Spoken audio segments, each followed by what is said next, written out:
Right.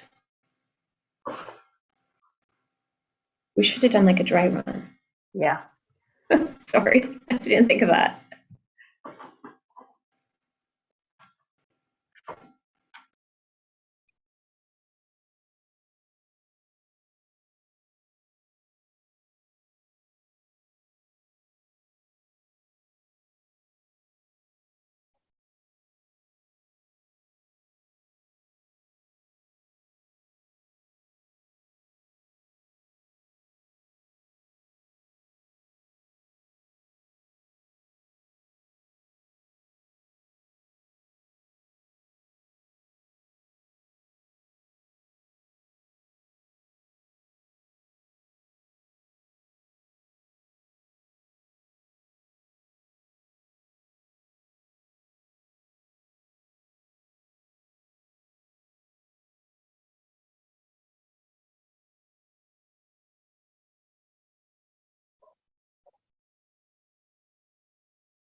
Are we ready to begin? Actually, sorry, Ms. Roberts, I'm reminded just while we're all here before we start, if I can ask you, I was speaking to our financial expert last night, and he mentioned to me that in Ms. Miller's report, we just wanted to make sure there wasn't something missing that was intended to be included with the report that you sent to Ms. Howes and myself. There's a tab of financials, which is what you referred to when you were questioning Ms. Barney as well. So we have that. Our expert just suggested he thought maybe there was intended to be a workbook or other documents included, and maybe not, and that's okay. But I just want to make sure before he gets the rebuttal done that we're not missing anything you want Ms. Howes and I to have. And I'm putting you on the spot right now, so yeah, you can look at that and we can talk about that later. But before I forget, I just wanted to make sure I raised that. You're on mute.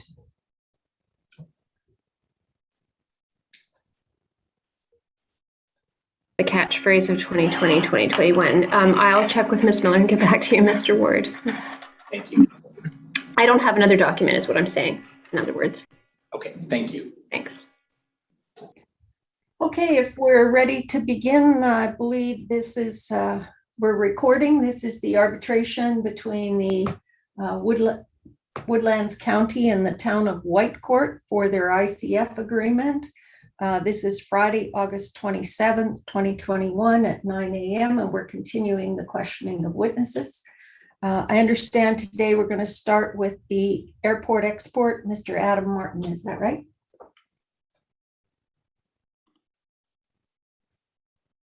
Good morning. Thank Right, you. that's correct. Yeah. And Okay. so, did you want me to? I think we're going to do qualifications first, and I just forgot if you were having the witness affirmed before we did that, or Yes, we will. yeah. Okay. So, Mr. Martin, I'm Deborah Howes, I'm the arbitrator, and our practice in the hearing is to swear or affirm witnesses. Because it's long distance, we're using the civil promise of the affirmation. Do you have any objections to being affirmed? I do not, Ms. House. Okay, so Adam Martin, M-A-R-T-I-N, do you solemnly affirm that the evidence you will give in this hearing will be the truth, the whole truth, and nothing but the truth? I do. Thank you. Go ahead, Ms. Roberts. Thank you, Mr. Martin. I'm going to ask Ms. Antler, who's our facilitator in this proceeding, to pull up your expert report. So we'll just need to give her to do that.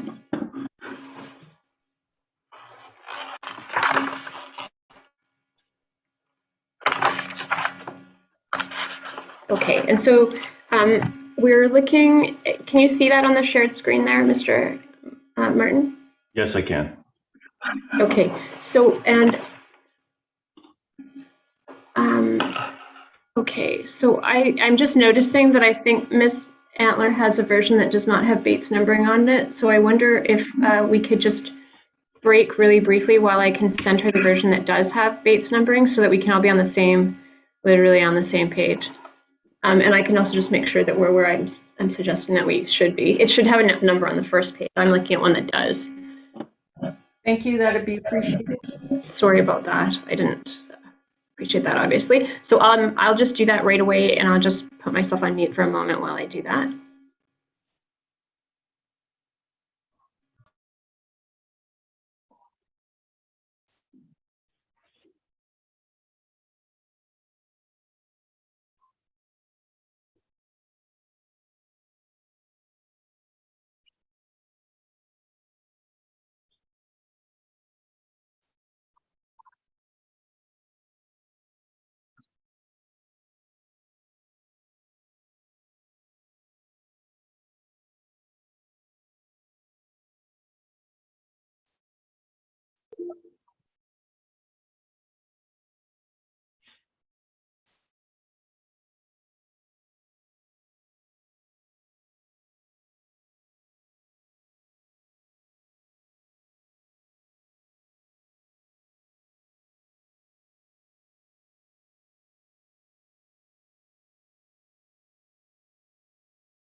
Okay, so I have sent that off, and maybe what I can do, sorry. Maybe what we could do is, We're getting a lot of feedback on your audio today too, Sharon, for some reason. on mine? Yeah. Can't hear it.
Perfect.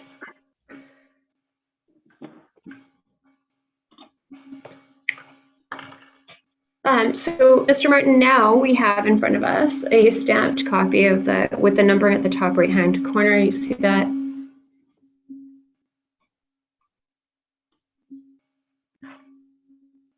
Can you hear me, Mr. Martin? Yes, sorry, I do see it, Mr. Roberts. Yes. Okay. In front of us right now is a letter dated April 5, 2021, addressed to myself. That's your signature above your name at the bottom of that letter, correct? That is correct. Okay. And I'm going to have you, I'm going to have Ms. Antler flip to the next page, which is page 2. That's the executive summary to the opinion that you've provided, correct? That is correct. Okay, so first thing we're going to do is we're going to just have you look at your CV, which is attached to the PDF that's in front of us, and I'll just give you the page number.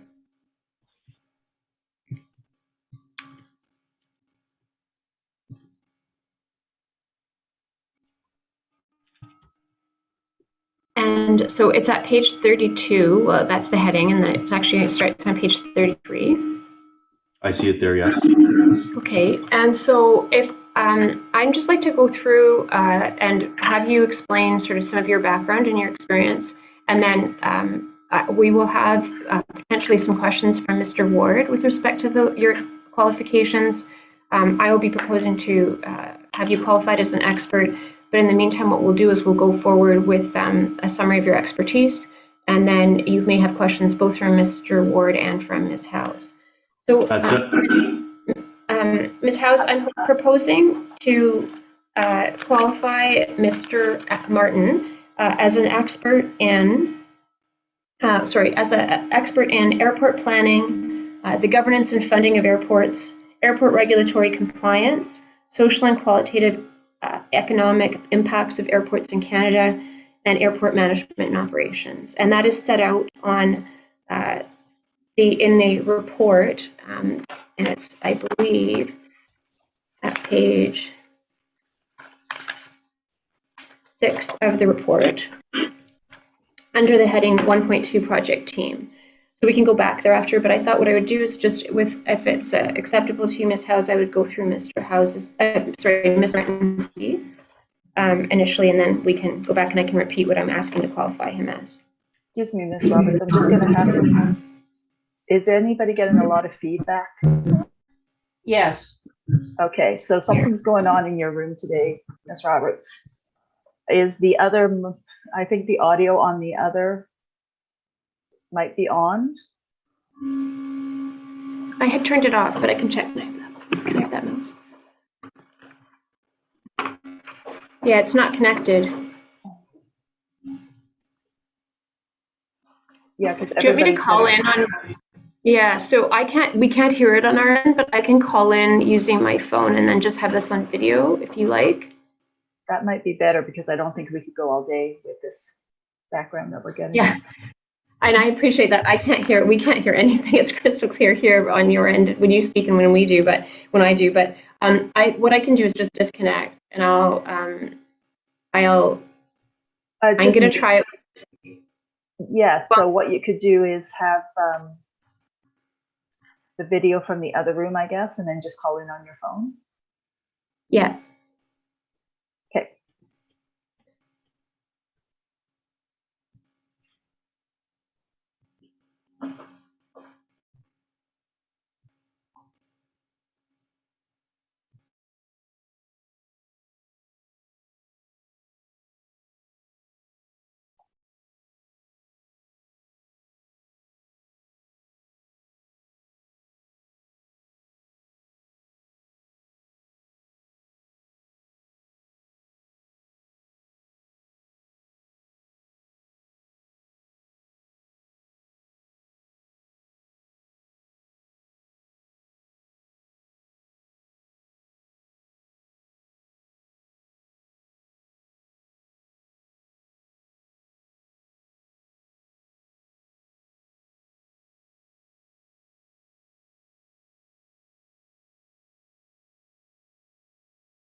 Okay, can you hear me?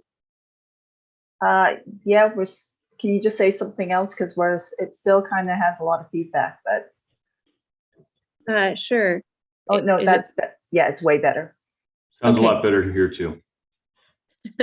okay? And then once we take a break, I'll try to use headphones. Like I'll try to switch so that I can at least. Okay, could you just turn on one video?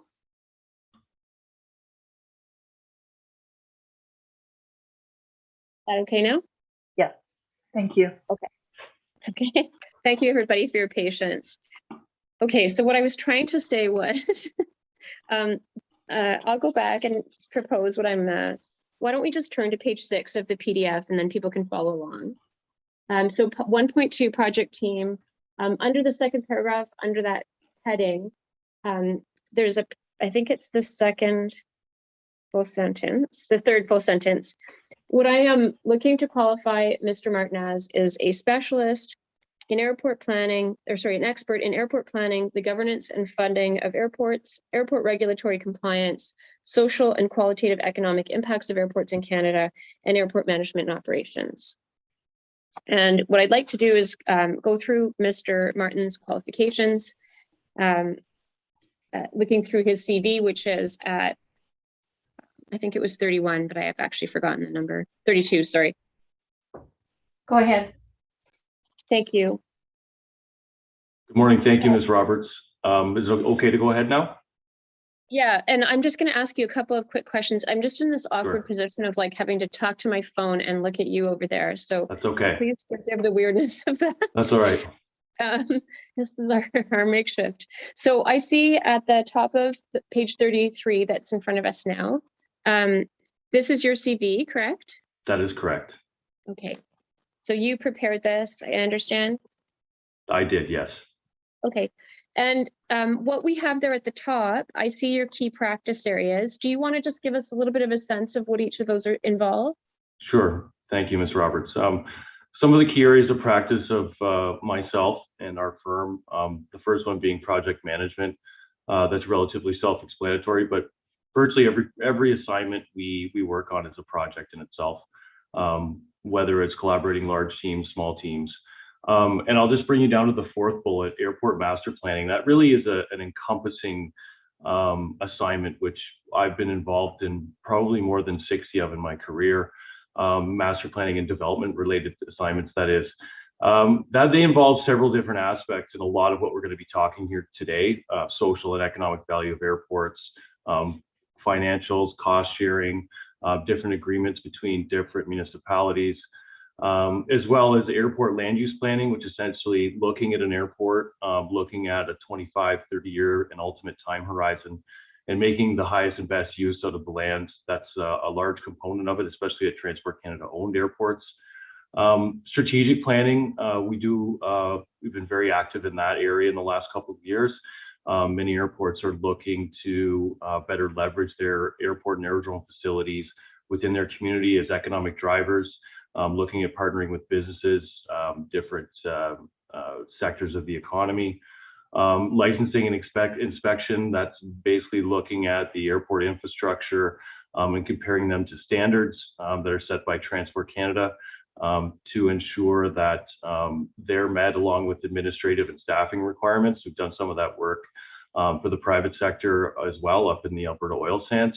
And obviously stakeholder consultations. That's a large part of what I do with all of our assignments. We work all over Canada and we are very much in touch frequently with local and industry stakeholders to assist our projects. Okay, thank you. And I see at the top of your CV there that it says that you are the president and senior project director with HM Aero Aviation Consulting, correct? That is correct. Great. And I note from some of your prior experience in terms of sorry, I'm just gonna grab my copy on the other computer. 1 second, sorry.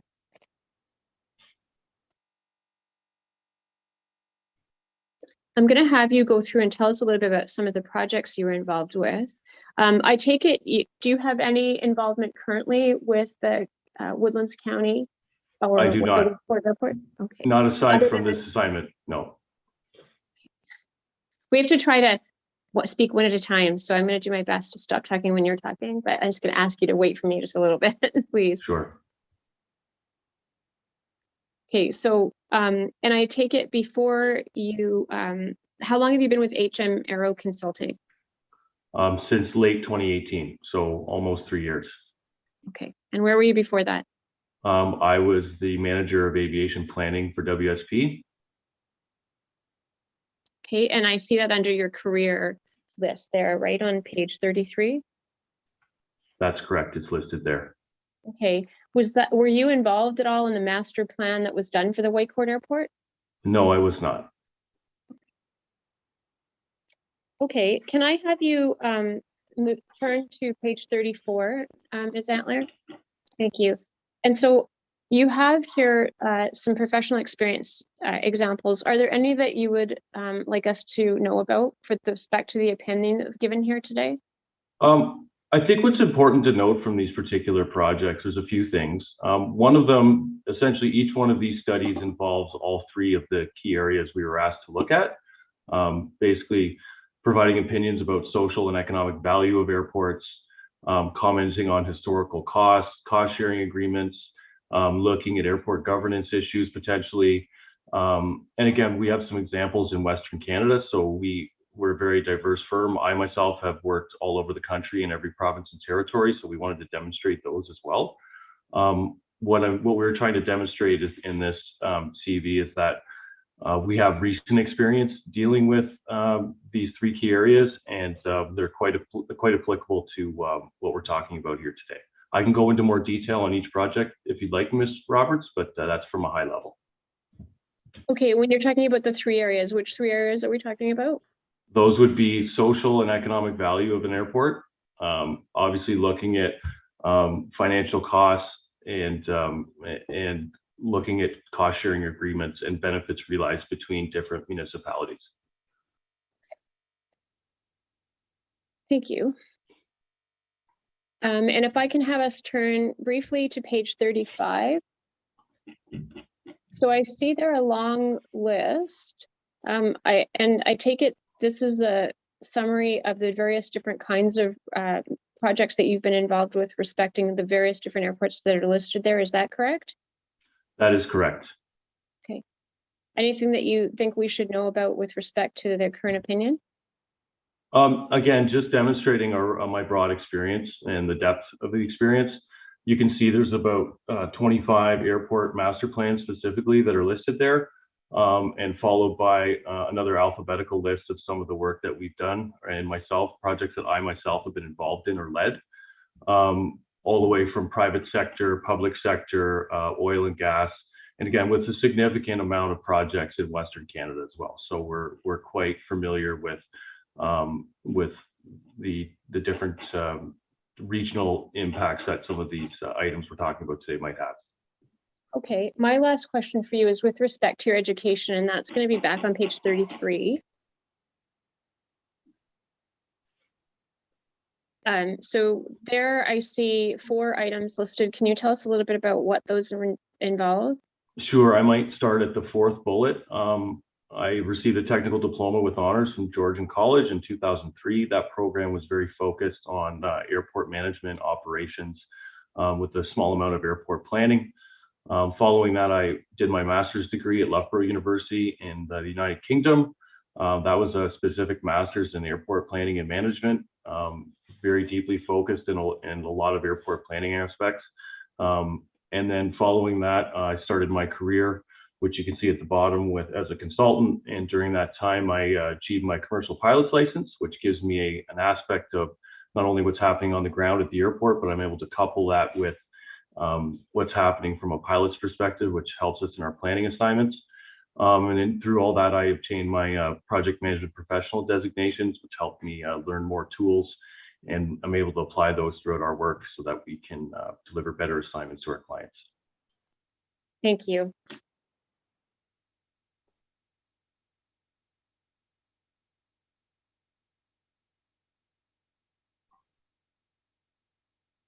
I see that you're a member of the Project Management Institute, or you have an association there. Can you tell us what the relationship is with the work that you do and whether it relates to this opinion?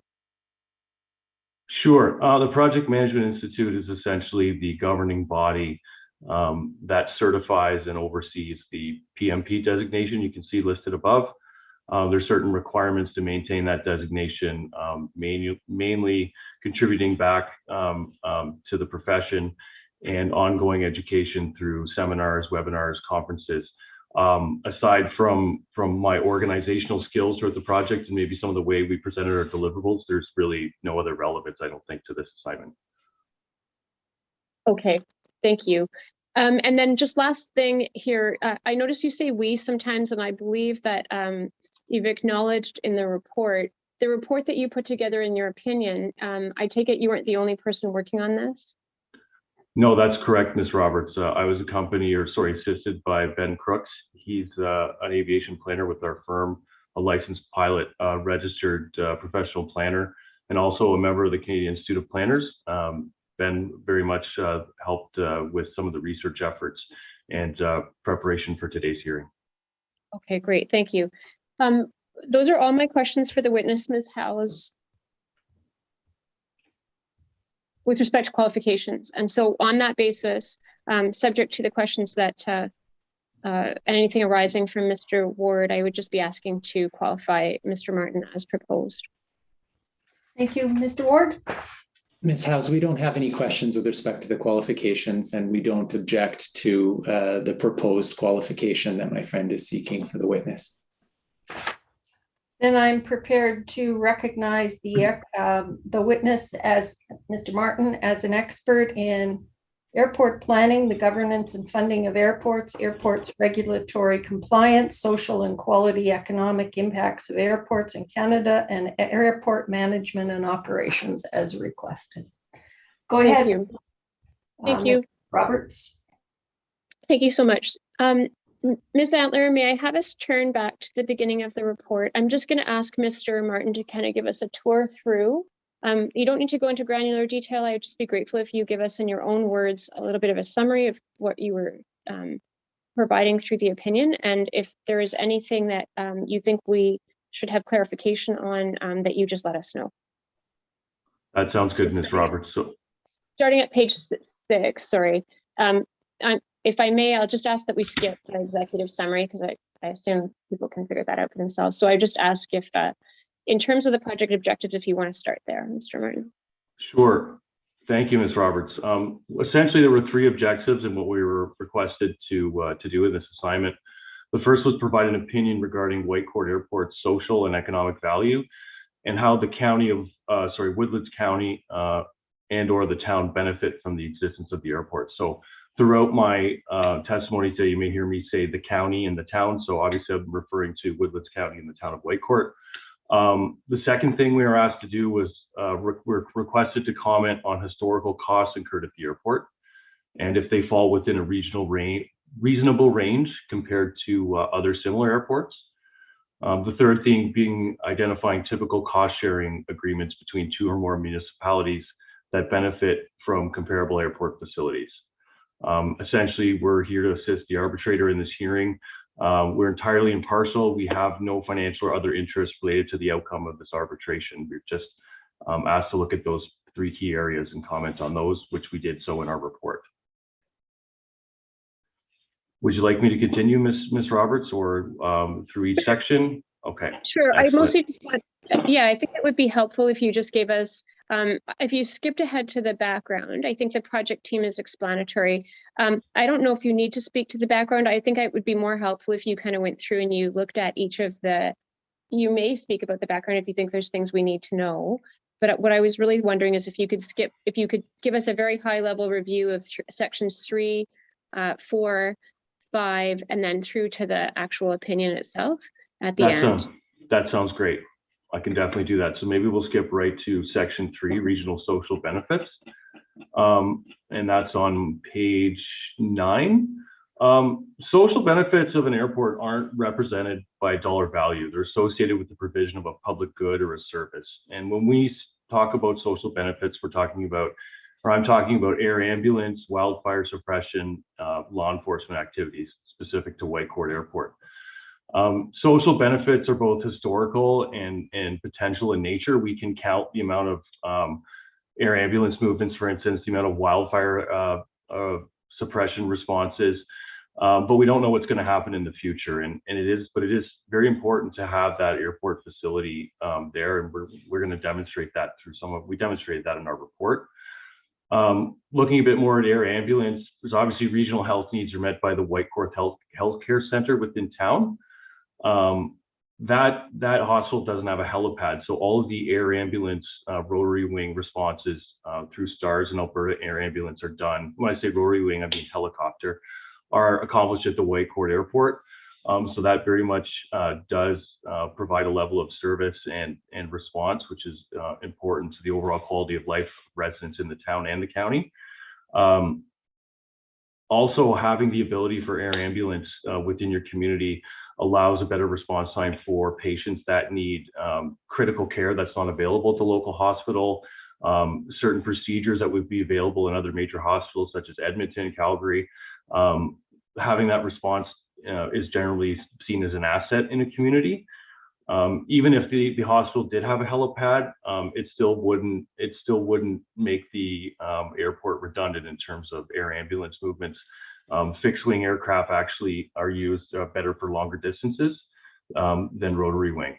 The county provided approximately $14,000, or provides approximately $14,000 a year to STARS, which is the not-for-profit air ambulance provider in Western Canada.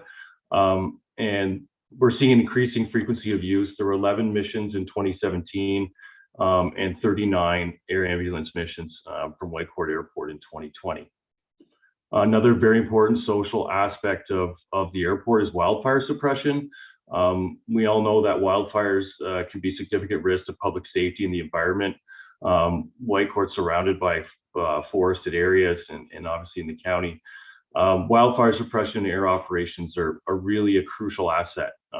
And having those at your airport, the air tankers, the bird dogs, the helicopters,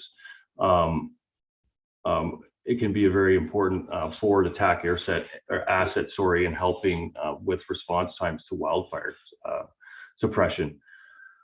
Whitecourt Airport is one of 13 air tanker bases in the province of Alberta. We spoke to them during our work. The wildfire activity obviously around the airport drives the use of the airport for that purpose. So some seasons may be less busy than others, depending on the wildfire activity. Alberta Wildfire sees value in maintaining a permanent base at Whitecourt Airport. In addition, just looking at the social benefits from purely a wildfire perspective, it improves the quality of life for residents within the town and the county. Having that ability to have that response, obviously the protection of infrastructure, protection of forest stocks that drive the region's 3 main timber mills, that's important as well. And like I said before, having Alberta Wildfire at the airport with that forward attack base is considered an asset. Police, we spoke to the RCMP. They provide police services in the region. The RCMP primarily uses the airport for helicopter operations on a call-out basis, law enforcement activities, ongoing investigations, and search and rescue being obviously an important component of that as well. The RCMP also sees the airport as an asset. It serves, and their use of the airport is for the town and county as well for call-outs or reasons to come to the airport. Conclusions and opinions on Section 3, really, from an air ambulance perspective, the airport provides an important role by supporting them for the timely movement of patients, both rotary wing and fixed wing. And also having the air ambulance capabilities allows you to keep the local ground ambulance in town in the regions. They're not driving, for instance, to Edmonton. You're not losing that response capability at the same time. That's another benefit. I think we talked about the assets from a wildfire perspective and wildfire protection infrastructure, overall quality of life. Obviously, policing and the RCMP, again, they commented that they hope they don't have to come to Whitecourt, but they like knowing that it's there for their use. And I think to sum up chapter 3, in terms of social benefits, it's our opinion, in my opinion, that these social benefits are significant and they're considerable value to residents of both the county and the town.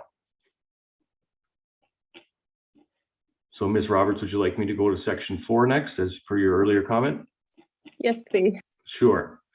In terms of regional economic benefits, so this is where we're trying to quantify the value of Whitecourt Airport and try to see how the distribution of that impact is realized both within the town and within the county. There's several economic benefits generated through the operation of the Whitecourt Airport. Employment activity, which positively contributes to the economy, attracts investment. Within our study, we estimated economic benefits in 2 ways. Quantitative in terms of the number of jobs, those are full-time employment positions, labor income, as well as gross domestic product contributions. We discussed these relevant key metrics kind of in further as part of our study, and we'll talk a bit about what those are in a moment. We found that the airport has a multifaceted role within the region. That was essentially stated within the recent 2020 master plan update. We looked at that economic data and supplemented it with some of our own. We reached out to tenants at the airport to ask about things like wages, capital expenditures, and proportion of those that were spent within the town and within the county. I think it's important to note that the total economic impacts for the airport generates full-time equivalent jobs, 173 full-time equivalent jobs. It generates $19.1 million in annual labor income and adds $13.6 million per year to the GDP. So there's some significant numbers in there. Like I mentioned, we supplemented that data by requesting the follow-up survey from the tenants at the airport. We reached out to 9 of them, 6 responded. We wanted to know about their places of residence for their employees. Did they live in the town? Did they live in the county? 4 of the 6 respondents indicated that at least half of their permanent employees live in the town of Whitecourt as opposed to the county. When we look at spending on goods and services, food, lodging, equipment and supplies, 75% of the respondents say they spend more money within the town than they do the county. That makes sense. Usually the urban municipality offers more commercial and services. What's not surprising to see is spending on capital purchases occurs both within the town and county, but mostly within the county. Those would be capital investments in their own property and operations. Nonetheless, it's a significant yet it's an expected finding that both the town and county experience the economic benefits of the airport in terms of places of residence and where the spending on goods and services occurs, and that's shown in our report. Excuse me. Furthermore, it's important to note the linkages between the energy resource sector and the forestry sector in Whitecourt Airport. Obviously, both of those sectors are major employers in the region, and businesses at Whitecourt Airport support the overall productivity and effectiveness of those sectors, depending on obviously economic conditions. You have both helicopter and fixed-wing charter operations that are based at the airport. There's 1, 2, 3, 4, at least 5 of them. As noted previously, again, the wildfire base is also an asset in protecting those forest resources that support the 3 major mills in the region, who obviously are major employers both for residents of the county and the town. Also, intercommunity access, scheduled air services are not currently provided at the airport. And when I mean scheduled services, those are defined by Transport Canada. Essentially, seats are available on those flights at a unit toll basis to the public. That's not happening right now. However, there are scheduled or ad hoc air charters that are hired for specific uses that do frequent the airport. They support obviously some of the industries in town, like we mentioned. SunWest Aviation and Central Mountain Air support air transportation needs for key employers like Pembina and Chevron. Both of those organizations have a presence within the town of Whitecourt. And usually there's other commercial activities happening there, flight training, aerial work, surveying, crop spraying. Those are all some examples of that. Obviously, the charter air services are important, especially when the oil and gas sector is booming. We've seen a lot of that at airports in that region of Alberta. And charter air services are very desirable by senior executives and staff with some of these energy resource and forestry companies. They like, in our experience, they very much prefer to travel by air because of their high value of time. And also airport facilities can support staff rotations at some of the remote oil and gas operational sites in Northern Alberta. And again, the staff from those key rotations spend money within the community when they're there through food, lodgings, and other things that I mentioned earlier. And again, another important thing to mention, it may not be significant, but tourism and events at Whitecourt Airport also bring people to the region. There's been historical air shows, unfortunately been delayed due to COVID-19, but we weren't able to get specific numbers on that, but normally there are a lot of out-of-town visitors that come for those events, and they'd obviously be spending money within the town while during their stay.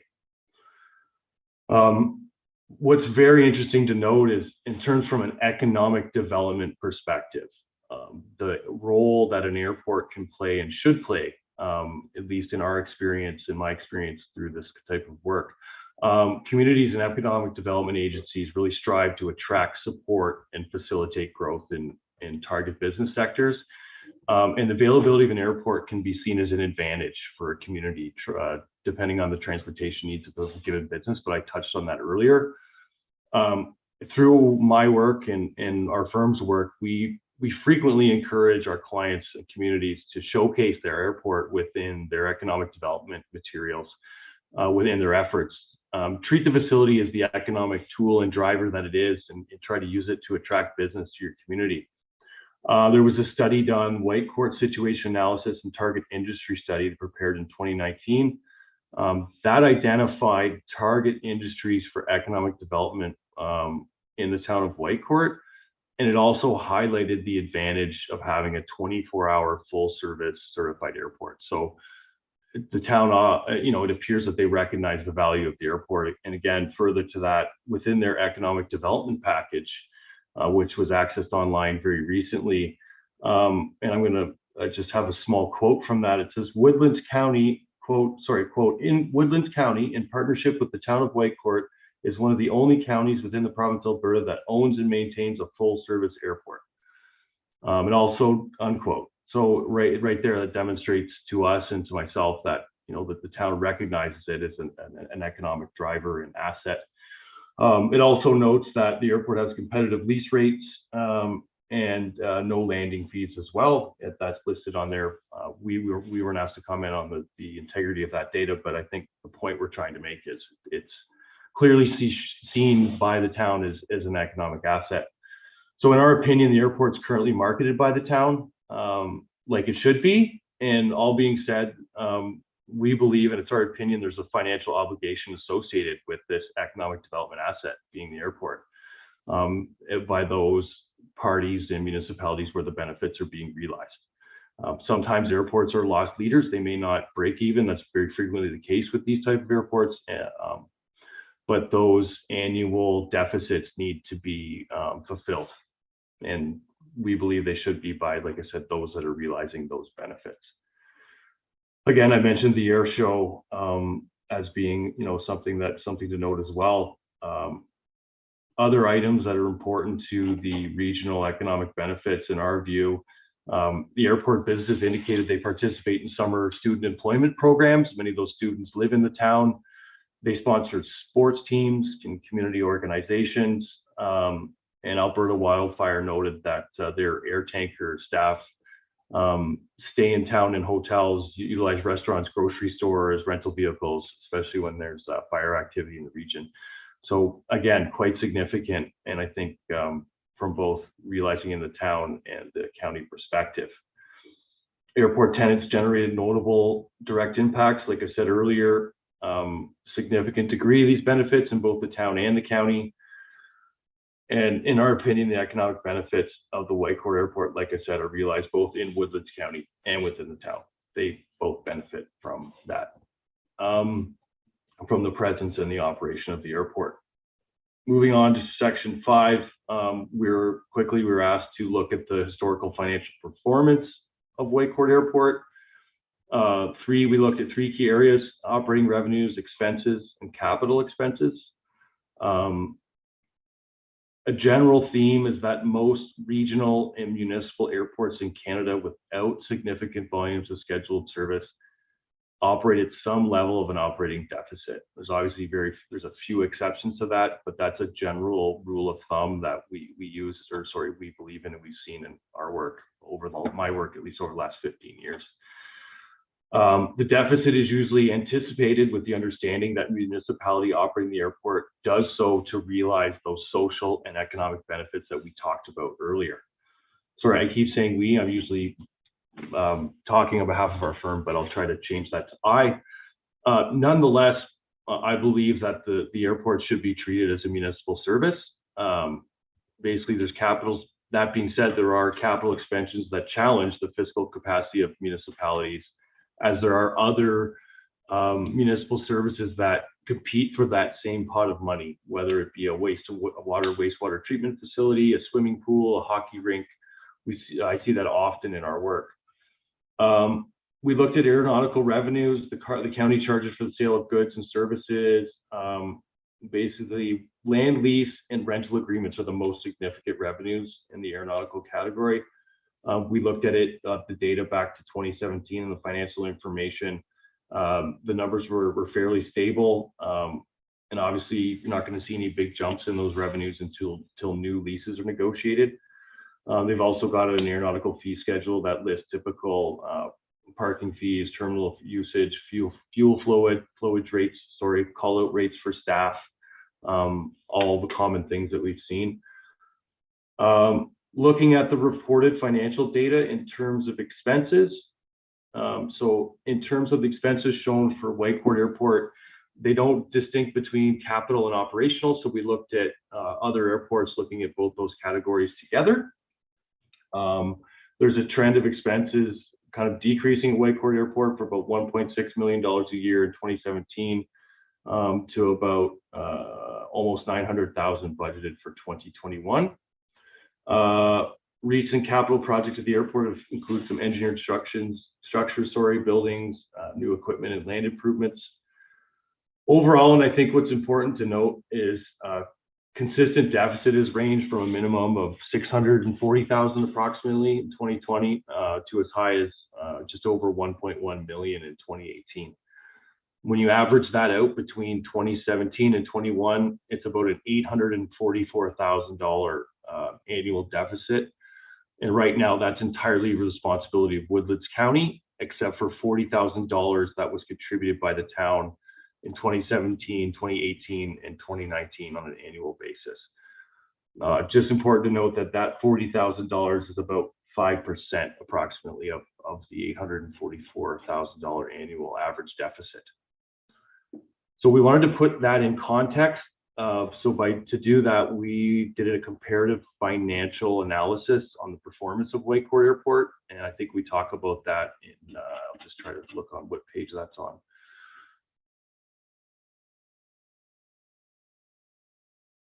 Right. Just give me one moment, please. If you need us to move to another part, you can just let Ms. Antler know, Mr. Martin. Sure. Sorry, Ms. Antler. I have notes in front of me, and I'm just I have got ahead page of myself. 22 up. 22? Yeah. Okay, just Yes. let me have a look. That's great. Thank you, Ms. Antler. The comparative financial performance was an important part of our study. We looked at 3 airports to assess the current compare the current position financially of Whitecourt Airport with some airports that have similar profiles.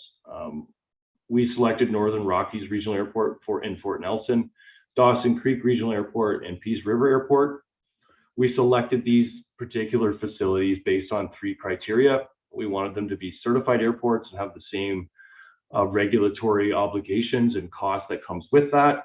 We wanted to see a relatively similar usage profile, municipally owned, that was important, as well as a comparable infrastructure size in terms of runways and taxiways, not necessarily numbers, but just in terms of length and what kind of traffic profiles they serve. The purpose of this was to determine if revenues, costs, and the net financial position of Whitecourt Airport was reasonable and similar to some of these comparators. There's always going to be a little bit of variation, but when we looked at the data and there were some interesting trends to note. I'll go through each one of the airports very, very briefly. Fort Nelson, or other words, Northern Rockies Regional Airport, is owned by the Northern Rockies Regional Municipality. It has 2 runways. It supports scheduled passenger air services through Central Mountain Air. So when you compare Whitecourt's annual deficit of approximately $844,000, it's comparable to that of Northern Rockies, which was listed at $849,000 per year as an average. So you can see it's quite comparable when you see that number, which was good. It showed that, you know, the Whitecourt Airport was kind of similar to that first airport. Then we moved over to Dawson Creek. Again, similar infrastructure. It supports charter air services, general aviation, commercial operators. WestJet Link had planned to start service in 2020 at Dawson Creek, but that's been delayed due to COVID. It's got approximately 1/4 of the number of aircraft movements that Whitecourt has. When I say movement, that's essentially a takeoff or a landing. That's the standard industry practice for recording airport activity. We reviewed the data at Dawson Creek from 2018 to 2020, and it incurs an annual operating deficit ranging between 1.2 and 1.95 million.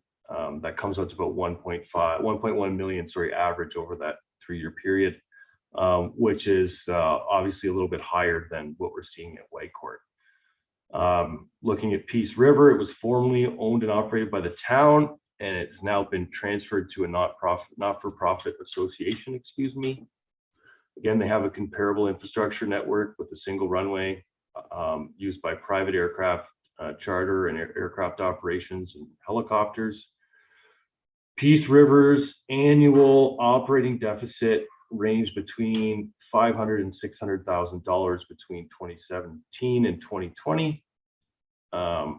That averaged out, I think, something at $539,000 per annum.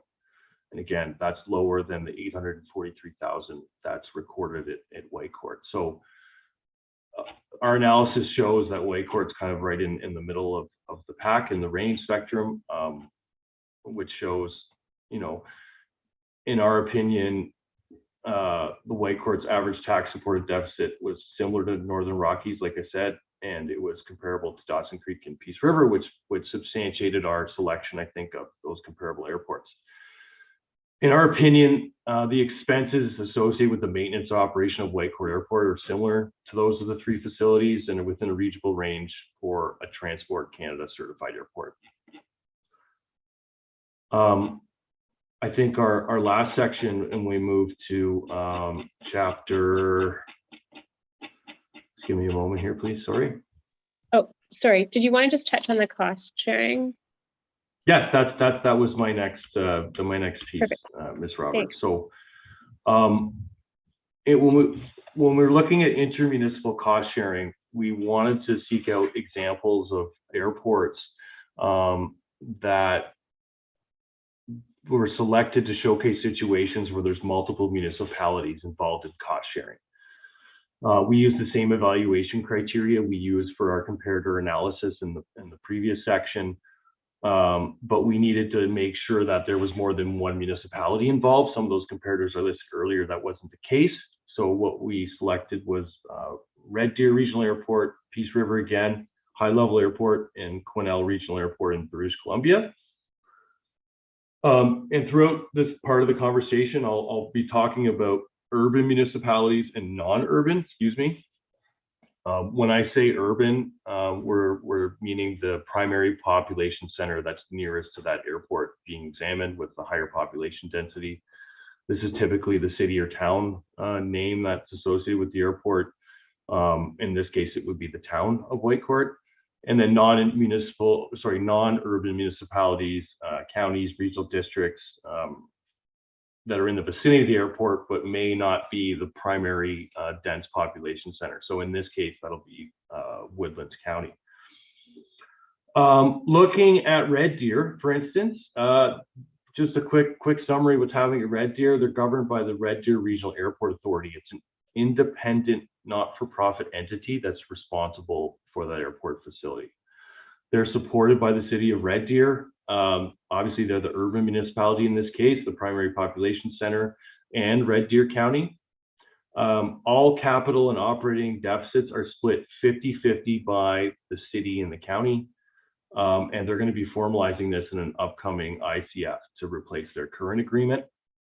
Looking at Peace River, like I mentioned earlier, was historically owned by the town of Peace River, which would be the urban municipality in this case. In 2017, they entered into agreement with the Municipal District of Peace, County of Northern Lights, and Northern Sunrise County, all being non-urban municipalities. The three municipalities together are responsible for contributing 54% of $700,000. We don't know why they picked that number, for instance. It didn't really say in the materials that we had, but nonetheless, it shows that they're both contributing significantly to those capital and operating expenses in that annual deficit. Separately from above, they also entered into agreement with the town of Grimshaw. It's kind of further away and it's quite small, so we're calling that a non-urban municipality in this case, for $35,000 per year towards operating expenses. Again, it shows that together, those partner municipalities supported about 83% of the 2019 tax-supported deficit. Looking at High Level, it's owned by the town of High Level, which is the urban municipality, and the prime and Mackenzie County is what's supported by Mackenzie County, excuse me. Through their 2009 regional service sharing agreement, Mackenzie County contributes 30% to any capital expenditure. So that would be something like a runway rehabilitation or a taxiway or apron rehabilitation.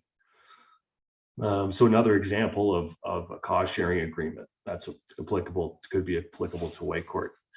Quesnel Airport is owned and operated by the city of Quesnel and supported by the Caribou Regional District. The regional district contributed $66,000 annually to the airport's operating costs. So every year they contribute $66,000, which is just shy of 20% of their annual tax supported deficit. So another example of where the non-urban municipality is supporting. Concluding the cost sharing discussion, the town of Whitecourt's historical contribution of $40,000 seems to be the lowest we can see on a proportional basis among the four comparators. Like I said earlier, approximately 5% of the 2019 tax supported deficit, that's where the $40,000 measures, is the lowest of the comparators that we've seen.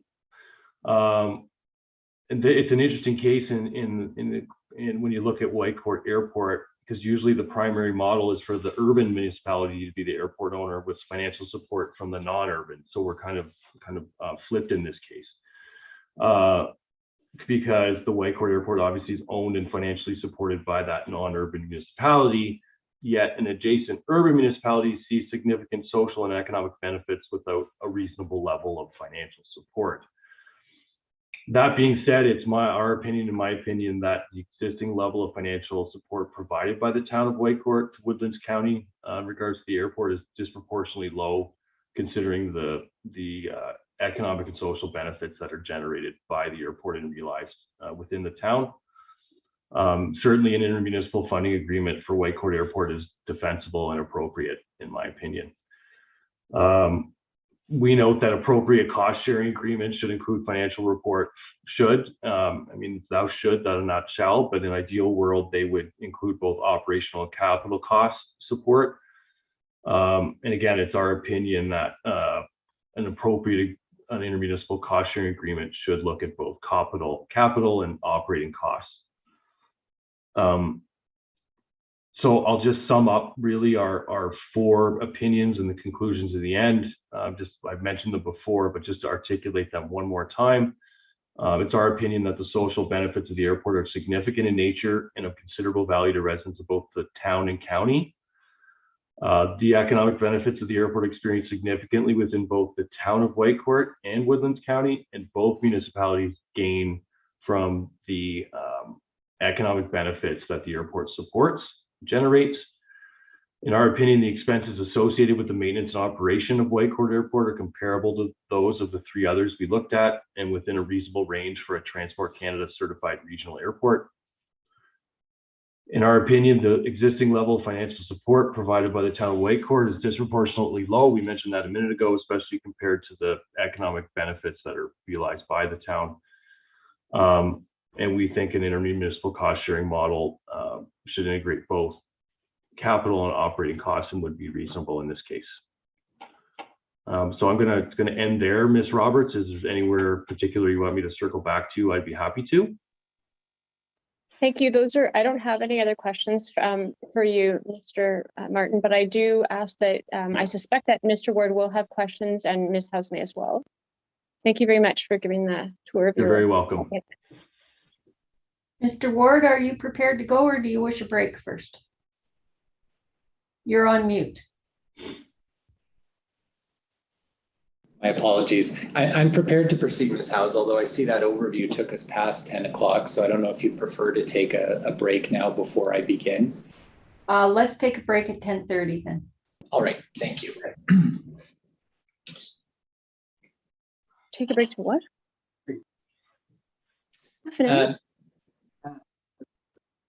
We're going to take a break at 10:30. Sorry. I misheard you. Thank you. Mr. Martin, thank you. Can I get you to start by turning to page 9 of your report? And sorry, the slight confusion is that, oh, good, the numbers on these pages are the same. So yep. That's the one up on the screen. Here you start discussing your analysis and conclusion on regional social benefits. Do you see that? Yeah, I'm on the first page of page 9. I see it there in front of me, Mr. Ward. Yep. All right, where you're discussing the air ambulance operations servicing the Whitecourt Healthcare Center. Yep. Your understanding is that the Whitecourt Healthcare Center operates an emergency department. Is that correct? That's my understanding, yes. And do you also understand that the healthcare center services a wider region than just the town and county? Yes, I do. And so patients come from other municipalities as well for treatment at the Whitecourt Healthcare Center? Yes, we understand that. And are you familiar with the other municipalities that also use that facility? Not specifically, no. All right. You're aware there are others, but you couldn't list each of those today? No, that wasn't in the scope of our study. Okay. Do you know if Whitecourt Airport's air ambulance service provides services to patients residing outside of the town and county as well? We tried to obtain that information from Air Ambulance, but due to privacy reasons, they were not able to tell us where those patients originated, whether they be within the town or the county. All right.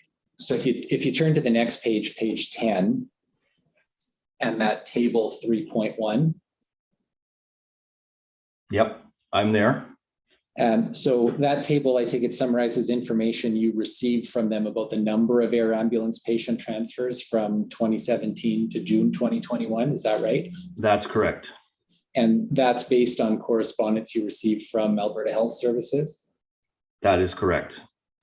And I take it then from your last answer that the correspondence from AHS did not indicate where patients originated from or were transferred to? Again, that was a confidentiality issue, and we weren't able to. We wanted to get that data, but we're unable to.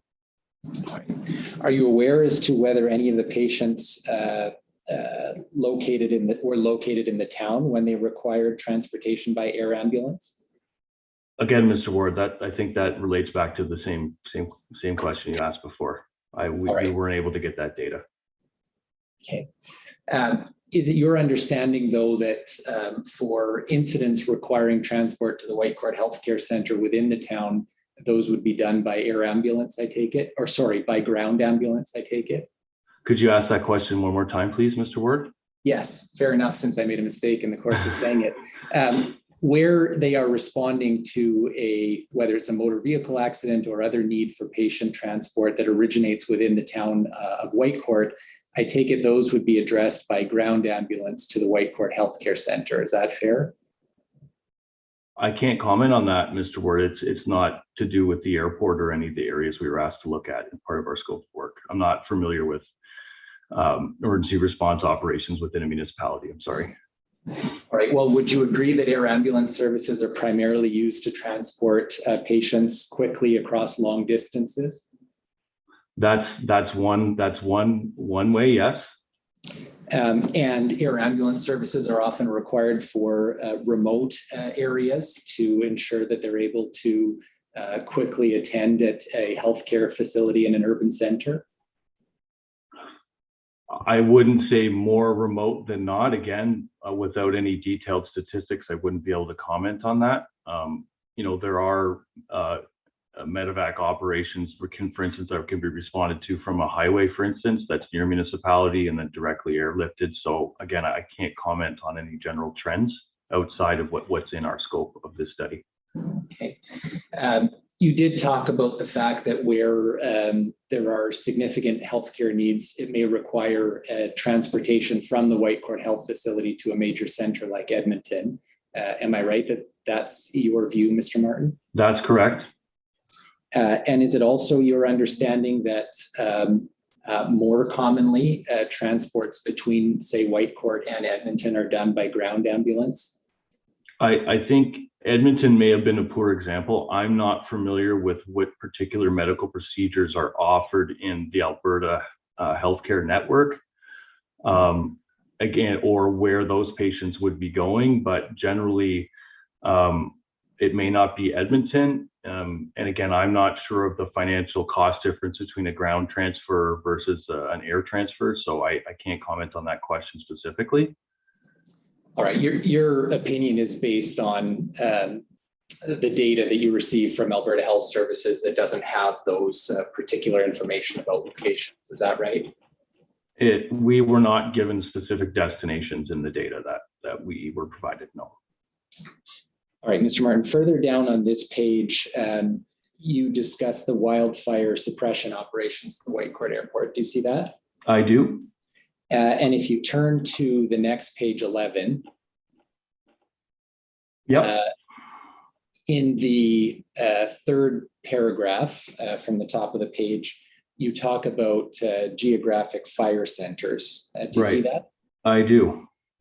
And I take it those are geographic areas of the province pertaining to wildfire suppression specifically? Yes, and these are that is our understanding, and those are defined by the government of Alberta. All right, and just to clarify, you wouldn't have been here for this, Mr. Martin, but in this arbitration, we've talked a lot about a Whitecourt fire district, which is served by the town of Whitecourt's fire department. I take it here when you are talking about a fire service area, you're talking about something different based on that provincial understanding of the area. Right, I did happen to see the previous witness. What was commented about the fire discussion, this particular part of the project or our report specifically relates to wildfire suppression by Alberta Wildfire. It does not talk about fire services at the airport. Okay, and the Whitecourt fire area that you're talking about here encompasses not just the town and county, but other municipalities as well? Correct. The Whitecourt fire area, I believe, and I can't comment on this because I have specifically, but it's my understanding that the Whitecourt fire area defined in our report is different than the Whitecourt fire area from a wildfire perspective than that was discussed the other day. But again, we didn't compare the two, Mr. Ward, so I can't definitively say one or the other. All right, but your understanding, I take it, is that the fire area we're talking about here also includes the municipal district of Greenview. Is that right? We believe it does, yes. And the town of Fox Creek as well? Yes. And the town of Valley View as well? I believe so, but without seeing a map in front of me, I can't confirm that. Okay. Would you agree, Mr. Martin, that those other municipalities within that fire area also benefit from wildfire suppression operations at the Whitecourt Airport? Yeah, so Mr. Ward, maybe I'll just go, I do see in the report that we do list Whitecourt, Fox Creek, and Valley View, so we do know that they're part of that Whitecourt fire area. And they would as well benefit. Yeah, absolutely. And you say at the end, you're referring there in the last paragraph on page 11, you say, et cetera. Do you recall any of the other municipalities that are part of that area you identified? These were just examples we looked at. We were just trying to highlight the social benefit of the airport for Woodlands County and the town of Whitecourt. Those other municipalities aren't within our scope. All right. Did you obtain any data on the number or location of wildfires responded to by the wildfire suppression operations at the Whitecourt Airport? Mr. Ward, we did request that data, but they were unfortunately too busy fighting wildfires to give it to us. They said they could give it to us later in the year, but obviously the timing wasn't right on that. So no, we did not receive data. All right. Okay, Mr. Martin, on the next page 12 of your report, you discuss police operations. Do you see that section? I do. RCMP Air Services, I take it, are operated out of K Division in Edmonton. Is that right?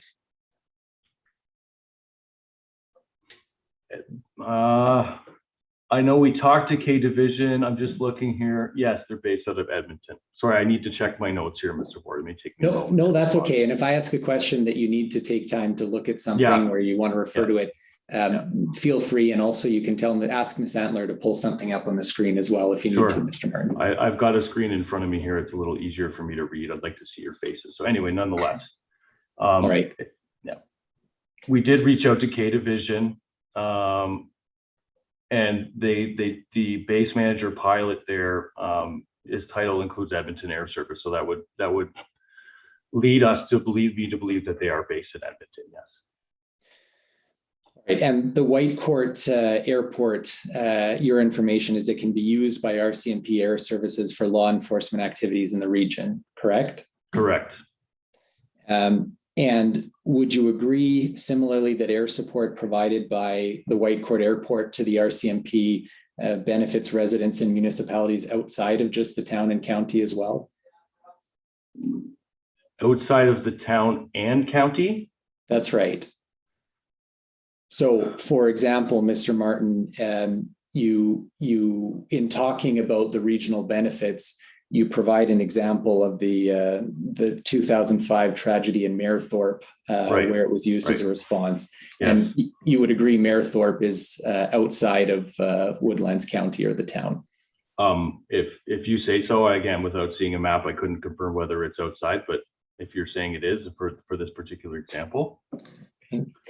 Again, it would depend on the RCMP's response plan and what the incident was.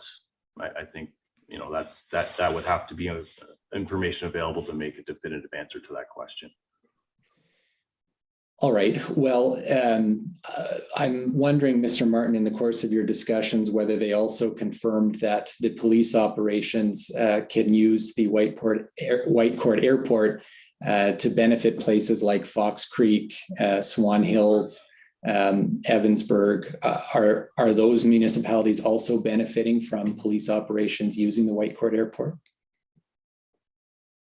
Just give me one moment here, Mr. Ward.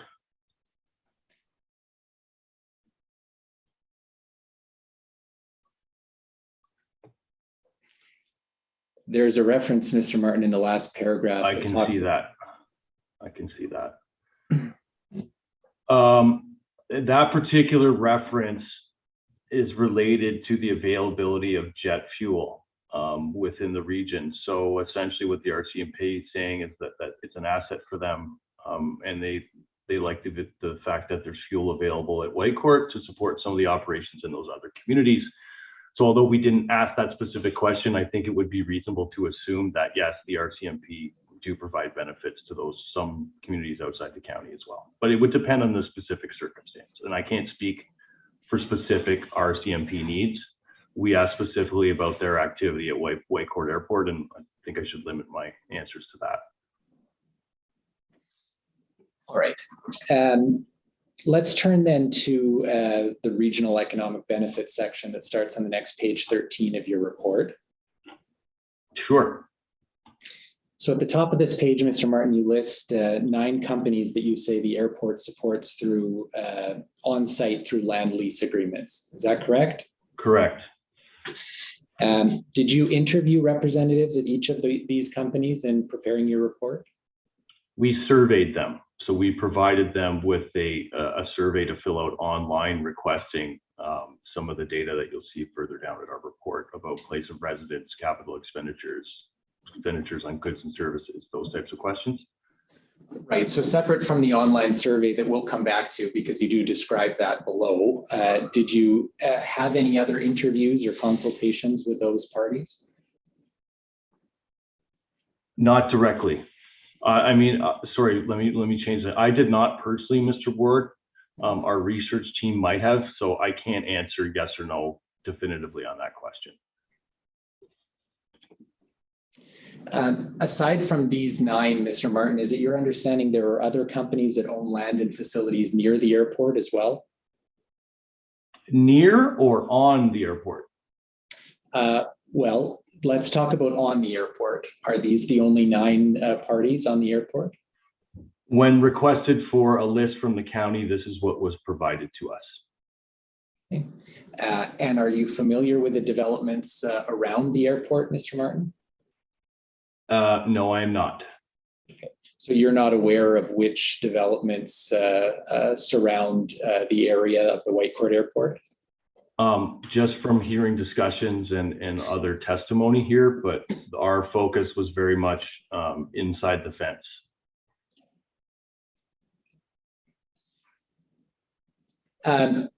In section 4.1, you talk about the economic impact analysis. Correct. And you're referring here to the master plan for the Whitecourt Airport that was prepared by WSP. Is that correct?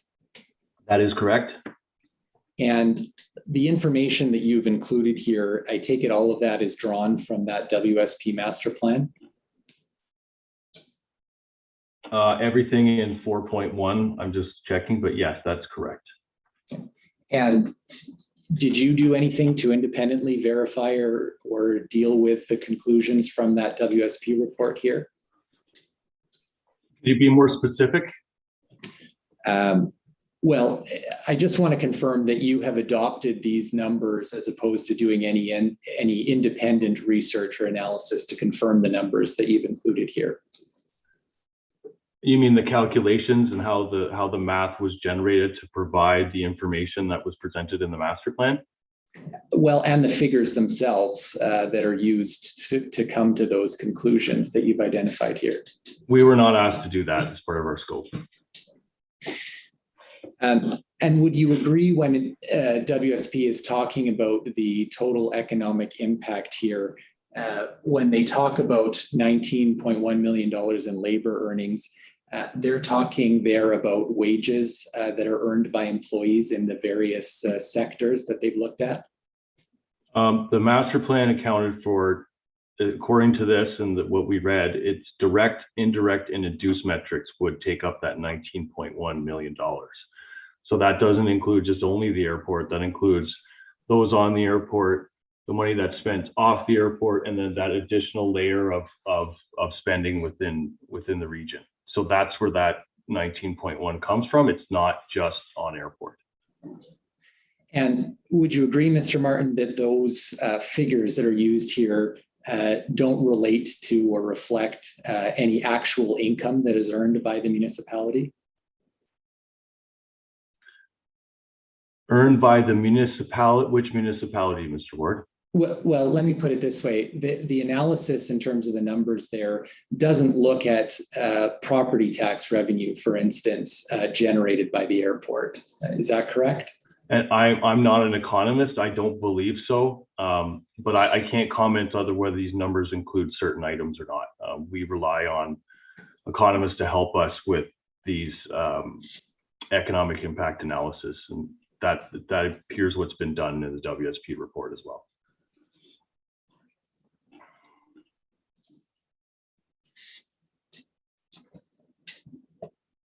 right, if you turn ahead to the next page, 14. Okay. In section 4.2, you described the survey that we referred to earlier. Correct. You indicate that the survey asked questions across a number of categories. Do you know what exact questions were put to the recipients on the survey? Verbatim? Just give me a moment, please, Mr. Ward. Yeah, and if you look at your table 4.2 on the next page, I guess my question is those three categories there, proportion of permanent employees residing in Whitecourt and Woodlands County, were those the exact statements that they were asked to respond to? I can't give, I can look up the exact statements. It may take me a few moments to find out what the actual questions were verbatim, but I can tell you that they did focus around these three areas. Okay. I take it that you sent the survey to the 9 tenants that we referred to earlier? The survey was posted online, and the County of Woodlands reached out to each of the tenants and encouraged them to fill out the data. And did Woodlands County provide it to, reach out to anyone other than the 9 companies that you listed on page 13 of your report? We asked them to send it to the tenants that were provided to those 9 companies that were listed. I'm not aware that it was sent to anyone else, but I can't definitively say yes or no. All right, and of the 9, only 6 of them responded to the survey, is that right? Correct. And is it actually the case that only 4 of them responded to all 3 of the questions that were asked? If you give me a moment, I can look at the exact response rates. I don't have them at the top of my head, Mr. Ward. Just looking, and you can certainly look at that, Mr. Martin, but just looking at section 4 or your table 4.2, it appears to me that Northwest Helicopter Service and NAV Canada answered the first question, but didn't provide information on the other 2 questions. Yeah, that's correct. You're right. That's what that table infers. Okay. So yes. Right. So you've listed in this table with respect to the first question, the proportion of employees residing in the town and county. Do you know how many employees each of these tenants has? I'm not certain that that question was asked, but that question would have been asked in the WSP master plan to obtain those FTEs, or those full-time equivalent positions. That number would have been based on some of those questions. So I can't tell you how many employees each of them have definitively. All right, so as part of your survey and your work here, you didn't seek to verify how many employees each of those tenants has? Again, Mr. Ward, I can pull up the exact question if you'd like me to, and what we asked, and see. If you give me a moment, I can certainly, I think that might help this conversation. It may take me a moment to find it, or I can find it during the break if you'd like, and we can come back to it. But we may have asked on the number. I myself didn't prepare and distribute the survey, but I can get that answer for you. Whether we asked for the proportion or the number of total, it would have been one of 2 ways we asked the question. We would have said, how many employees do you have, and how many live in the town and province, or in the town and county, or essentially what percentage of your employees live here or there. I don't know if it was based on a pure percent or a raw number calculation. All right. Ms. Howes, we're a couple minutes before 10:30, but maybe it makes sense then if he wants to spend some time looking for that to take the break now. I think that's a good idea. Let's take 15 minutes. So we'll come back at 20 to 11. Thank you. I have a quick question, Ms. Howes. Yes. I think the survey is still online. Would you like me to send it to the facilitator so we can see what the questions were? And we can also, Ward, would that help, or do you just want him to look at the answer? I think it's just what he needs to look at to answer, as opposed to introducing new information. Sorry, Yeah. my apologies. Okay, thank you. Thanks. We'll see you at 20 to 11. Ms. Roberts, did you want to deal with your audio, or are we just going to keep going? I'm going to keep going. What do you mean deal with it? Can you not You hear me? just, yeah, we can. I just didn't know if you wanted to keep using your phone. I'll use it for right now anyway. Okay, Yeah. okay, Okay, thanks. thanks.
Whenever you're ready, Mr. Ward.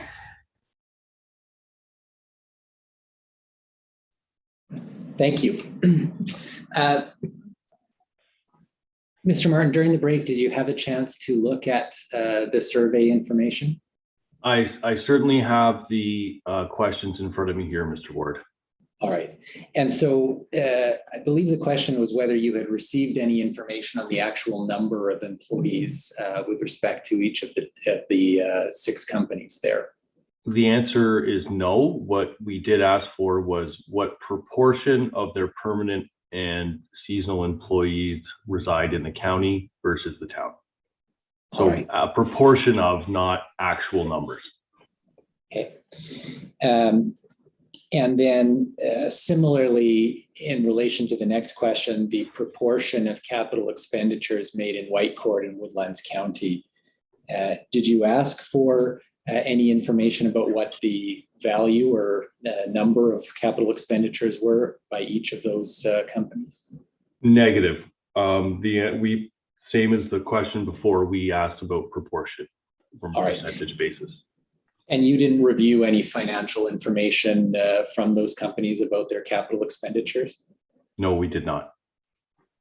And I'm assuming then it's the same for the last question in terms of proportion of goods and services. You didn't ask for or receive any information about the value, total value of the goods and services spent by any of those companies? That individually, no. We took the information from the master plan.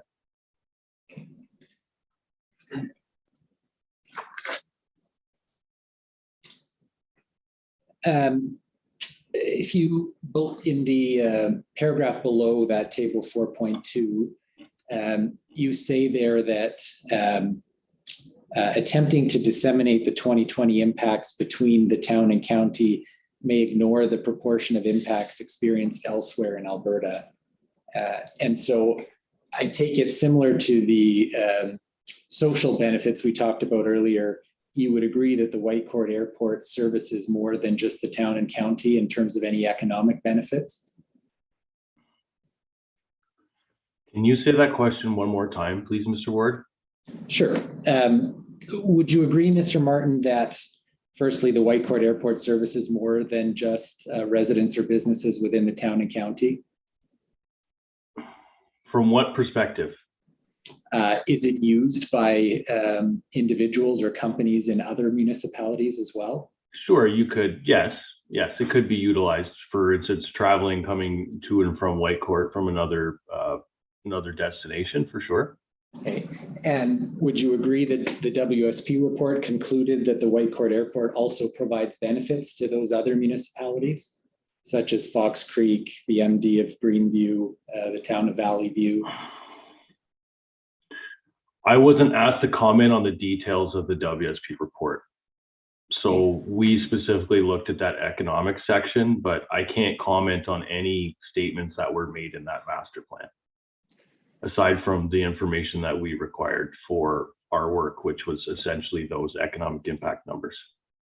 All right, well, informing your opinions about the economic impacts, would you agree that those positive economic impacts are also benefit those other municipalities that I've listed that make use of the airport? Ms. House, if I'm reluctant to object, but I feel like I'm hearing the same question and I'm just not sure if it's just me.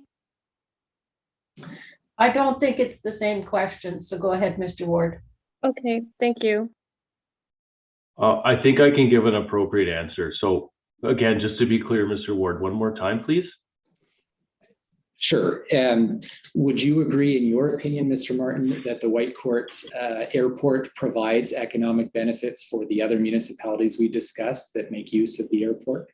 It likely does, but I can't provide comment on what proportion. And I think that's really the big question, right? And that would be based on the activities and the use, which is something that was outside our scope. And in your terms of reference, then, I take it you were not asked by the county to examine economic benefits other than as it relates specifically to the town and county. Is that right? That's correct. Again, the information on economic benefits was sourced from the master plan. All right.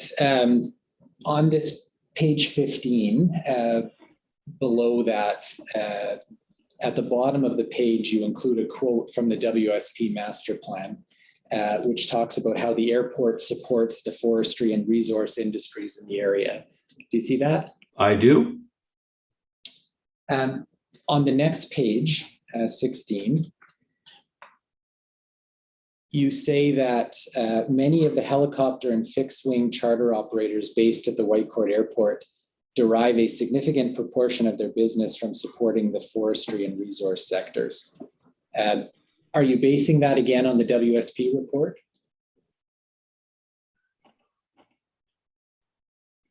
Again, that section of the master plan was relevant to our work. So yes, we are basing that. And we're also basing that on our experience of similar airports, based on, you know, our understanding what was in that particular section of the master plan, which was different to the question that you asked me before.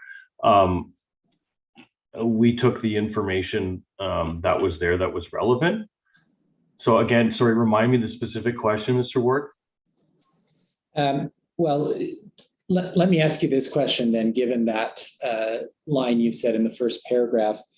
Outside of the Miller Western facility in the town of Whitecourt, would you agree that most forestry operations supported by the Whitecourt Airport are located in Woodlands County, or at least outside of the town of Whitecourt?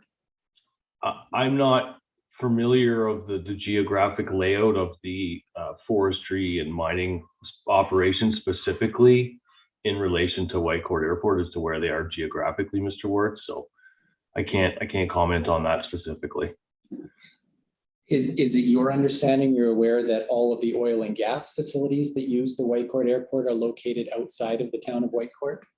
Again, outside of the town, I can't confirm that 100% without, and again, citing oil and gas locations and looking at points of connection between Whitecourt Airport and those facilities was not part of our scope.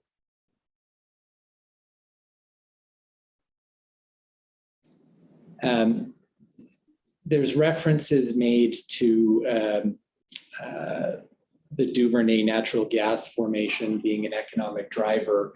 Do you have any understanding, Mr. Martin, as to where the natural gas facilities within that formation are located? Again, that work would have been, if I were to do the master plan, I'd likely know that, Mr. Ward, but I'm not an oil and gas expert, so I can't comment on where that facility is. I can tell you that if it was in the master plan and if it was accepted by the client, then that information is, I'm assuming, is likely to be true, or it would have been caught during some sort of draft look or something at the report. So, okay. Do you have any statistics on the usage of the Whitecourt Airport by the forestry and resource industries, by companies located either within or outside of the town? Again, those numbers would have been asked during consultations of the master plan. I presume I don't have that detail though. All right, in table 4.3, you summarize some census data from the 2016 census pertaining to employment in the town and county. Correct. Do you see that? I do. It indicates that a higher proportion of the county's workforce is employed in the agriculture and mining industries when compared to the town. I see that, yes. Do you have any understanding of whether that's also the case in the surrounding municipalities, the MD of Greenview, the town of Fox Creek, or any of the others that we've discussed? I can't comment on that. All I can comment on is the census data that we extracted and put here. So no. All right. In the next section, 4.3.2, where you talk about intercommunity access, you state that the airport facilitates access for itinerant aircraft arriving from or departing to other airports. And then you go on to say Pembina and Chevron are two major employers located in the town of Whitecourt that commonly use chartered aircraft for intercommunity access and for whom the availability of the Whitecourt Airport is an asset for their operations. Do you see that? Yep. How did you come to the conclusion that Pembina and Chevron regularly use the Whitecourt Airport's chartered air services? That information was provided to us through consultation with the county. Okay. Did you speak to anyone at Pembina? We did not. Did you speak to anyone at Chevron? We did not, but I'd almost bet on it that if we did, they would tell us that. But that information was given to us through our direct consultations with the airport and the county. Okay. Did they provide you with any data on flights or usage to support that opinion? They did not. Okay. Did you review any air traffic data showing which companies use chartered air services at the Whitecourt Airport? That information was not provided to us. No, these are trends that we've seen, and we coupled that with input from the airport, who has a very good handle usually on what the activity is and who's doing what and flying where. That information coupled with our experience in the industry led us to these statements. Okay. In your discussions with the county about Pembina and Chevron, did you discuss the fact that they operate resource extraction facilities in the county? Again, that information would have been told to us during that consultation with the town, with the county, my mistake. And did they share that information with you about the location of their resource extraction facilities? No, they did not.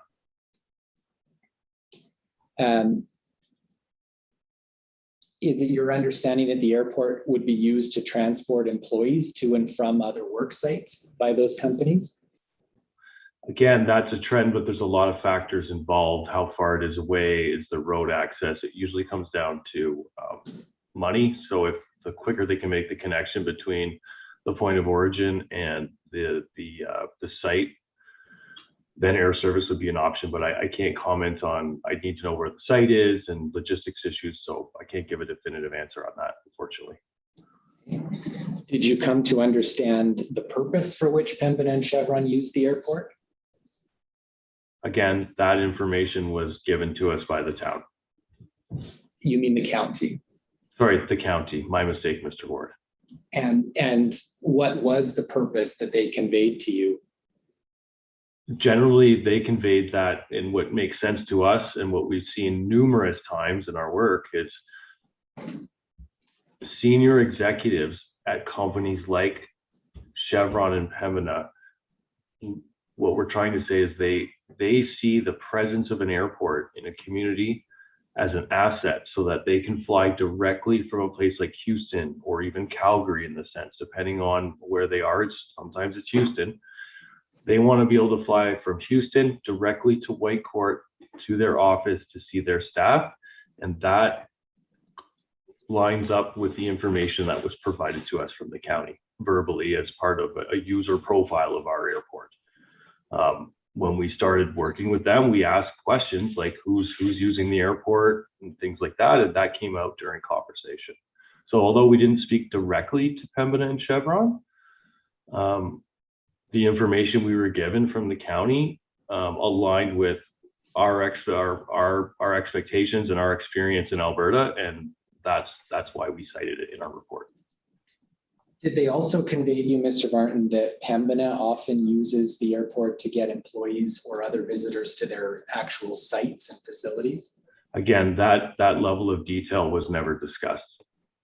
Well, is it your experience that where oil and gas facilities are located within an accessible range of an airport, that often such an airport is used to fly in and out employees or other visitors to their sites? It's a difficult question again, Mr. Board, because it all comes back to finances. If those employees originate in Edmonton, for instance, it likely is going to be more economical to drive. So there's a bunch of variables as to where those people are coming from and where they're going. So I can't comment on the movement of personnel by those organizations without asking them and having detailed consultations. Well, when you talk about the fact that people from head office may want to visit, are you aware of the fact that Pembina's larger main office is located in the town of Fox Creek? Again, those those types of questions beyond what we were told from the town during the initial consultations. It's really outside of those kind of three key areas we were looking at, Mr. Ward. And again, that some of that work would have been done as part of the master planning exercise, but no. So just to confirm though, in the course of what the county did tell you, they didn't give you any information about whether Pembina was taking employees or visitors to the town of Fox Creek or the town of Whitecourt. They didn't give you that breakdown. No, and we didn't ask for it, no.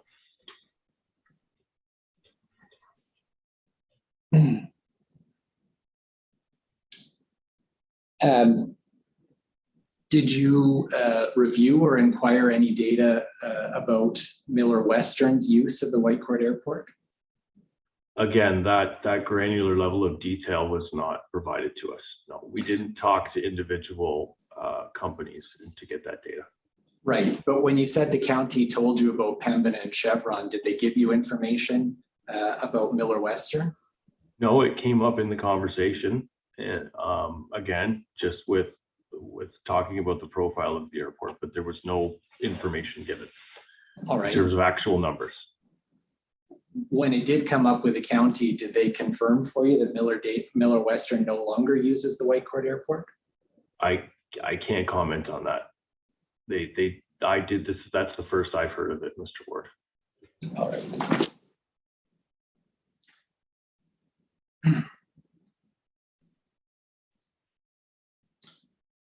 All right, Mr. Martin, if you turn to your table 4.4, which is ahead on page 17. Sure. So the table shows itinerant aircraft movement at the Whitecourt Airport, which I assume you obtained from Statistics Canada? That is correct.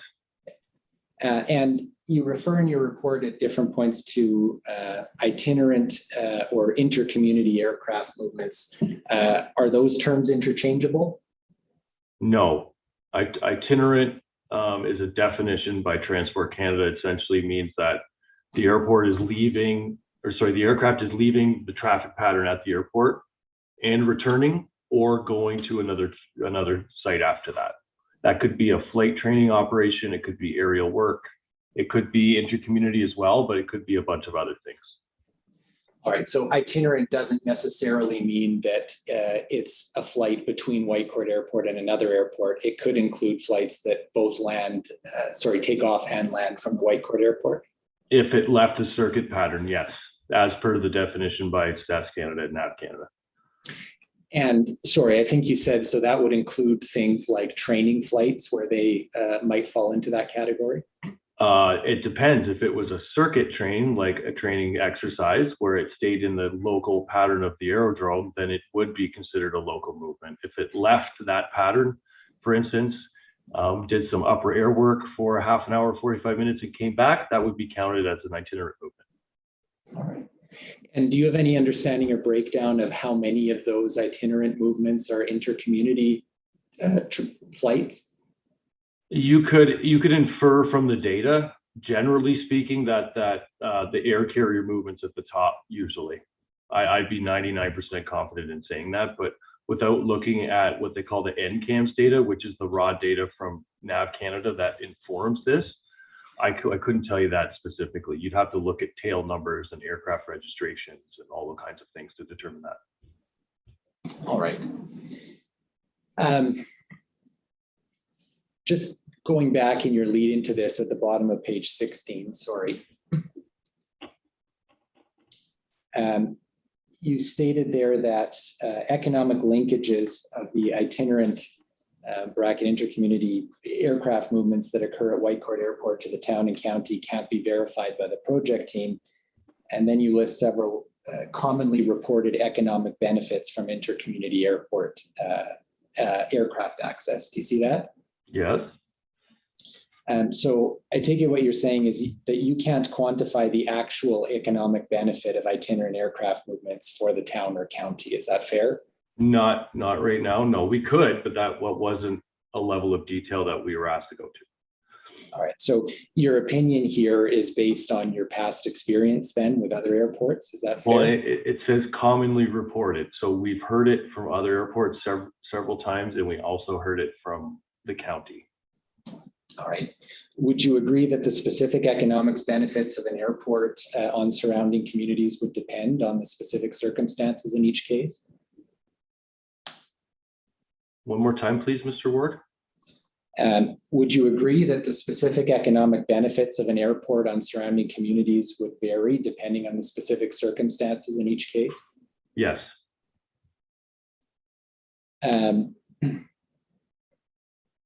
For example, would you agree that some airports serve particular industries or primarily serve particular industries? That can be the case, and again, it's a case-by-case basis, but that is the case, and that is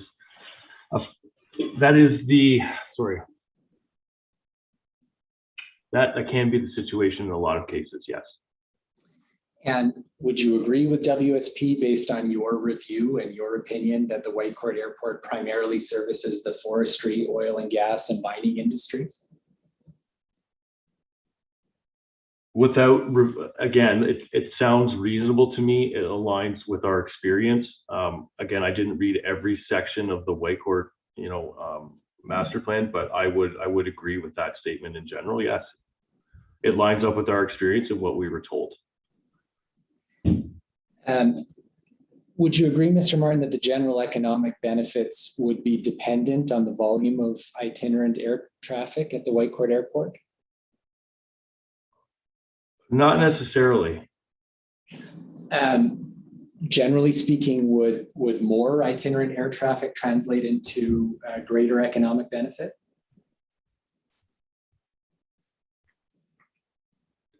Generally speaking, yes. Okay. And is your hesitation again because there are all different kinds of itinerant aircraft? Exactly. All right.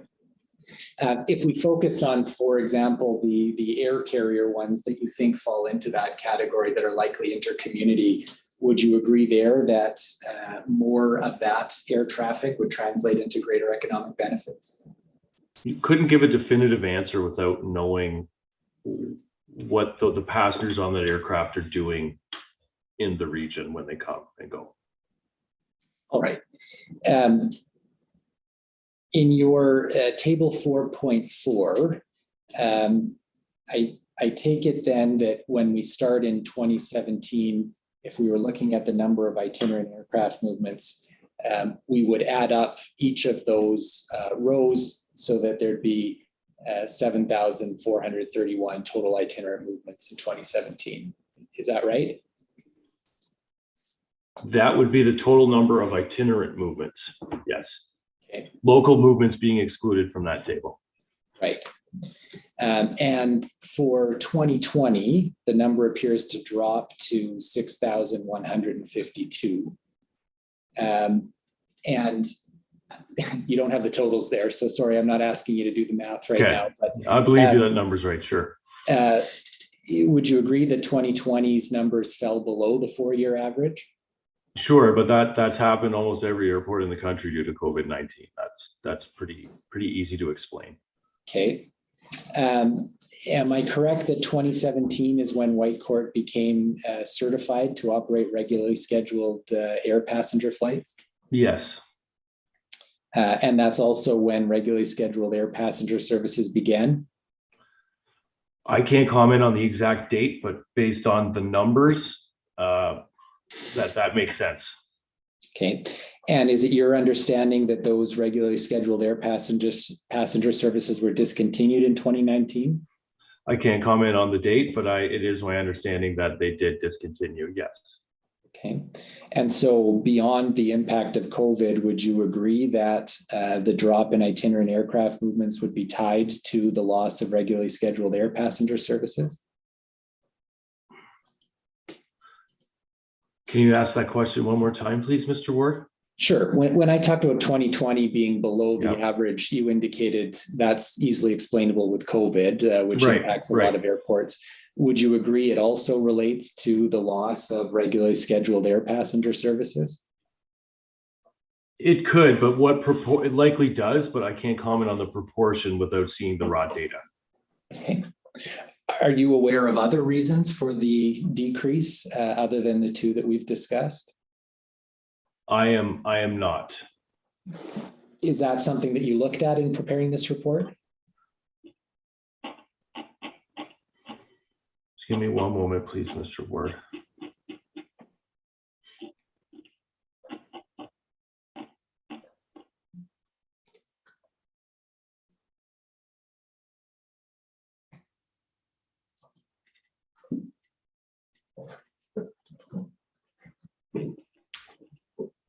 Sorry, one more time with the question, please. As part of your report, did you look into the issue of decreases or trends in terms of any reduction in aircraft movements at the airport? No, sir.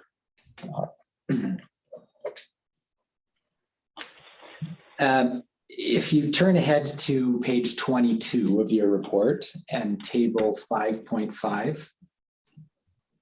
So this table shows the total number of aircraft movements. Do you see that? Yep. And so I take it when we spoke earlier about itinerant aircraft movements, this would include those, but also the other type of movements you talked about originating from and returning to the Whitecourt Airport. Is that right? It doesn't specifically. Yes, I would assume that that table includes both local and itinerant movements. It's higher than that number. I'd have to go and do the math, Mr. Ward, and add the number above. But if we didn't say specifically itinerant or local, so that would indicate to me that it's total movements. All right. And so can you describe the type of flights or services that would be, I guess, non-itinerant aircraft movements? What types of movements would fall into that category? I think a perfect example would be a flight training circuit. So essentially a large portion of pilot training consists of what they call touch and goes or circuits. So you essentially take off and make a series of left turns, usually to form a rectangle adjacent and parallel to the runway. That's very much part of the pattern. So if you're training to be a pilot, sometimes you may do 6 of them in an hour. So you might have 6 local movements in a 1 hour period. A helicopter test flight may be a very good idea too. So if they're just, not leaving the pattern in the airport, at the airport, that would be considered a local movement too. So a takeoff and a landing each count as a separate movement. And would it also include repair work in the course of doing repairs and testing, that those might count as movements? Again, it depends on the exact characteristics of the flight to determine whether it would be a local or itinerant movement.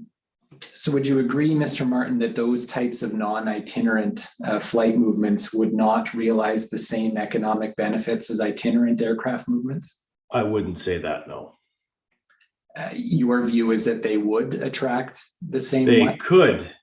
It depends on the characteristic of the movement. Is it a flight training movement? Is there, for instance, if there was a high volume flight training unit at the airport that had a half or a dozen airplanes that flew with students all day, then I would definitely say that that would be a positive economic impact from local movements. But that's not the case at any of these comparator airports. Right. And that's not the case at the Whitecourt Airport either. No, not to our understanding, no.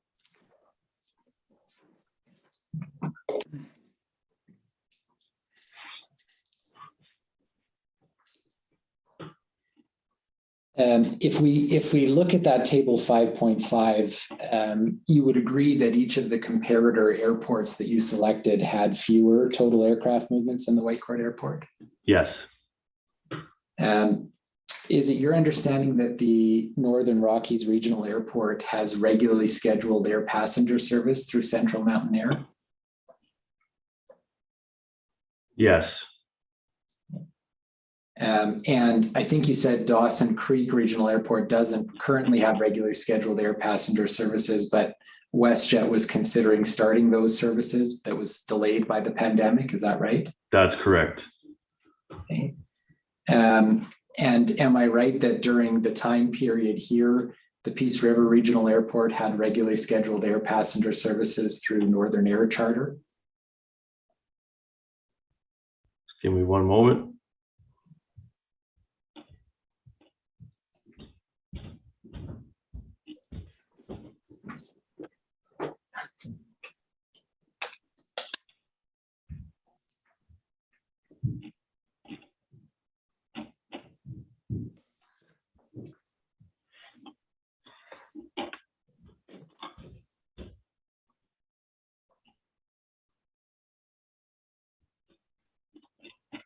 I believe that. I can't confirm the exact carrier, but I would say yes. I don't know if it was Northern Air, but I know that they did have scheduled service, I think. All right. I'm just checking our report, Mr. Ward, and see what it said here.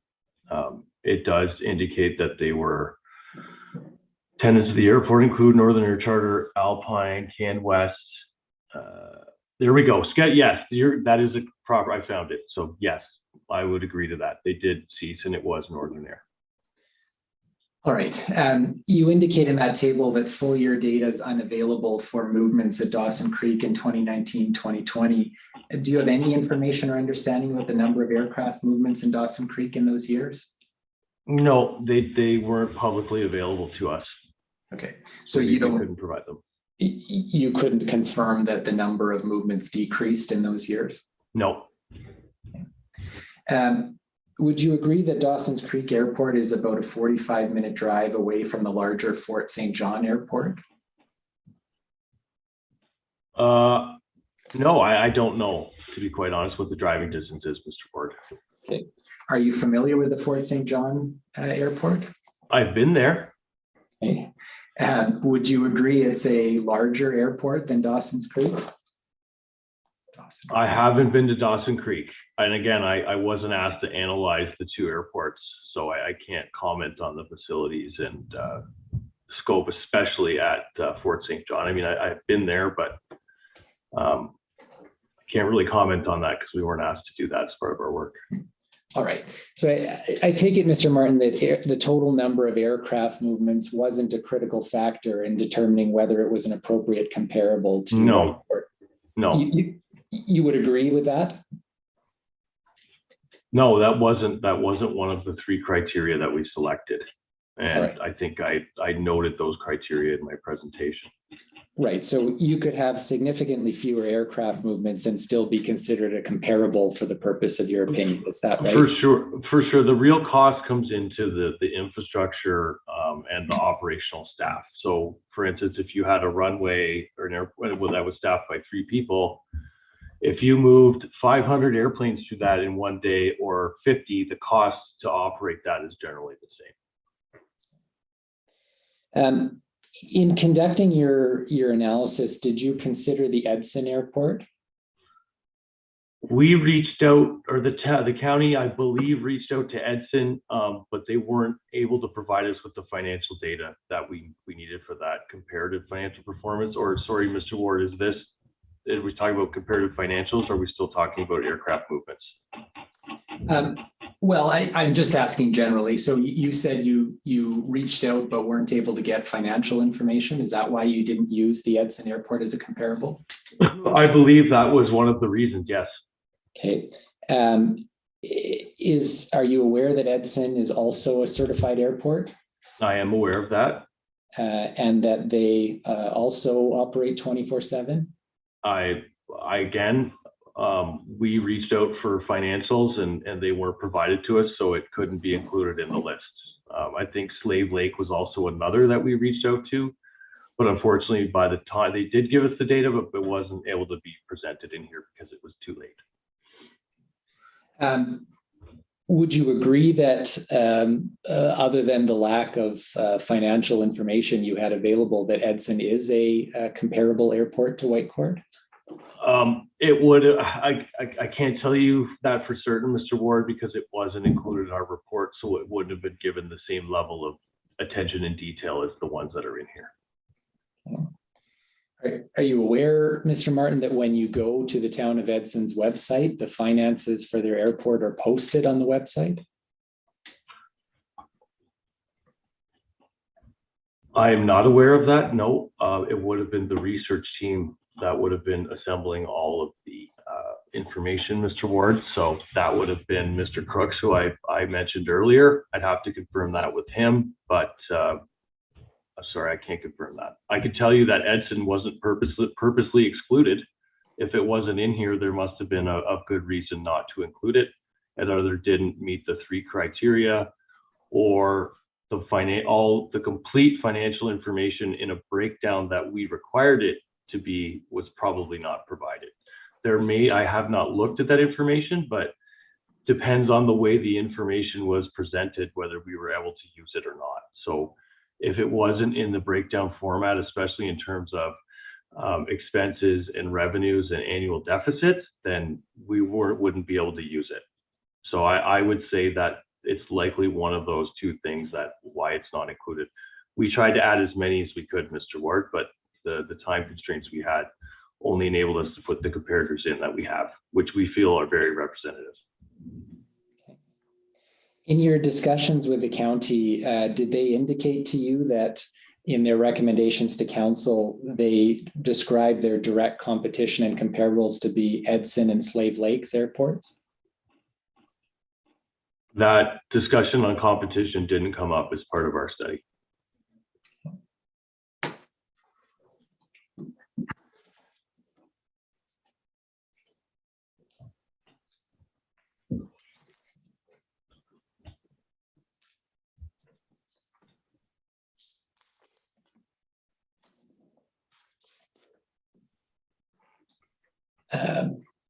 All right, in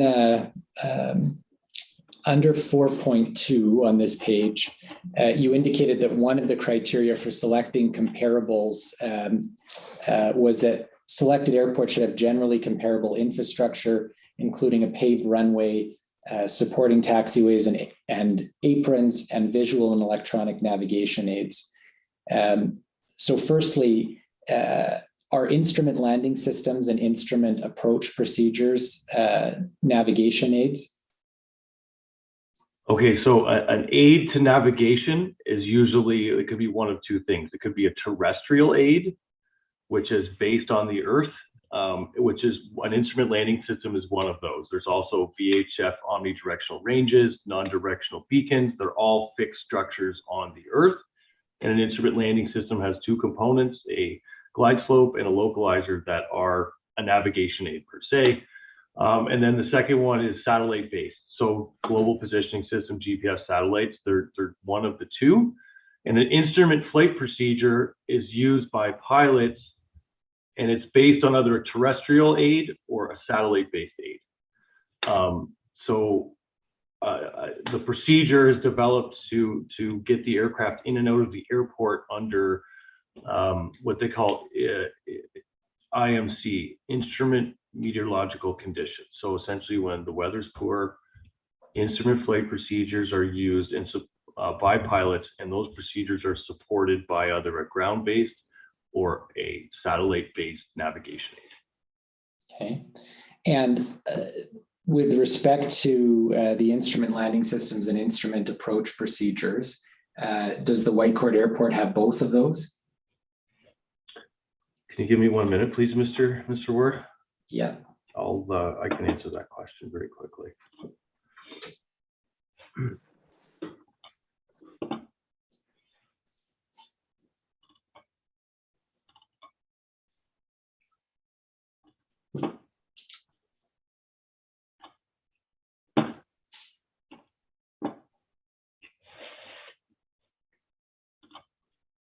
Just stand by with me 1 more, please, Mr. Ward.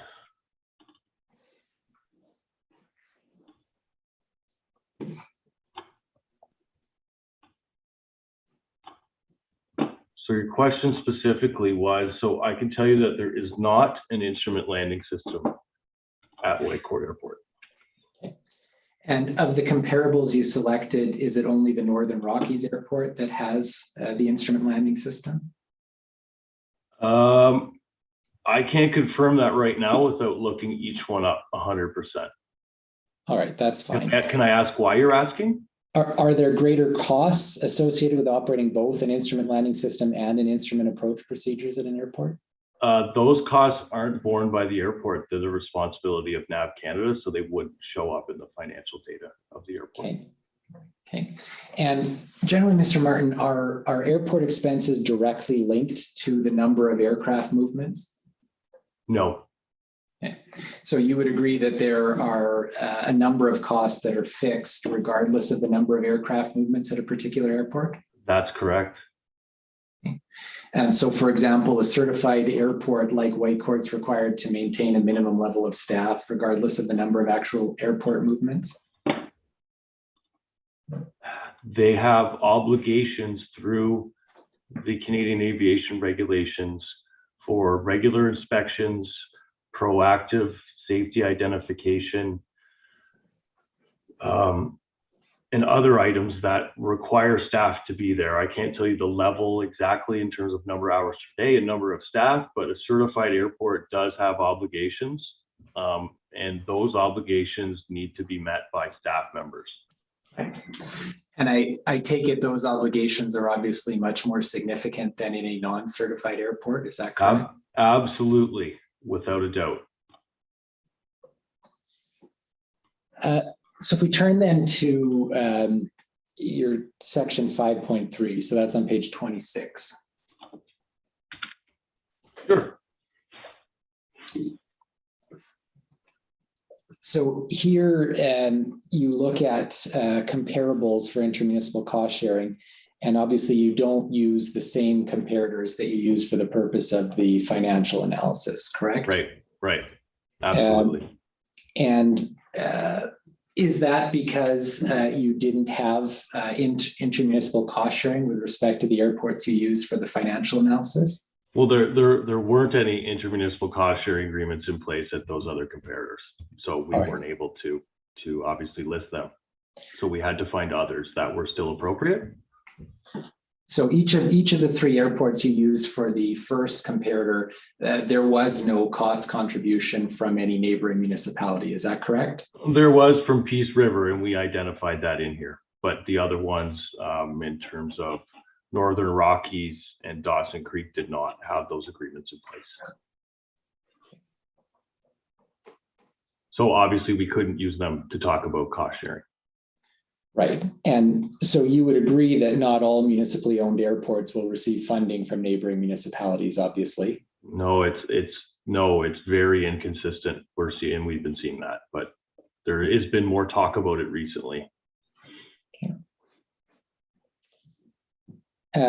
And with respect to the comparators in 5.3, you were just looking at the intermunicipal cost sharing agreement. And so I take it you didn't do any analysis on whether there's comparable air traffic volumes at those airports? No, and that's not important in this particular area of discussion.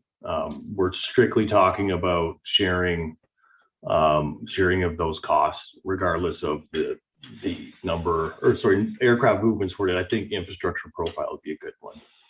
Okay.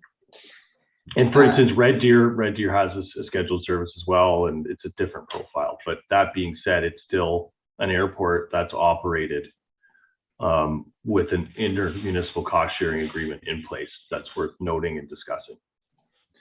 Right. So you weren't looking at comparators in terms of the economic benefits they provide or the infrastructure available at those airports, strictly looking at the concept of intermunicipal cost sharing. Is that right?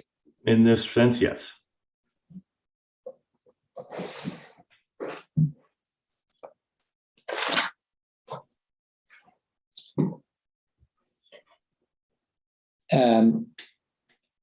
If you go down to page 29,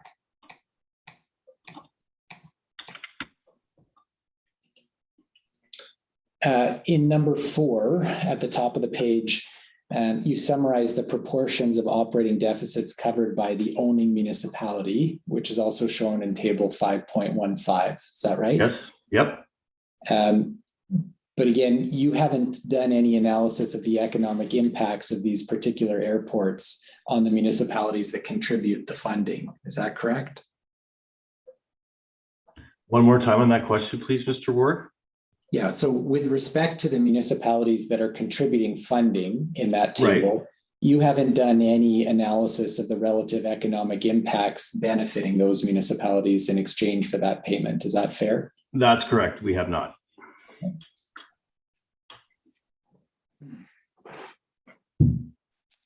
I think the point we were trying to make in table 5.15 is the urban and non-urban municipality differences. Right.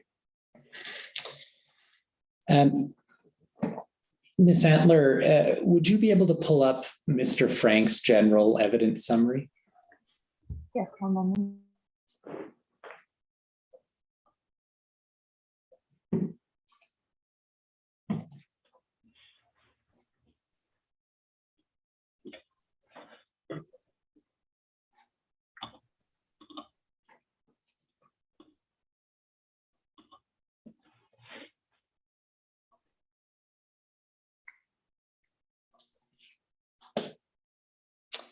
And I'm going to turn specifically to tab 13.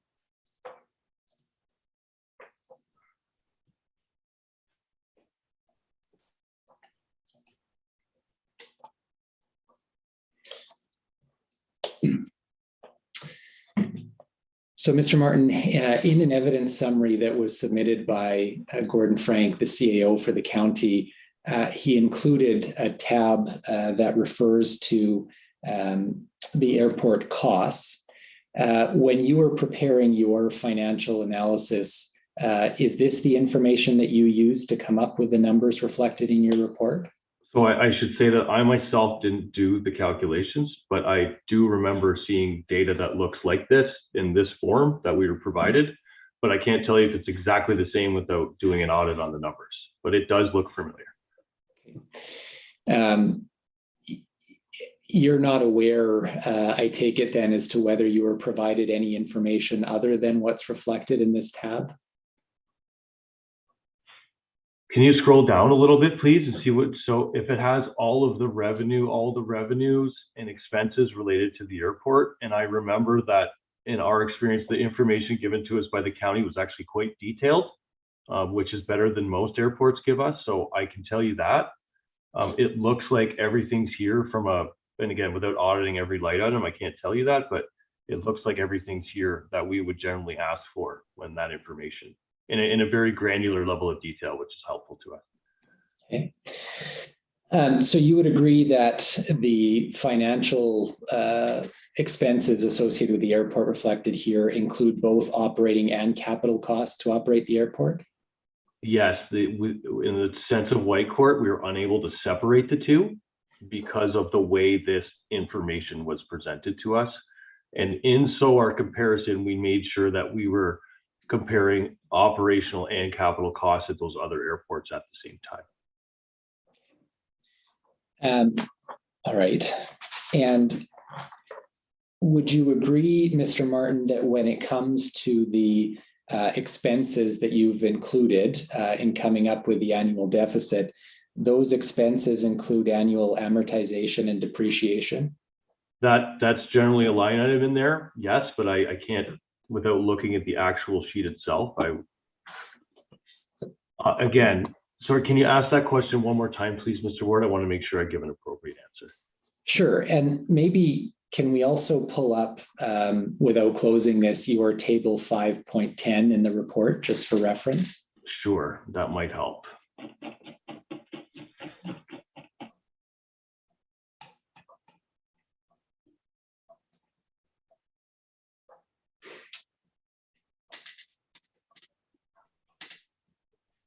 So my question, Mr. Martin, when we look at the airport financial position comparison and the annual deficits for Whitecourt, what I want to confirm is that one of the financial expenses that contributes to the deficit are the annual amortization and depreciation costs.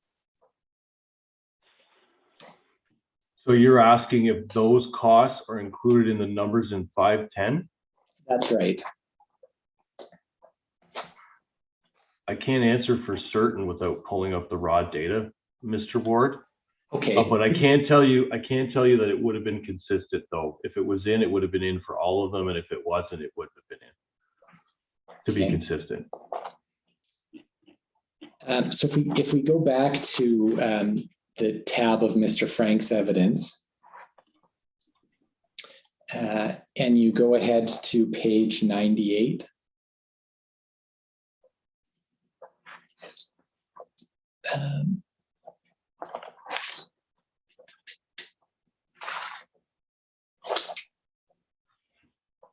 Sorry, give me 1 second here.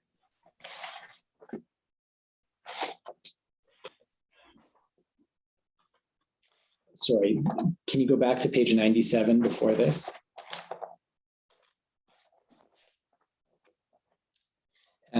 If we look, for example, under runway maintenance, do you see the line items there for depreciation, engineering structures, depreciation, land improvements, and then the corresponding numbers for each year that follow? I see those, yep. So you would agree that in calculating the deficit, those numbers are included as expenses for the county's airport expenses? I wouldn't say definitively without looking at the numbers, Mr. Ward. I mean, I can look those up, but again, that's a level of detail that's difficult to answer right now. Like, I can't tell you what, again, like my answer before, I can't tell you whether depreciation was included or not, but I can tell you in the comparison, it would have been consistent across the board.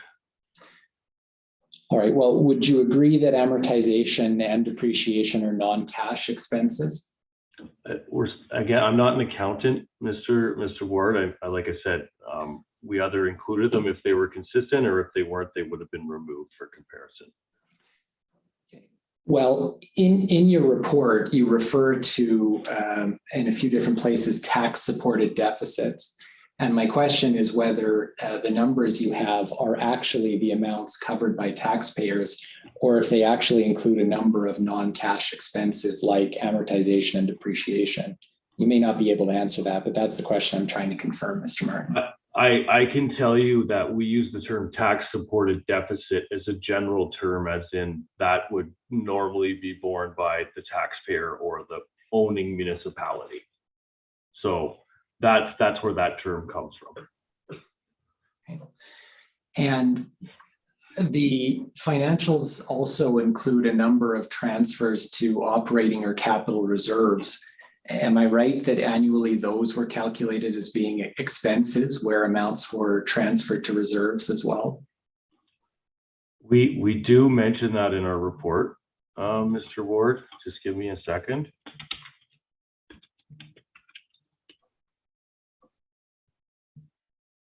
Transfers from reserve occurred in 2018 and 2019 to support operational and capital expenditures.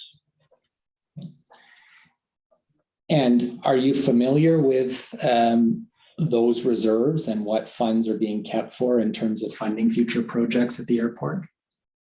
That level of detail was never investigated as part of our work. I don't know how much is in the reserves or what those are for. All right. And I believe, Mr. Martin, the expenses also include payment of debenture principal and interest. Are you aware of what the debenture was for by Woodlands County?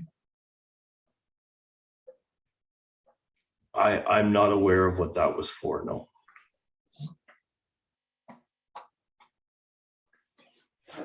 I'll have one more look, but if it's not listed here. Costs associated with the repayment of principal and interest of debts incurred in the previous years. Again, that's an accounting term. It's not related to airport operations and the raw numbers that we were looking at. But like I can tell you, when we did our comparison, they were all consistent across the board.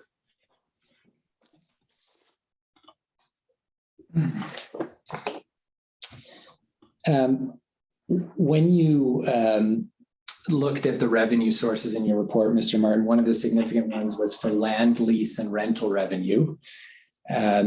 Did you receive a breakdown of which companies are paying how much in respect of the land lease and rental revenue? No, we did not.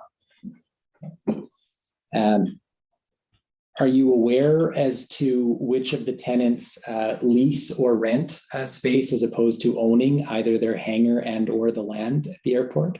No, we didn't get that level of detail. That wasn't in our scope.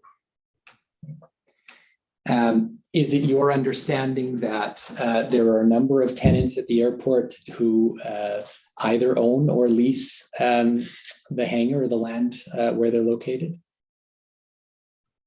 Those are generally the two options, but I can't tell you specifically in the terms of Whitecourt, which is the case of either way. Okay.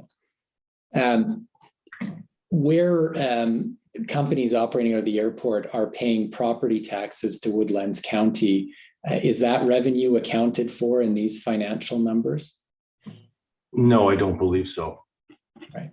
So the income that the county receives from any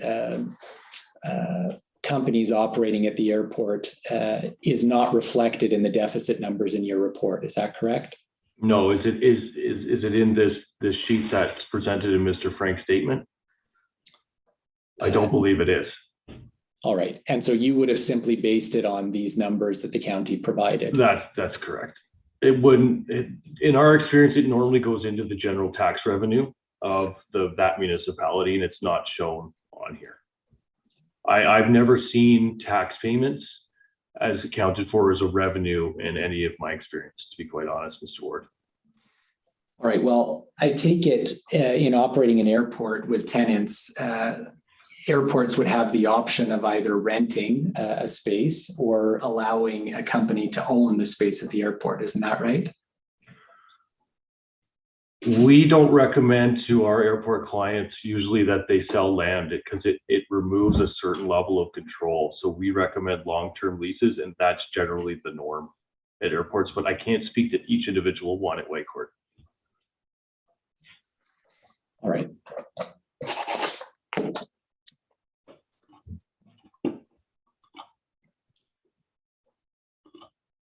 All right, let's go back to your report, Mr. Martin.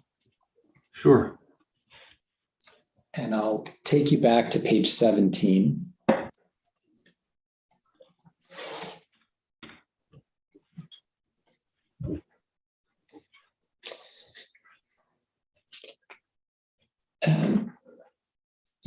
In your overview with Ms. Roberts, you discussed the economic development in your review of those two documents.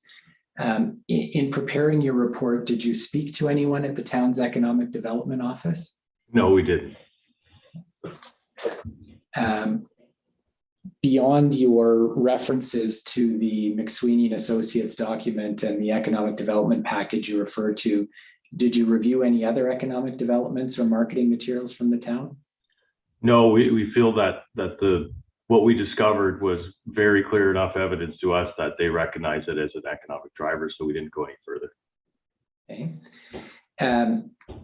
Did you hear from any businesses located in the town of Whitecourt that the presence of the airport was a factor in them deciding to locate their business in town? Did not make those consultations. No, that's a general theme that we see in our work. All right. So you haven't reviewed or prepared any data on how the airport has influenced business retention or expansion or relocation in town? Negative. All right. In section 4.34 on the next page, you refer to the Whitecourt Air Show. Are you aware that the town and county each provide funding to that air show? I'm not aware of that. The funding, I'm not aware of the specific arrangements to support the funding of the air show itself. No. All right.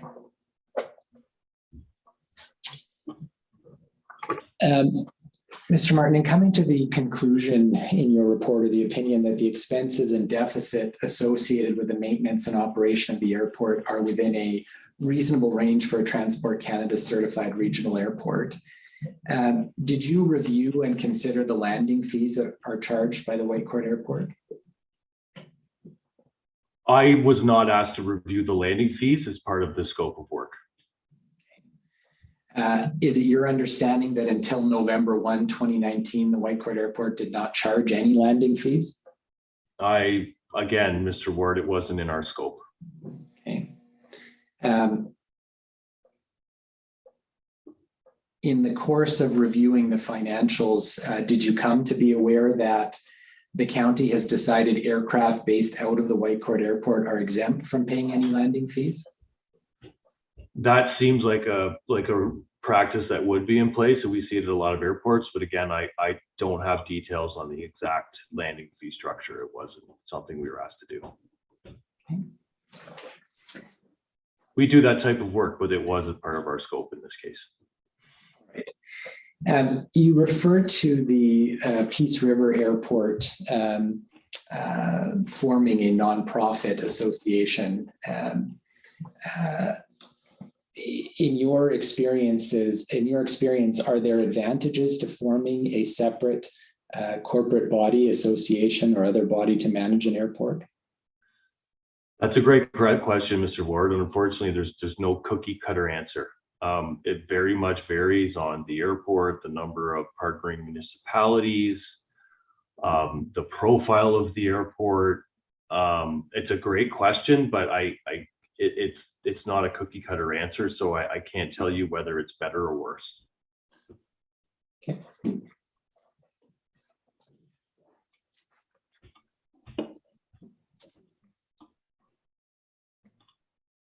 And again, we do that type of work, but we were not asked to comment on that in terms of what's happening here. All right.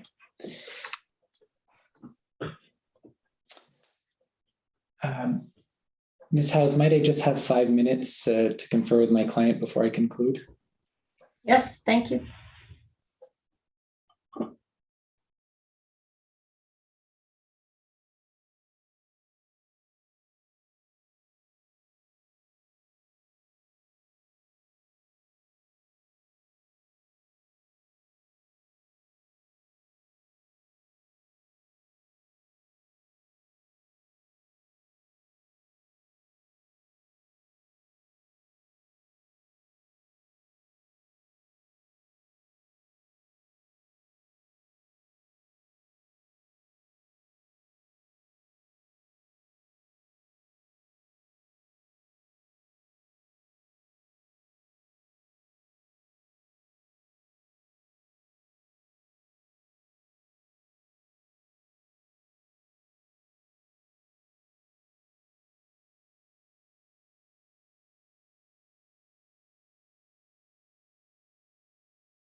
Go ahead, Mr. Ward.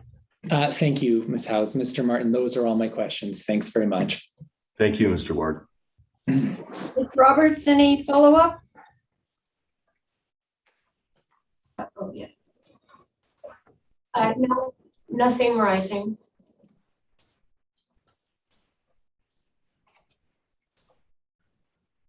Sir, I just have a couple, because I'm not sure if I caught the message you were trying to put across in a couple of places.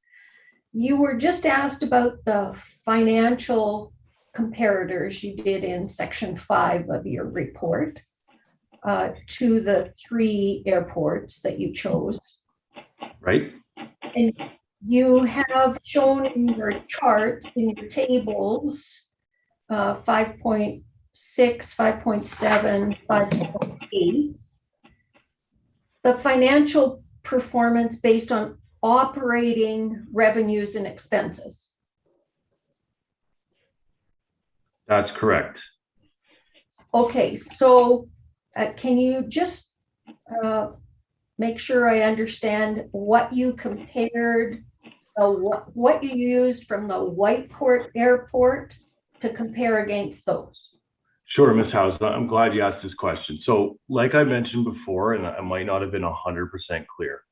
So the data received, the financial data we have presented for the comparator airports does not include capital projects. Capital projects, major capital projects in an airport would generally be a runway rehabilitation, a capital expansion of a runway or taxiway, something like that. The way that the data was presented at Whitecourt is we had to include both operational and capital expenses kind of as a total. But at these other airports, they had them, we just showed operating revenues. That being said, there were no major capital projects that we could see in the Whitecourt data that made that information uncomparable to the other 3. So we just kept it included. I don't know if I'm describing it well enough, but I know exactly where your question's coming from. So I think the answer is, from the Whitecourt sense, and the Whitecourt Airport, capital costs were included. However, there were no major capital improvements or expenditures in that time period from 2017 that made that data uncomparable to just the operating expenses at the other airports.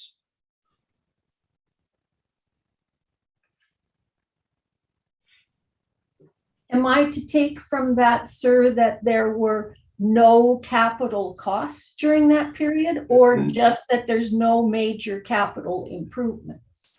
No, there would have been capital costs in that period, but nothing that would substantially change the data. Like, based on the macro approach that we took to this, it wasn't a detailed dive into all of these airports' exact financial statements.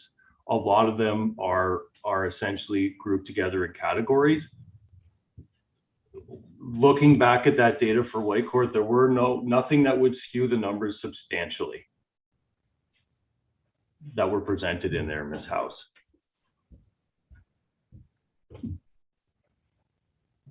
What we were asked to do was show the general performance of the airport and compare it to similar, and we were able to take the data and present it that way. There was just, it's not always exactly apples to apples based on the way that the information and the accounting practices of the different airports.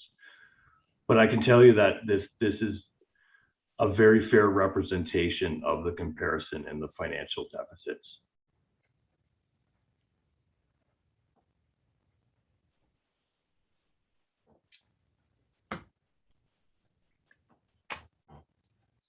Okay.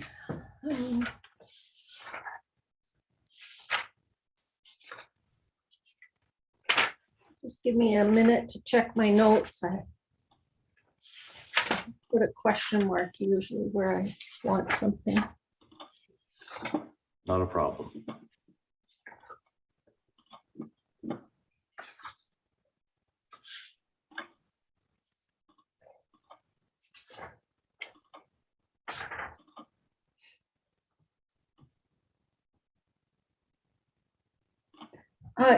You were asked about other towns, Mayerthorpe, Fox Creek, Swan Hills, Evansburg, Edson, Slave Lake. Do you know where the next closest airport is? What kind of airport, Ms. House? Well, I guess my first question is next closest airport, and then would that be comparable to if the businesses were going to use it? Again, Ms. House, I know a little bit about the region from doing some work out there. When you say next closest, are you talking about distance from road? Like, I know Dawson Creek is what, again, I can't comment on the distance right now without actually looking at them. Okay. Again, some of this work was done by my research team to select the comparables.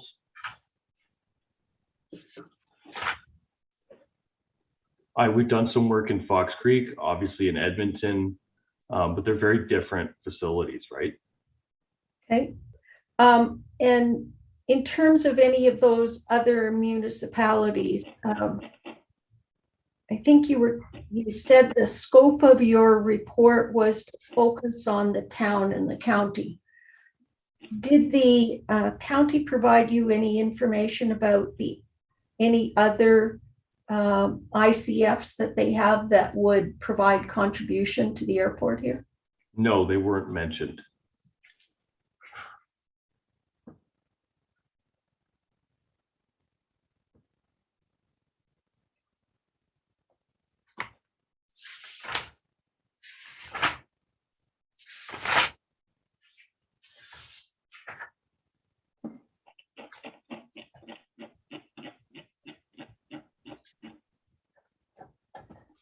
And one of the things that I'm also dealing with here happens to deal with firefighting at or around the airport. Yes, Ms. House. Was there anything in the scope of your work that touched on that? Firefighting at the airport in terms of airport rescue and firefighting? Yes, and cost or who did it or? Negative, it was not part of our scope. Okay, thank you.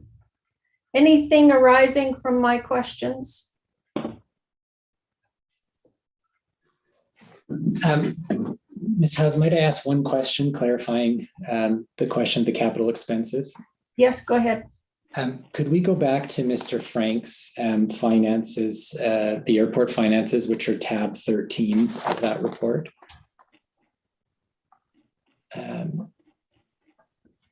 If you, sorry, and I don't think this is the first page if we go back up.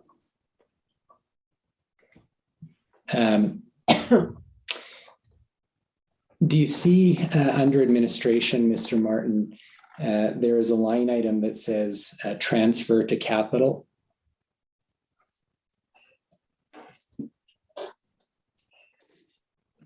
Yes, I do. Would you agree in 2019, 2018, 2017, there were very significant transfers to capitals that are included in the finances? Yes, they are, but I don't know if they would have been carried somewhere else on the balance sheet or where that money actually went. Okay, so you're not really familiar with the way in which it was dealt with. I take it this wasn't you that prepared the finances from these. No, it wasn't, Mr. Ward, but I can tell you it was prepared with diligence and for a comparative standpoint, it was definitely done from apples to apples. We have no interest in showing a number that's not comparable or changing them, like I said earlier. All right, thank you. That's all, Mr. Martin. Mr. Martin, when you say that you'd have done that comparison, I guess the piece that I don't quite understand is what comparison did you use? I appreciate that you would have tried to do that, but it still doesn't answer the question, was it in or out? Was capital expenses in or out? Or you were asked the same thing about depreciation or amortization? Again, Ms. House, those would have been done by our research team. I can go back and look at those data, but if it was included in one of the other, sometimes we had to make some modifications in the numbers to make sure they're apples to apples. So if depreciation is included in one of the numbers and it isn't, we have to exclude it so that we can identify what that hypothetical deficit is, so that we can compare them all across the board. So sometimes one airport will give us data where amortization is in, and we won't have it in the other. So we'll have to modify it to come up with a baseline apples to apples comparison. And I'm 100% confident that that was done in this case. But in terms of the numbers and how they were manipulated to get to that comparison, I can't speak to the specifics of that. And unfortunately, debenture, amortization, those are kind of accounting terms that I'm not asked to look at in detail a lot of times, but they are dealt with on a consistent basis.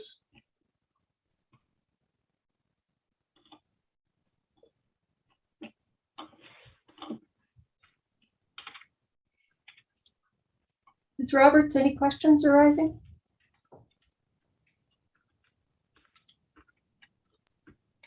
Sorry, I'm having trouble with unmute. No, Ms. House. Mr. Ward, anything further? No, thank you, Ms. House.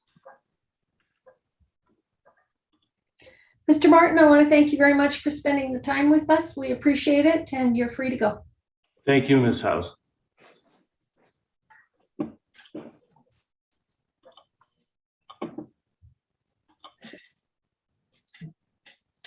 Is this a good time to talk about lunch? I think so. I believe that my friend is planning on questioning Mr. Grande, but I certainly think it makes sense to take our lunch break now. If we come back at 12:30, will that be good? Sure. Ms. Roberts? Yes? Yep, that's fine. Okay, we'll see you at 12:30. Thank you.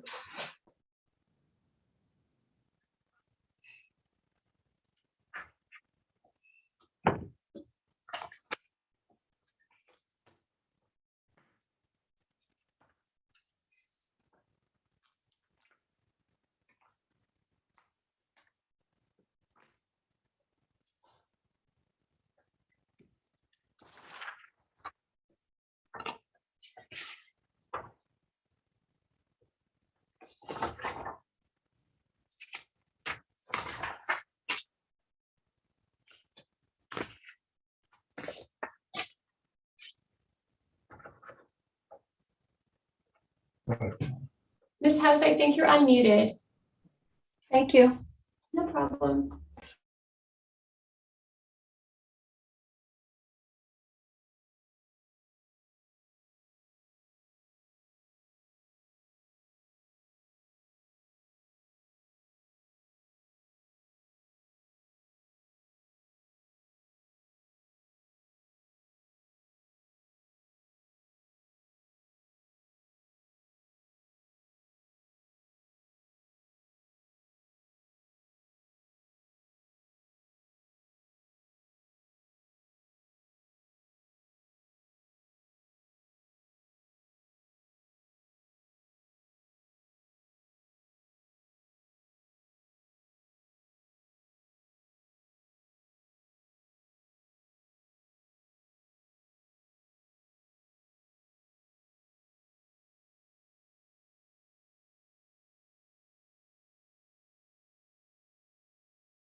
Council, first thing we need to do is mark Mr. Martin's report as an exhibit. Mr. Ward, do you have any objections to marking it? No objections, Ms. House. It will be exhibit number 25.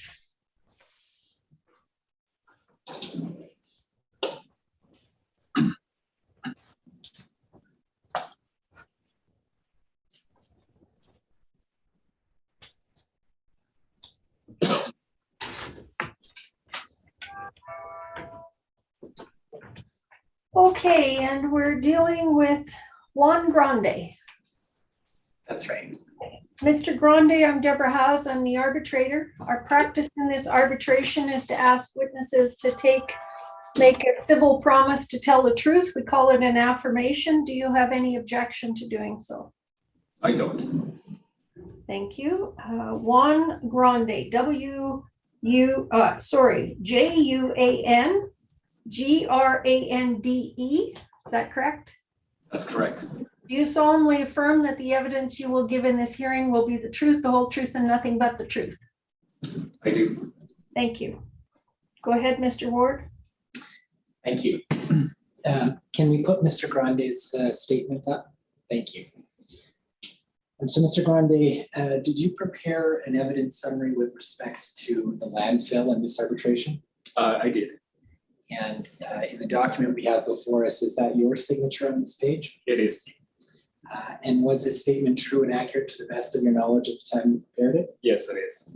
Does it remain true and accurate to the best of your knowledge today? Yes, it does. All right. Subject to any objections from my friend, I would ask this be marked as an next exhibit. Ms. O'Kelly? No objections, House.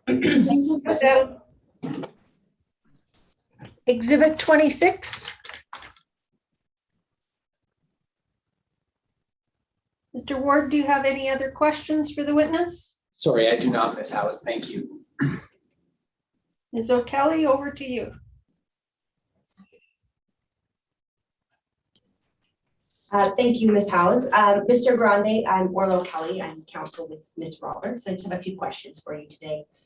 Can you just confirm your title and position with the town of Whitecourt?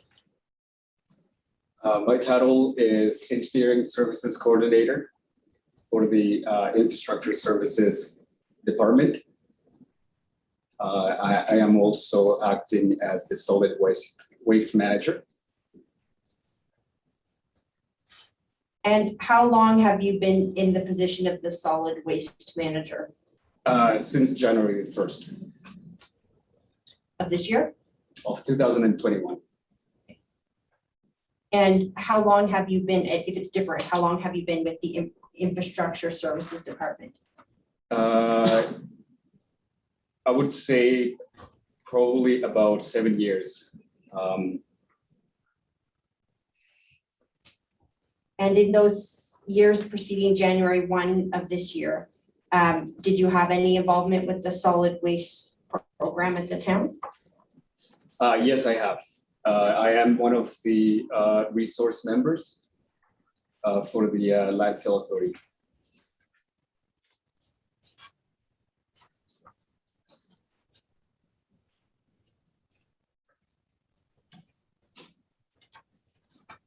If we could go, Ms. Antler, to paragraph 2 on the next page, please.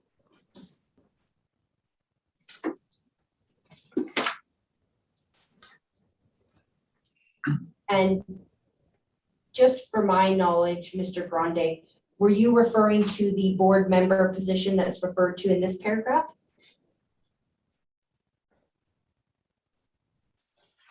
As a number of non-voting members of the board.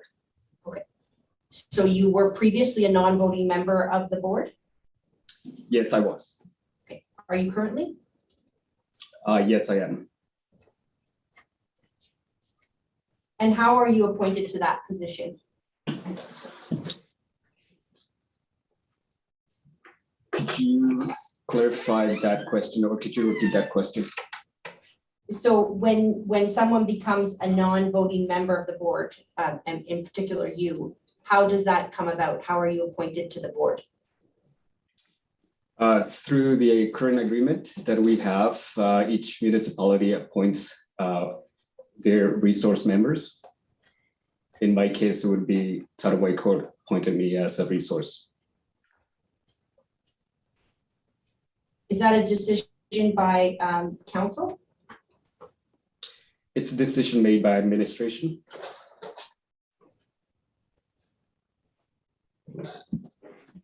Is that the chief administrative officer who makes that decision?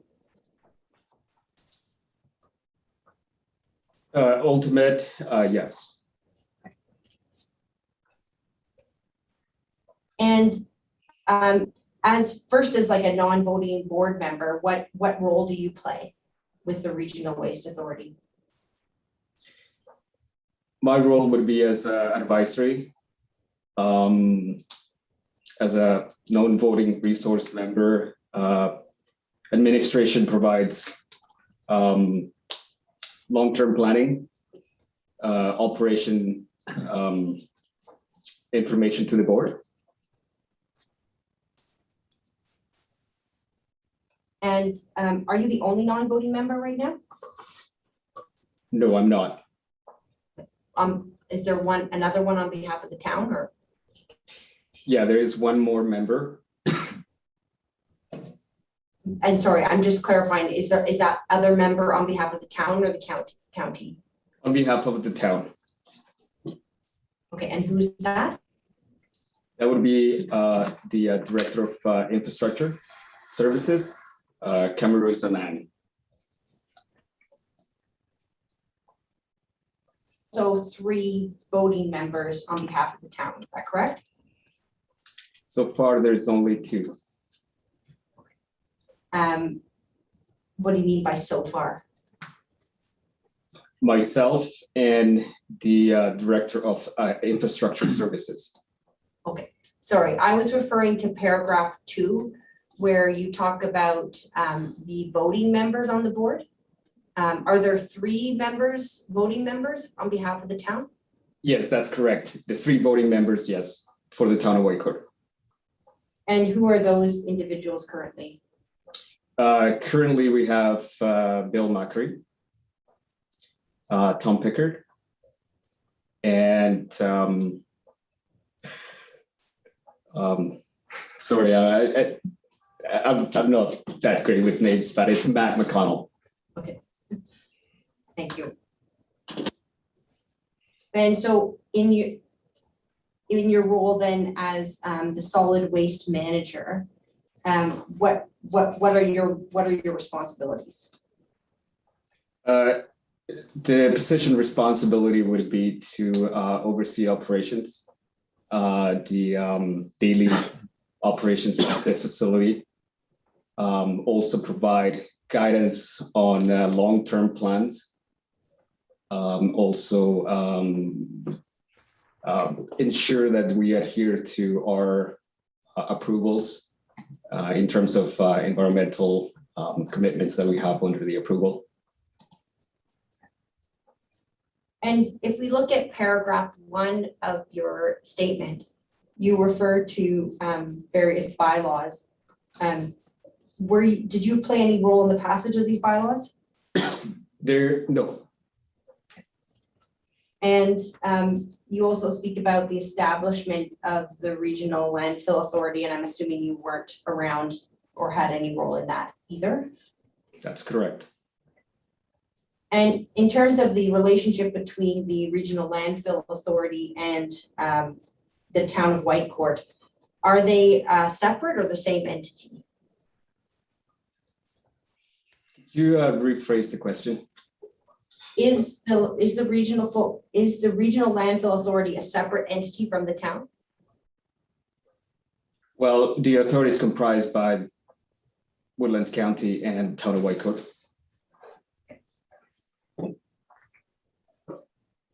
And do they operate, perhaps I can ask it another way, do they operate independently from the town? Once again, I think the under the agreement, the members or the board members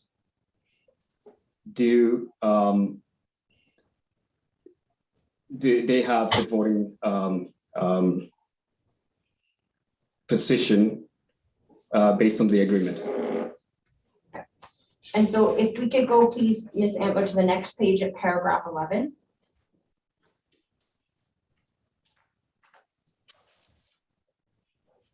And here you explain that the landfill authority directly employs a manager, 3 full-time and 2 part-time staff to provide manpower for daily operations. Are these employees of the town indirectly, or are they separate from the town? Payroll, accountables, payables, it's operated through the Town of Whitecourt Finance Department.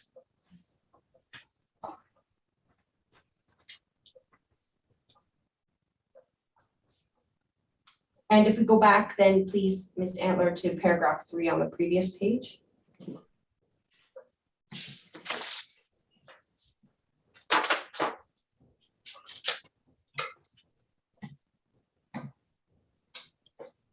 Where, and you talk about a recommendation that the landfill authority consider moving to a commission format. What's a commission format? I believe this discussion, or what's, it would be to investigate if different models of operating the landfill would be more adequate.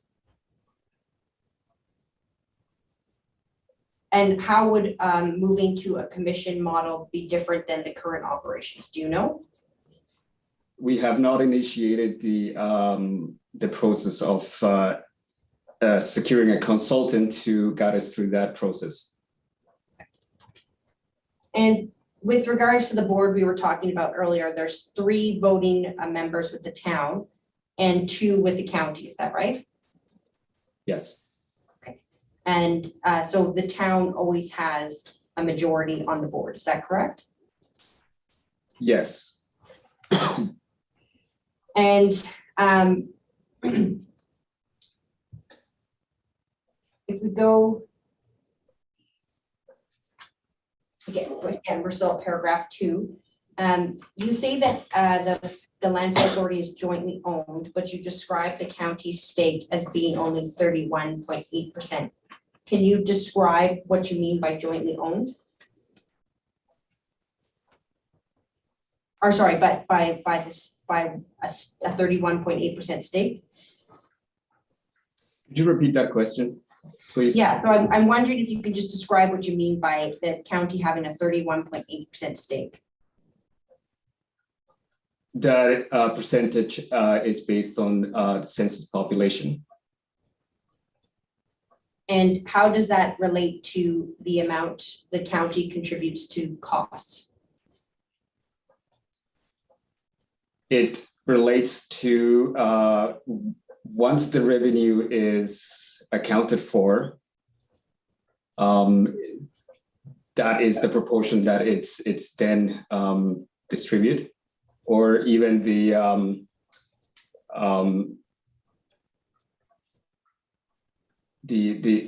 basically, yeah, I think that's my answer. Sorry.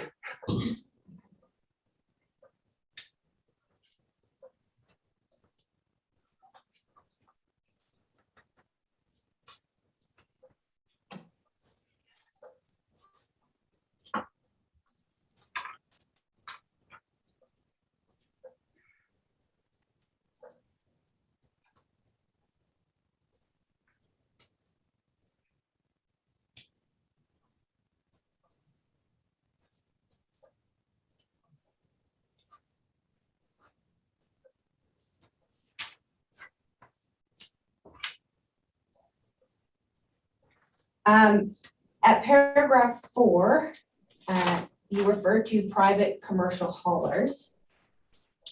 Do private commercial haulers who use the landfill for disposable services pay for this service? Yes, they do.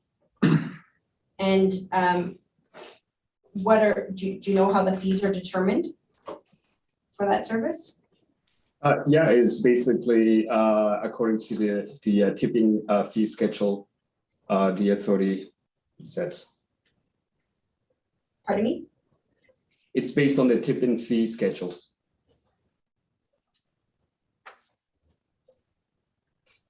And who determines the tipping fee schedule?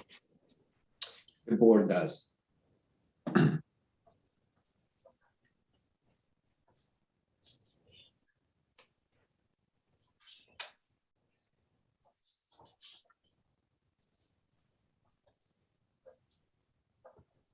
And how are the fees collected from private commercial haulers in the context of the cost share regarding the landfill?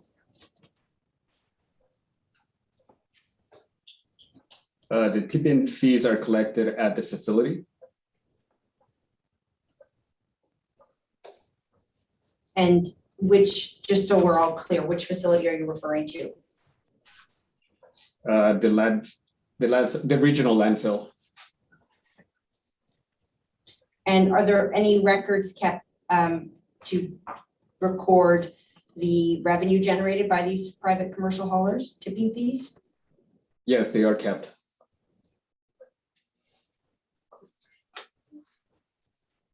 And other than these private commercial haulers, are any other parties charged for a fee on a fee per service basis? Yes. Who else? Any residential,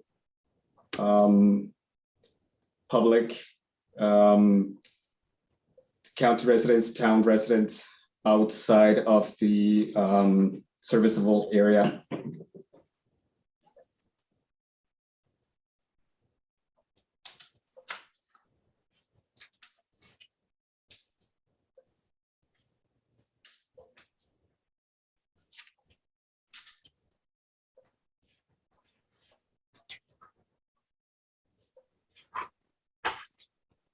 And if we could go to paragraph 12, please, Ms. Antler.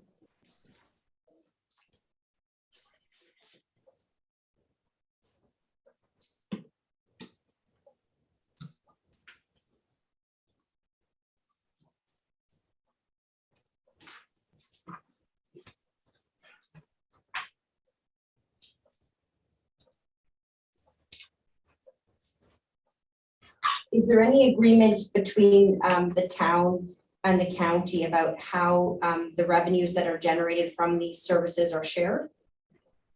Or are they shared?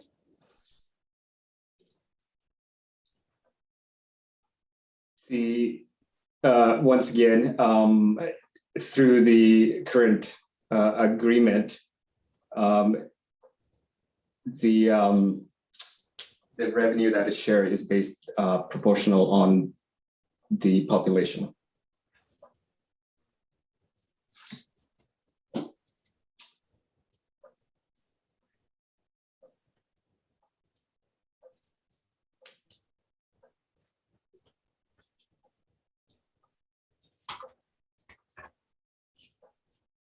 I wanted to also take you to page 8 of the bylaw.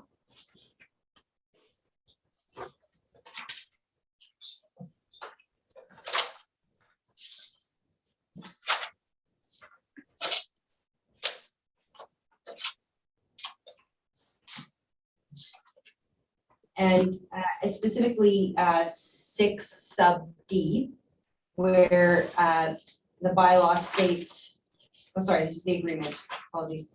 It states in 6 sub D, in the year that the net operating cost of the regional landfill exceeds 250,000 per annum, this agreement shall be renegotiated. Has any such renegotiation occurred? To my best knowledge, no. And do you know whether the net operating cost has exceeded that number? I would have to verify that through each of the budgets.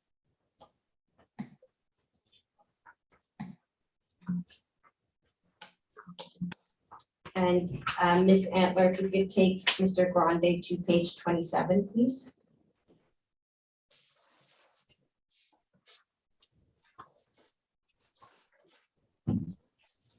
And Does this assist you in answering that question, or do we need to move to the next page, sir?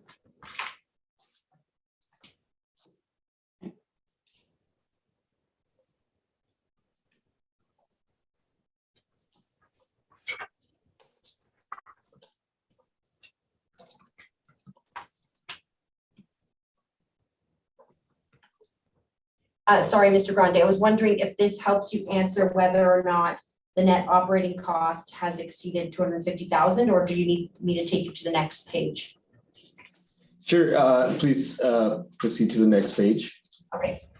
And the same question with that page, whether you're able to answer based on this page, and if you just flip forward.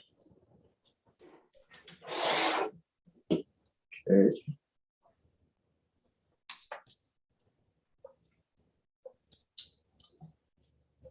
So yeah, it does appear that the operational costs have exceeded 250,000. And where are you reading that, just so we can follow you?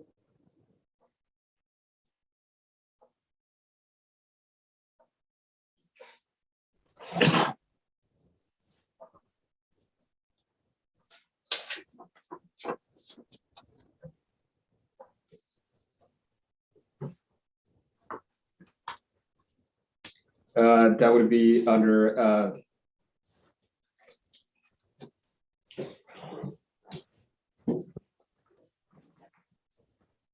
just would it be possible to clarify that question? Are we talking about 2020 or 2021? Either year has the, I mean, obviously not 2021, because it hasn't occurred yet, but in 2020, is there a net operating cost that exceeds that number? Yeah, it does appear so. It would be right under the 2020 budget net gain loss. And were you involved in preparing the amended 2021 budget? Portion of it, yes. A portion of it? A portion of it, yes. Which portion? The portion under capital expenditure of for the replacement of weigh scale and the house scale.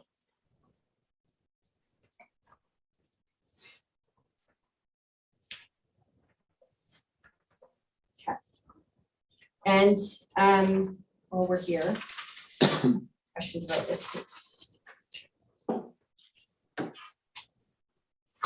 Page 28, I know that there are money spent each year on advertising. What kind of advertising does a landfill need?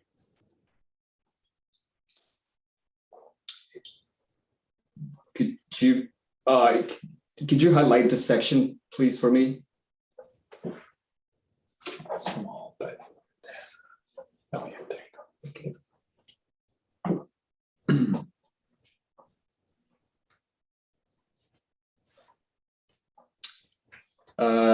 Account number 221, detail amount 1,500.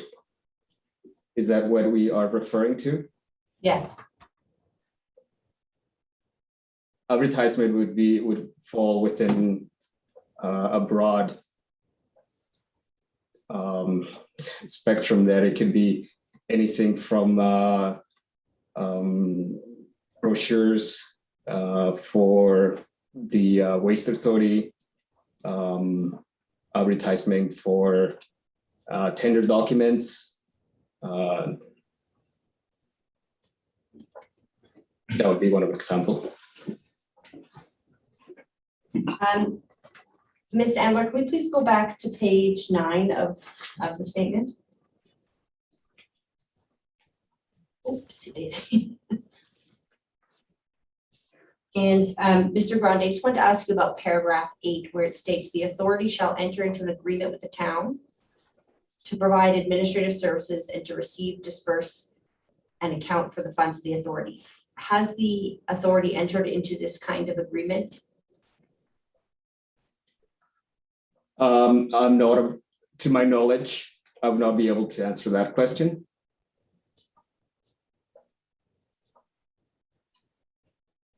And then Ms. Antler, I did want to take Mr. Grande to Ms. Barney's statement.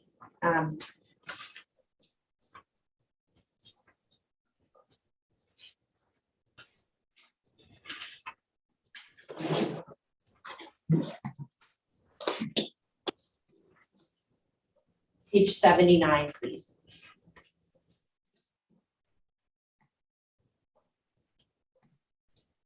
And Mr. Grande, did you review Ms. Barney's statement? No, I haven't. Did you listen to her testimony? No, I haven't. And if we go up so we can just see the top of the document, please, Ms. Antler. Are you familiar with this document? No, I haven't. No, I haven't seen it, sorry. So I'm not familiar with it. Okay. Where it lists summary of functions, waste management, is that referring to your role with the town? Solid waste manager? Without reviewing it, I would not be able to accurately answer that question. Okay, so you don't know what waste management refers to? It refers to several components. It would be curbside pickup. It would also be operational transfer stations. It would be also the proportion for the landfill operation. The town's proportion of the landfill operation? Correct. Because the town and the county both run their own operations at the landfill, is that correct? Could you rephrase that question, please? Do the town and county do their own operational activities in relation to the landfill? No, the question, no. Pardon me? No.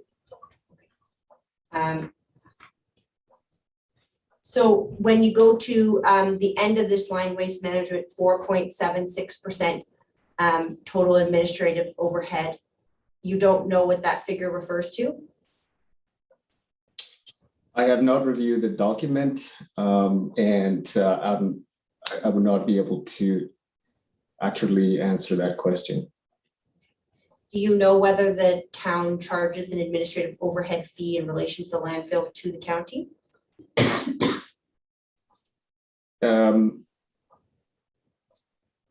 Yes. They do? Currently, there is a fee that has been charged to the authority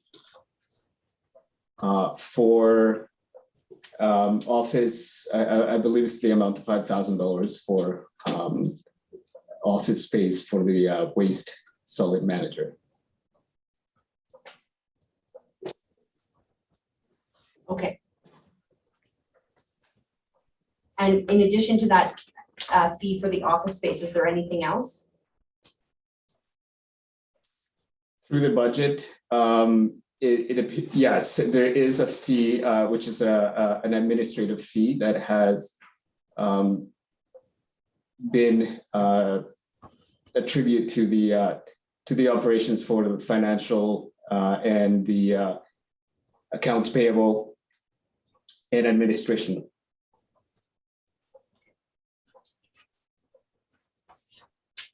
And if we could go back to paragraph 9 at page 3, please, Ms. Antler. Of what statement? Page 3, sorry. Of what, whose statement? Oh, it's just of the actual substance of the statement itself. Okay, the 00003 at the top. Yes, thank you.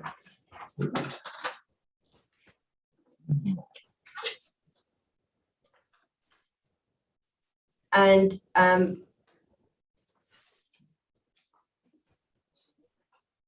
you say here, while the collection and pickup of residential solid waste is currently conducted individually, does that mean that the town and county each do their own collection and pickup of residential solid waste?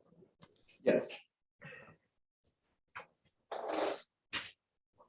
I believe I'm almost done, Ms. House. I just need to confer very quickly with Ms. Roberts. Should only take 2 minutes. Go ahead. Thank you.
Ms. Antler, I'd just like to turn right back to page 9. Just one more question for you, Mr. Grande.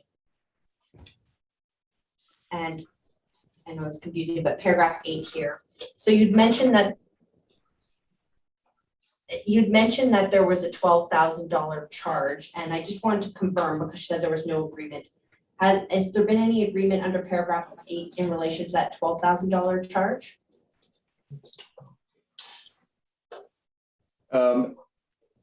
I believe the figure should be 5,000.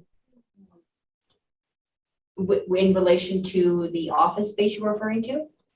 Yes. Okay. Is that the I reference? thought I heard 12,000, but My mistake.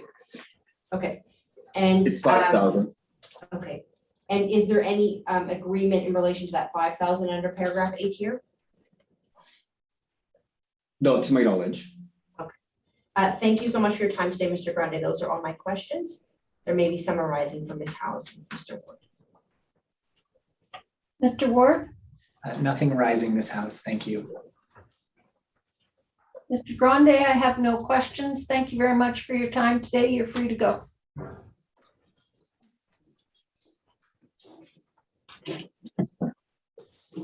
Thanks, Warren.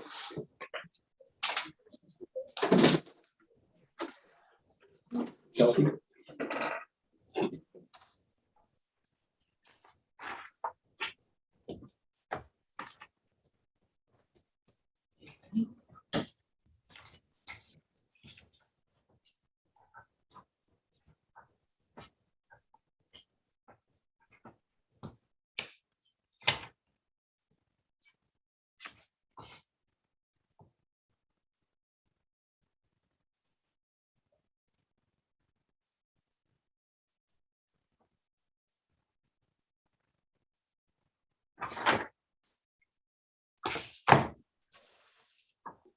Are we going to be marking all of her statements at the beginning, Mr. Ward, or are we gonna just go through some of them? What are we gonna do?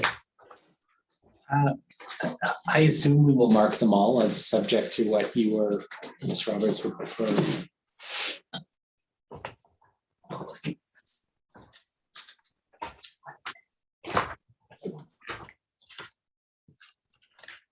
But we have no objection to them all being marked at the beginning. Mr. Ward, Ms. Roberts has just stepped out to get her notes.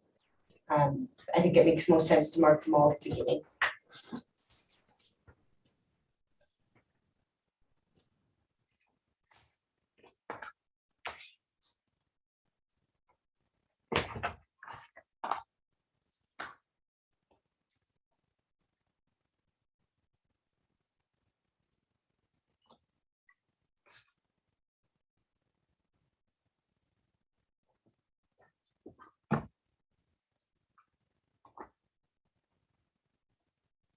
I just have to get ahead of you with my notes for a sec.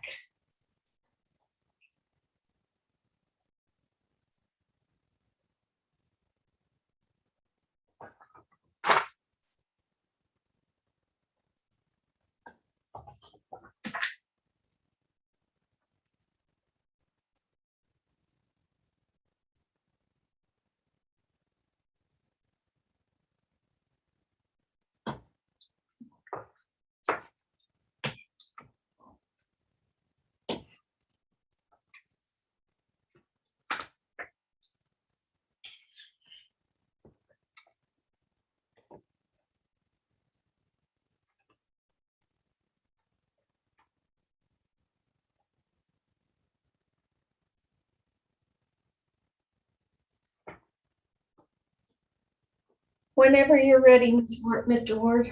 Oh, Miss Roberts is back. Ms. O'Kelly is just joining. Okay.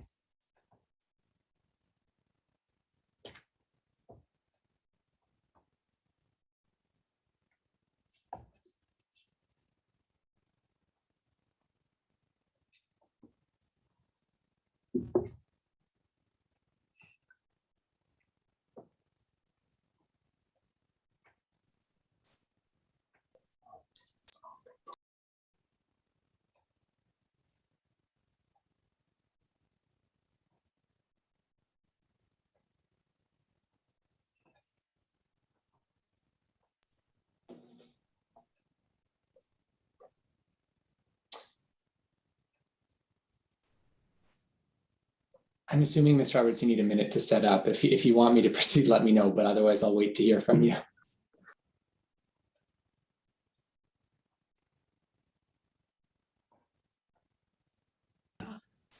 I'm good. You can proceed. Thank you. Can you hear me? Yes, thank you. Oh, sorry. Thanks. Mr. Ward, go ahead. Do you want to have the witness affirm first, Ms. House? Sorry, thank you very much for the reminder. Ms. Grande, I'm Deborah House. I'm the arbitrator. Our practice in the hearing is to ask witnesses to make a civil promise to tell the truth. We call it the affirmation. Do you have any objection to doing so? No. Okay. Chelsea Grande, CHELSEA GRANDE. Yes. That's correct. Yes. Do you solemnly affirm that the evidence you will give in this hearing will be the truth, the whole truth, and nothing but the truth? I do. Thank you. Go ahead, Mr. Ward. So Ms. Antler, if you could start with her statement on the Forest Interpretive Center.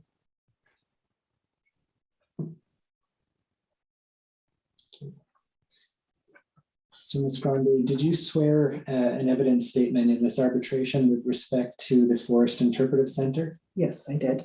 And is that your signature on the document? Yes, it is. And was this evidence true and correct to the best of your knowledge and information at the time you swore the statement? Yes. And does it remain true and correct to the best of your information today? Yes. All right. Subject to any objection by my friend, I'd ask that be the next exhibit. No objection. Thank you.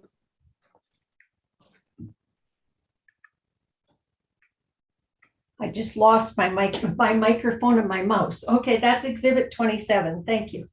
Thank you. And then Ms. Antler, if you want to pull up the statement with respect to library.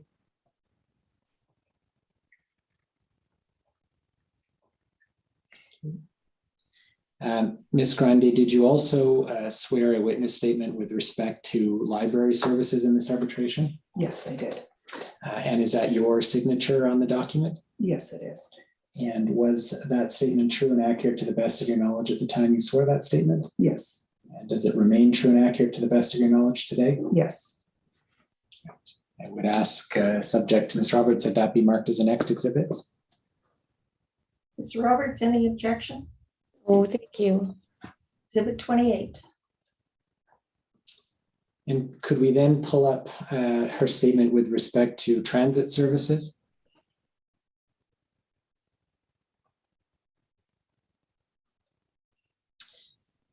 So Ms. Grande, did you also swear a evidence statement in this arbitration with respect to transit services? Yes. And is that your signature on the document? Yes, it is.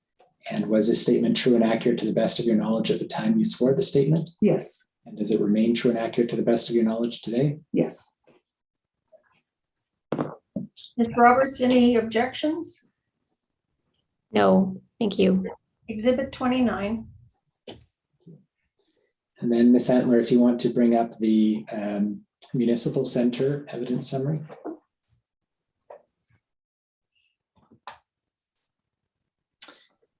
Ms. Grande, did you also swear a witness statement in these proceedings with respect to evidence regarding the municipal center? Yes. And is that your signature on the document? Yes, it is. And was it true and accurate to the best of your knowledge at the time you swore that statement? Yes. Does it remain true and accurate to the best of your knowledge today? Yes. Any objections, Ms. Roberts? Sorry, no, thank you. Exhibit 30. And could you then pull up the statement with respect to recreation?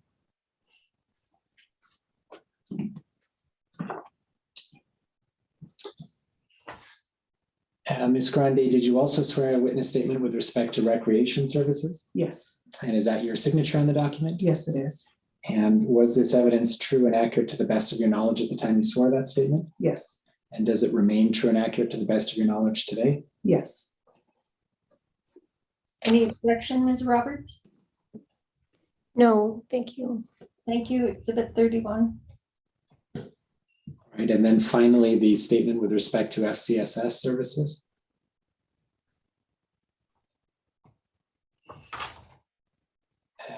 Lastly, Ms. Grande, did you swear an evidence statement in these proceedings with respect to family and community support services? Yes. And is that your signature on the document? Yes. And was this true and accurate to the best of your knowledge at the time you swore the statement? Yes. And does it remain true and accurate to the best of your knowledge today? Actually, when I was reading through it last night, I saw that there is a correction. It doesn't have to do, it's to do with the statistics, but it doesn't have to do with what was presented as the statistic for FCSS. It still remains at 28%, but some of the, and the raw data is correct, just some of the stuff from the spreadsheet didn't pull over correctly. Okay. And that has to do with the breakdown for the FCSS registered programs. And so I did have a new breakdown. It's on page 34 of the FCSS document. Okay, so Ms. Grande, the document on the screen, is this the one where you've identified an error? Yes. And is the error with respect to the raw data in the table at the top of the page? No. Is the error with respect to your assembly or addition of that in the numbers that follow below? Yes. And can you identify which of those numbers on the screen should be changed?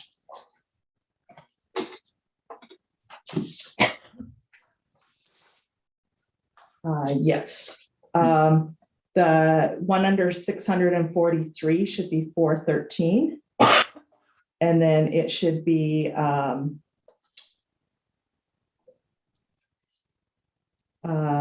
73,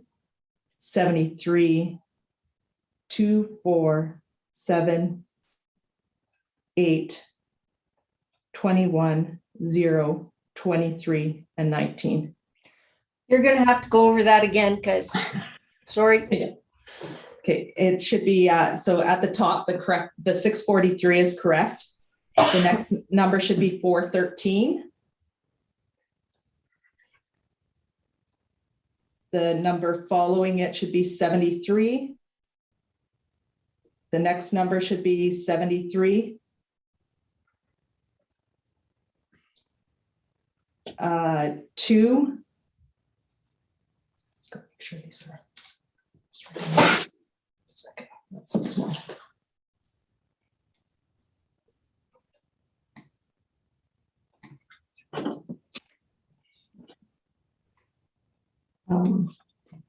There's just see changes. These titles change though, so that's the problem. I George because it didn't pull over and some. Are we able just to give them the document or? Ms. House, Ms. Grande prepared a revised summary with the numbers she fixed. Would it be helpful if I provide that to mark that as an exhibit rather than everyone trying to write it down? Yes. I have to get in Terrace though to share it on the screen. Could you have someone scan it in and email it to me? Yes, I can do that. I can email it to you right now. I was going to try and bring it up on the screen, which is separate from my laptop, but I can email it to Ms. Antler right now. I can email that to Ms. Antler and Ms. Roberts, and it's something that we could revisit, in fact, when my friend gets to FCSS, and hopefully Ms. Antler will have it then if that is acceptable. It's agreeable with me, Ms. House, if that's acceptable to you. Yes. Do you want to mark that replacement page now or when we come to it? Perhaps in fairness to my friend, we can mark it when we come to it so that she has a chance to see it first. Okay.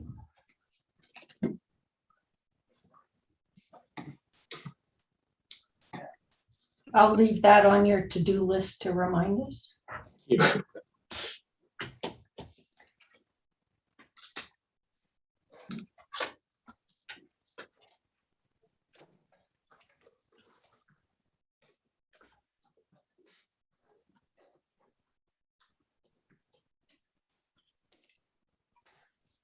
Thank you. I sent that now, and subject to that, sorry, I should confirm, are there any other corrections or updates you need to make to your statement, Ms. Grande? No. All right. Any objections, Ms. Roberts? Sorry, I forgot our ritual here. No, I have no objections. Thank you. Page exhibit 32. And I believe those are all of the statements, and I don't have any further questions from Ms. Grande. Thank you, Ms. Roberts. I do have questions. Sorry, I'm just making a note so that I hopefully don't forget to raise the question about tab 10. I think that document was tab 10 to Ms. Grande's FCSS statement. Is that your understanding too, Mr. Ward? Yes, that's correct. It's appendix 10 and page 34. Okay, thank you. If I may start, Ms. Antler, with the transit statement, please.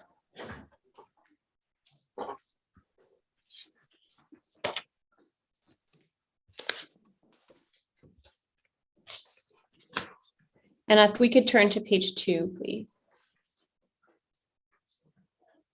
Ms. Grande, you recite a service history here, which I take it is really the history preceding the current form of the town's transit system or bus system. Is that right? It is the history leading up to it. So it's all the same program, but it's leading up to what is now in place. Okay. And do you have any personal knowledge of any of the things that you refer to on page 1 of the state, or page 2, sorry, so paragraphs 1 through 4? Yes. Okay. How long have you been with the town? Since October of 2006. Okay. And what was your title when you began? FCSS manager. Okay.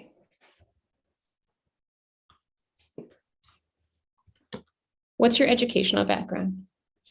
I have an arts degree from Brown University in human biology and psychology. I also I attended the Banff Center. I have the strategic leadership program that I've completed there. I've also attended the Disney Institute for Strategic Business, so I have that program as well. And I have completed NACLA 1 and NACLA 2 and received my CLGM designation in March of 2020. What's a CIGM designation? Certified Legislation Government Manager. Legislative manager, sorry. Let's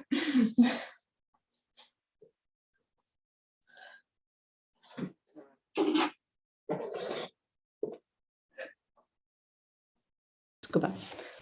And so you started as FCSS manager in October of 2006, and then currently your title, as I understand it, is Director of Community Services. Is that right? Yes. Okay. And when did you occupy that role? I started in September of 2015. Sorry, 1-5 or 1-6? 1-5. Okay, thanks.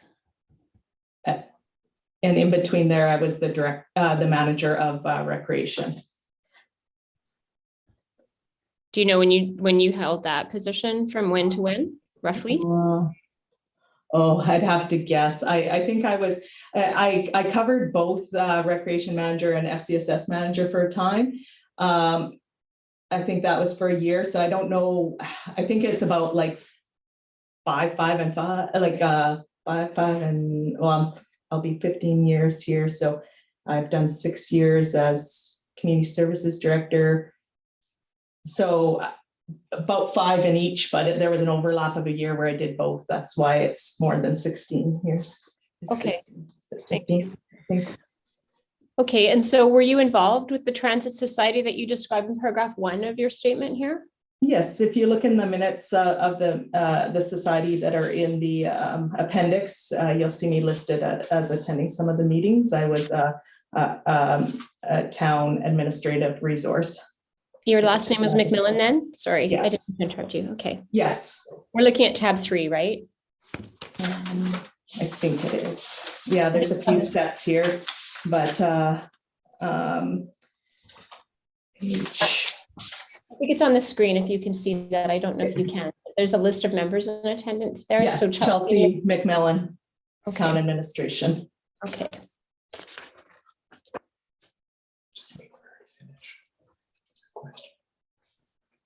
And I take it this summary of the history prior to, what is the transit system called in Whitecourt? Now. Whitecourt Transit. Okay. I thought that's what it was called, but I didn't want to get it wrong. Randy, thank you. So Whitecourt Transit has existed as, if I understand your statement correctly, am I correct in understanding that it was after, when you say the ad hoc committee, this is in paragraph 12, wrapped up in 2016 and operations moved under the Community Services Department and Community Services Advisory Board that includes public and appointment members from Woodlands County. Is that when it became Whitecourt Transit?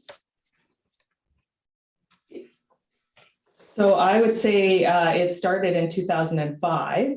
It started under a society that was a public society with representation from both councils on it. One member from each council were on it at that time. So it was a society then, and it continued as a society. And then it came over to the town and it was under the Community Services Advisory Board that oversaw it. And then an ad hoc committee was formed to look at how we might be able to change the service or make service changes to it. And that was what it's referring to there in that statement, that there was a public transit ad hoc committee under number 10 that looked at how we might be able to expand the transit service.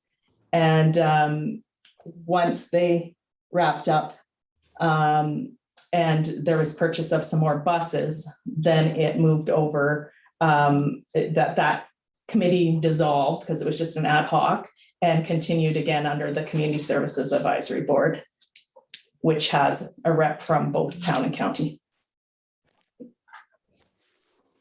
And the advisory board is just, it's just that, it's an advisory board. It's not binding on the town, correct?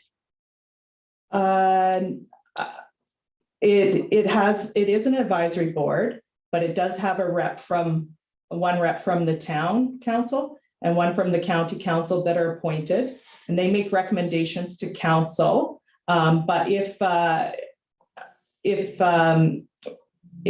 there is an issue there that council doesn't accept a recommendation, it can always go back to joint liaison. That's how it's set up, which is a 50-50 say. So there's equal members from the town and the county on joint liaison.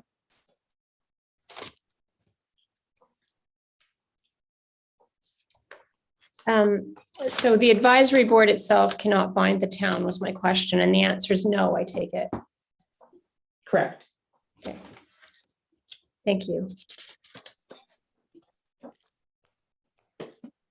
I think that you were talking about the vote that was put out and there was a decision made, and that's, I think, at tab 10 to your statement, the press release sort of reports on that where the vote landed about would you be in favor, and that was how you developed the user pay public transit system, correct?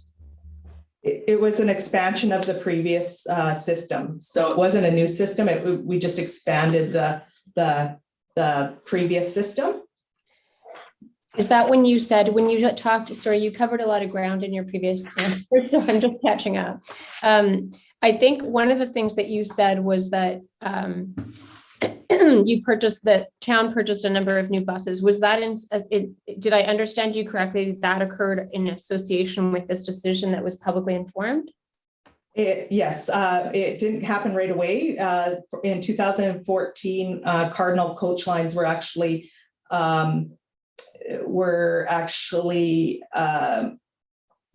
contracted to provide service, and that was for about a year, I believe, a year and a half.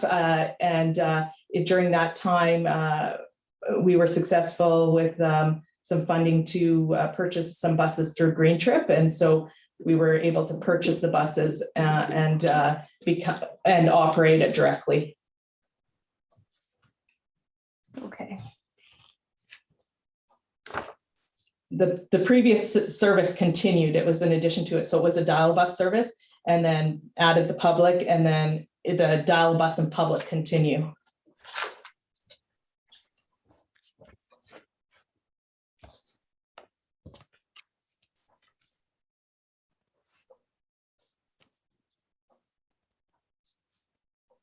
And I think that summary that you're providing is really with respect to, that relates to tab 11 or appendix 11 to your statement, the RFD or request for decision with respect to the dial bus on March of 2014, right?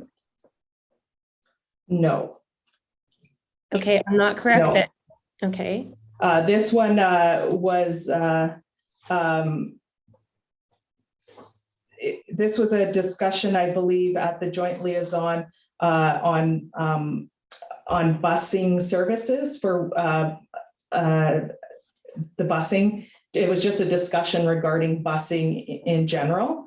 I don't think this was specific to the dial bus. I do see it says at the top dial bus, but it was a discussion in regarding to bus type services in Woodlands County, the increased demands for bus type services from Woodlands County residents. And it was a discussion about Woodlands County residents.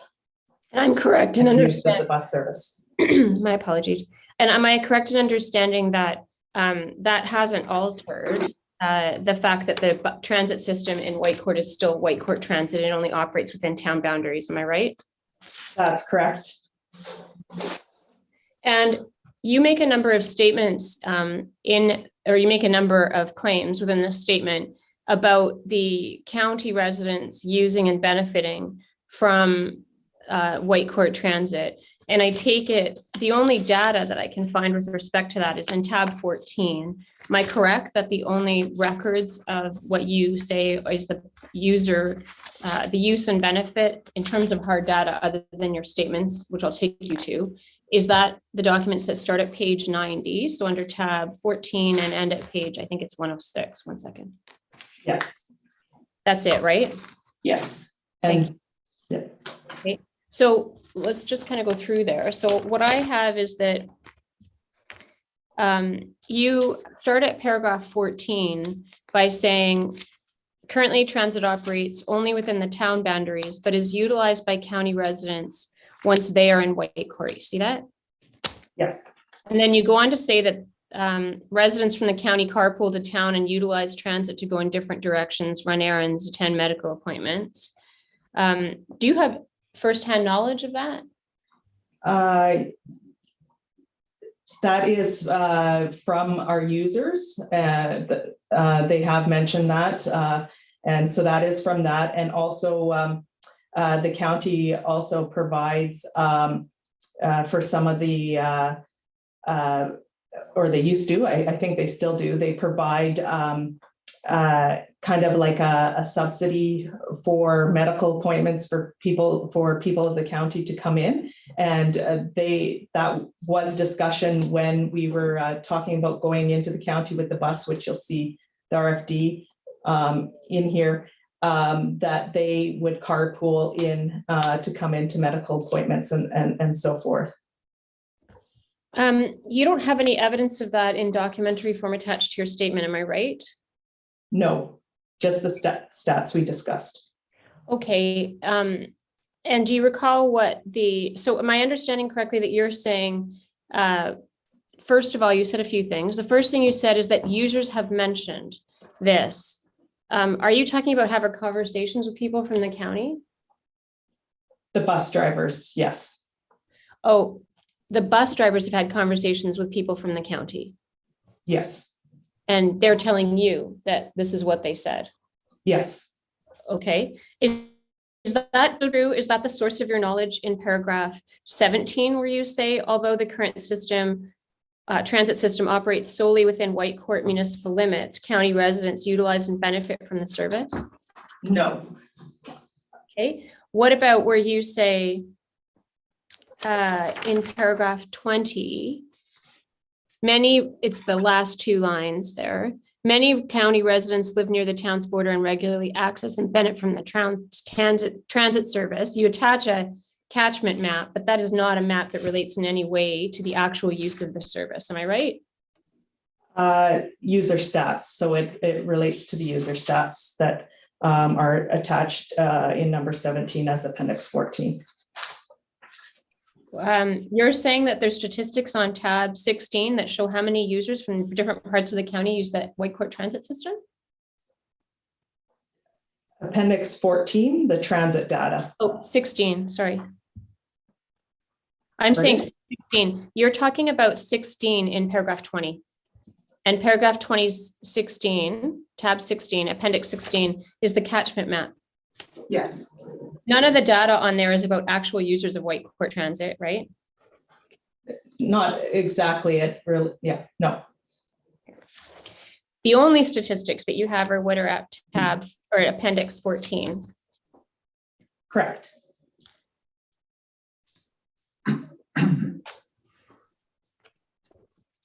Can I have you turn to tab 17, please?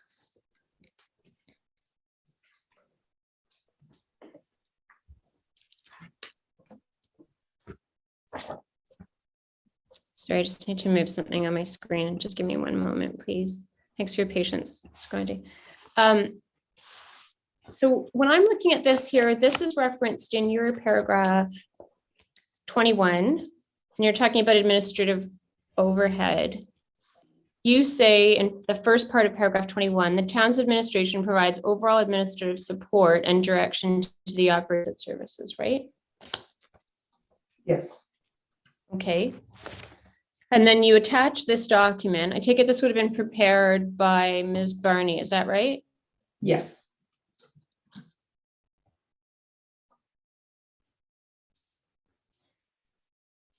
And am I correct in understanding that the town is seeking to have a portion of the salary, benefits, and other operating overhead attributable to the individuals employed by the town in corporate services, community safety, planning and development, and infrastructure?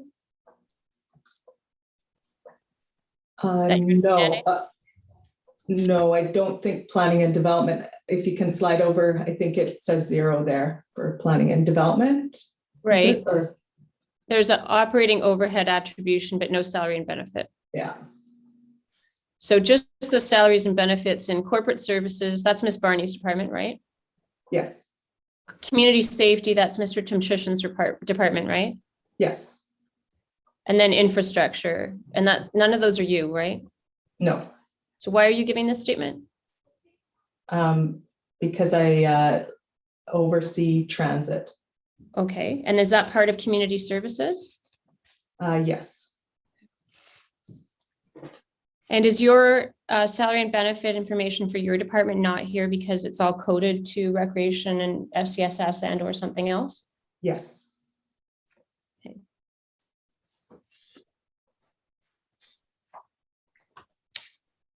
And that's been true for many years, correct? Yes. Am I correct in understanding that under the cost share agreement, you're familiar with the cost share agreements between the town and the county that expired, correct? Yes. And am I correct in understanding transit was not identified within that specifically as an item cost share between the municipalities? Not as a line item, but in the revenue sharing, it was implied.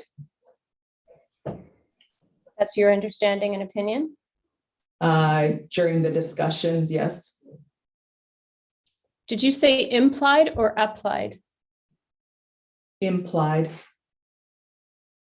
Okay, and implied means it wasn't explicit and it wasn't agreed upon in writing, am I right? It wasn't listed in the agreement as a line item. Correct. Who implied it? Just discussions with the county. The town charged and the county paid, is that what you're saying? No. The town asked for the money and the county said no? No. So what are you talking about by implied then? I'm going to need you to explain because I'm not following. I guess you'll need to rephrase because I'm not sure what you're asking. Well, I'm asking whether transit was included in the agreements that were written between the parties. Not as a line item, but in the revenue sharing.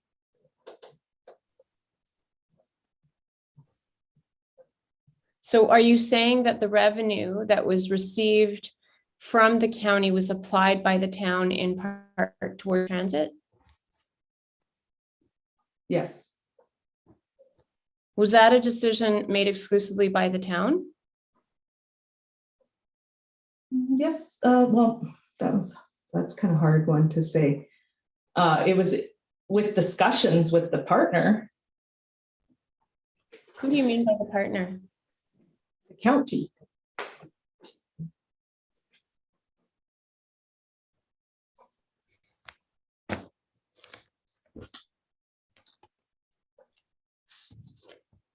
There is no agreement in writing where the county has agreed that the Whitecourt Transit is an intermunicipally delivered service, correct? They have participated in it from the beginning. I would be grateful if you would just answer the question that I asked you. My question is there anything in any agreement in writing in which the county has agreed that transit is an intermunicipally delivered service? The Whitecourt Transit? No. Thank you. I would like you to turn, or I'd like Ms. Antler, please, to turn us to tab 18. This is I take it an account from the budget for 2021. Am I right in thinking that's what this is? Yes. Okay, and the account specifically is transit, right? Yes. And so did you have any involvement in providing any of this information that's captured here? I take it, sorry, let me back up. Ms. Barney would have prepared this document. Am I right about that? We've prepared in partnership during the budget process. Right. So, okay, that's helpful. So you and you collaborated with Ms. Barney and or maybe somebody else to put this together? Yes. Okay. And it was you in part because you're responsible for transit within your community services function. Is that right? Yes. So it appears that at least since 2019, that Whitecourt Transit has operated at a net loss, correct? Yes. Okay. And was that true prior to 2019? Yes. Okay. Has it always been true? Yes. So I note there's a note on this page and it says note subfunction 6-34-01 is not included in cost share. And I take it you would agree with me that that seems to correspond to capital expenditures Yes. on this document? Okay.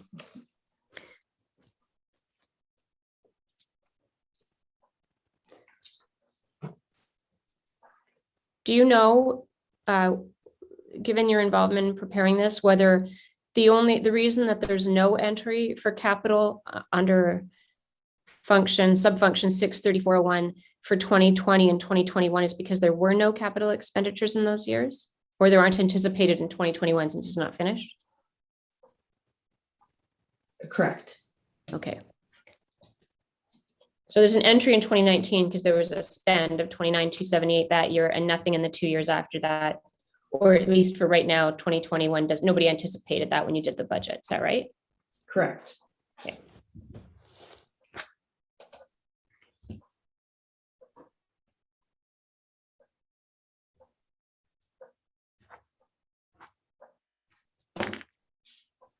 You would agree with me, I take it from having assembled this statement, that the vast majority of users of Whitecourt Transit are residents of the town? Do you need me to repeat that? Yes, please. Okay. My question was, would you agree with me, since you prepared this statement and assembled, I take it you had some involvement in assembling the various documents that are appended? Yes. Okay, and from doing that, including tab 14, you would agree that the vast majority of users of Whitecourt Transit are town residents? I wouldn't say vast majority. The data that's here is for membership and ticket books. It doesn't include anything that is per ride, like the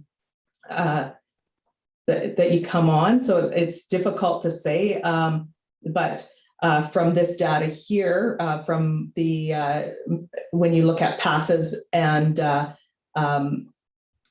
ticket books, it is a higher percentage. So I think if I understand your evidence correctly, you're saying walk-on riders are not captured in tab 14. Is that right? That's correct. Right. And I think we've agreed there's no evidence of what the percentage of users is for walk-on riders in your statement anywhere, right? Right. Other than just some statements, but no actual, there's no record created because nobody's been tallying that. Is that fair? Correct.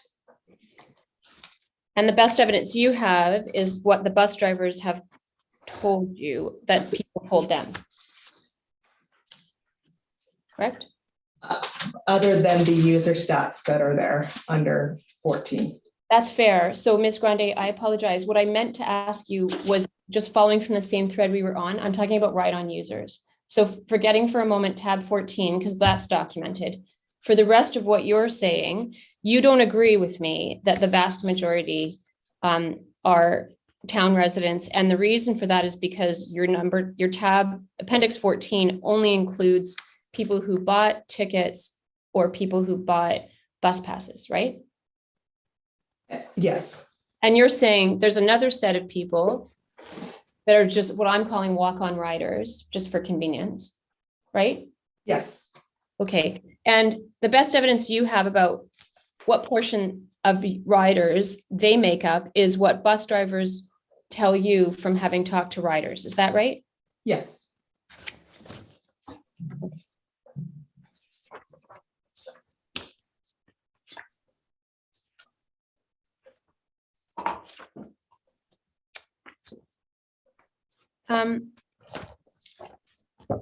Have you done the math on page 90? If we can turn to tab 14. Have you done the percentage calculation for the 224 people with Whitecourt street addresses out of the 280 total clients recorded as having bought tickets or passes?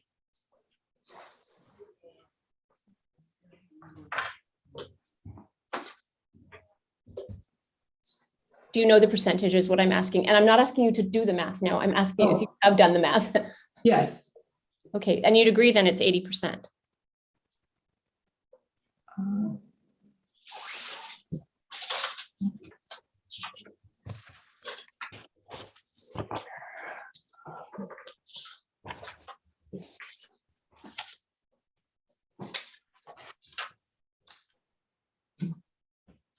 I'm just talking about 224 out of 280 being 80%. I appreciate there's some other uncertainties in the numbers there. We're going to go over this in a minute. But if we just use the 224,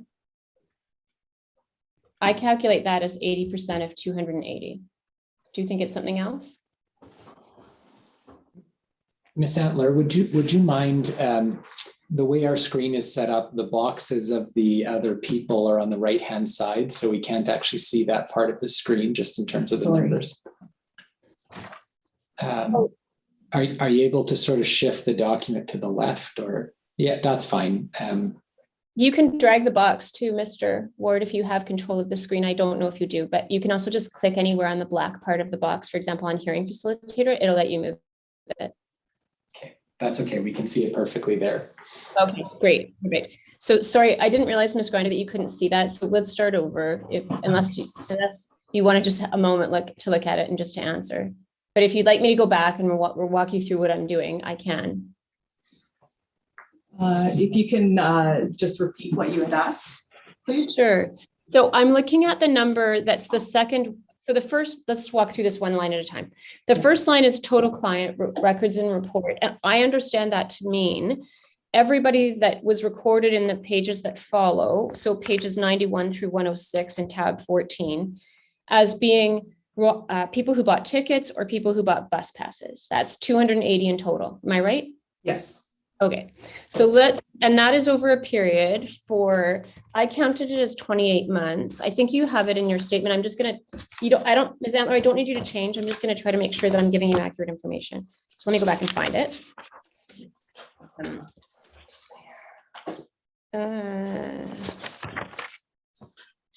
Sorry, I went to the wrong statement of yours. I apologize. So you say, this was information that was collected. Oh, sorry, it's not in the tab where I thought it was. Oh, here it is. It's in paragraph 17 and it says December 18, 2018 through March 17, 2021. So I count that as 2 years and 4 months, maybe less a day. So I'm calling that in a 28-month period, you have these 280 clients, you call them, right? Unique clients, yeah. Okay, and so that's in 28 months, roughly 10 per month, right? Yes. And of those 280, I understand that second line where it says Whitecourt with street address / address unknown / box number has been determined.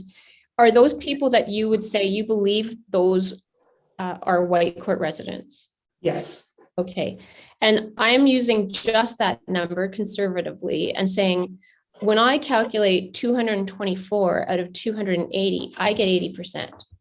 Yes, and yes, those are unique. So it's, yeah, unique users, yeah.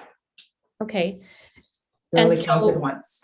Sorry, so out of the 10 per month, we've got 8 out of 10 being Whitecourt residents at minimum. Is that right? Yes. Based on these stats? Yes.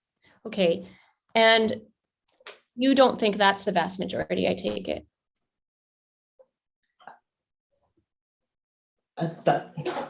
I don't know I don't see it as vast majority, but it's 8 out of 10, right? Or two county to 8 town. Okay, but you would agree with me that the rest of your numbers on this chart table at page 90 of your statement, it isn't just Whitecourt that is listed here. You have Mayor Thorpe people, you have other, you have blank, right? Yes, Right. yeah. So it isn't 2 out of 10 that's Whitecourt, or that's Woodlands County with any certainty. Would you agree with that? It's a little less, yeah. Okay.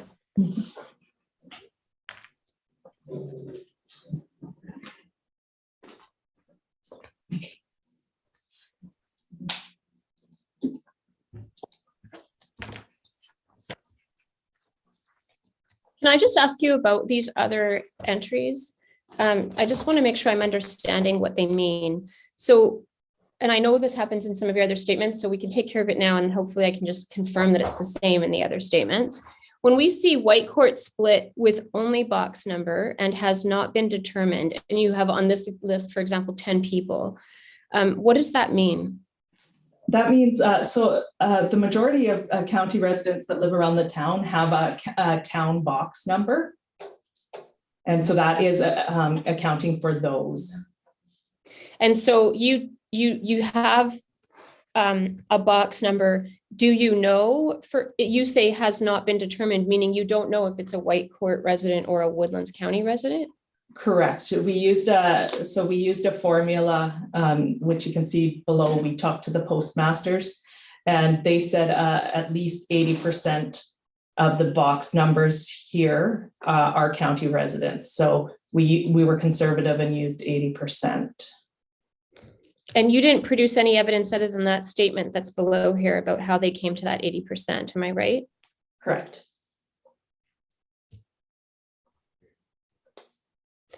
And then the next one that says Woodlands in address or Whitecourt box number that has been determined, I take it that means you've confirmed independently. I'm looking at the second half of it. Box number that's been determined. That's somebody who has a Whitecourt box number, but you know for a fact is a resident of the county. Yes, they have told us they are a resident of the county. Okay. And then Fort Assiniboine and Lone Pine are zeros, so they don't count. Blue Ridge, you have 6 out of this 280. That's within the county, right? Yes, yes. Then you have Mayor Thorpe with box number 7. That's not relevant to any of us, right? No, it's relevant because a portion of the county has their boxes in Mayor Thorpe. Oh, but you don't have any idea how many of these 7 people are Woodlands County resident, right? Not exact, no. We have a formula that we use down there. So. Right, so you're speculating with your formula, but you don't actually know, right? Exactly, yeah. And then other, you really have no idea. Am I fair? Is that fair? Right. And the blank also similarly, since you have nothing, you don't know. I take Right. it. Right, Okay. yeah. Other usually means there was another place indicated, but yeah. So not Well, Mayor this one. Thorpe, not the ones you've listed, like Mayor Thorpe, Warhead. Yeah. Yeah, okay. Yeah. So it could be Grand Prairie. Possibly. Yeah, it could be anything, is what you're saying, other than the ones that you're saying could be a Woodlands County resident or a White. I got it. Okay. Thank you for helping me understand that.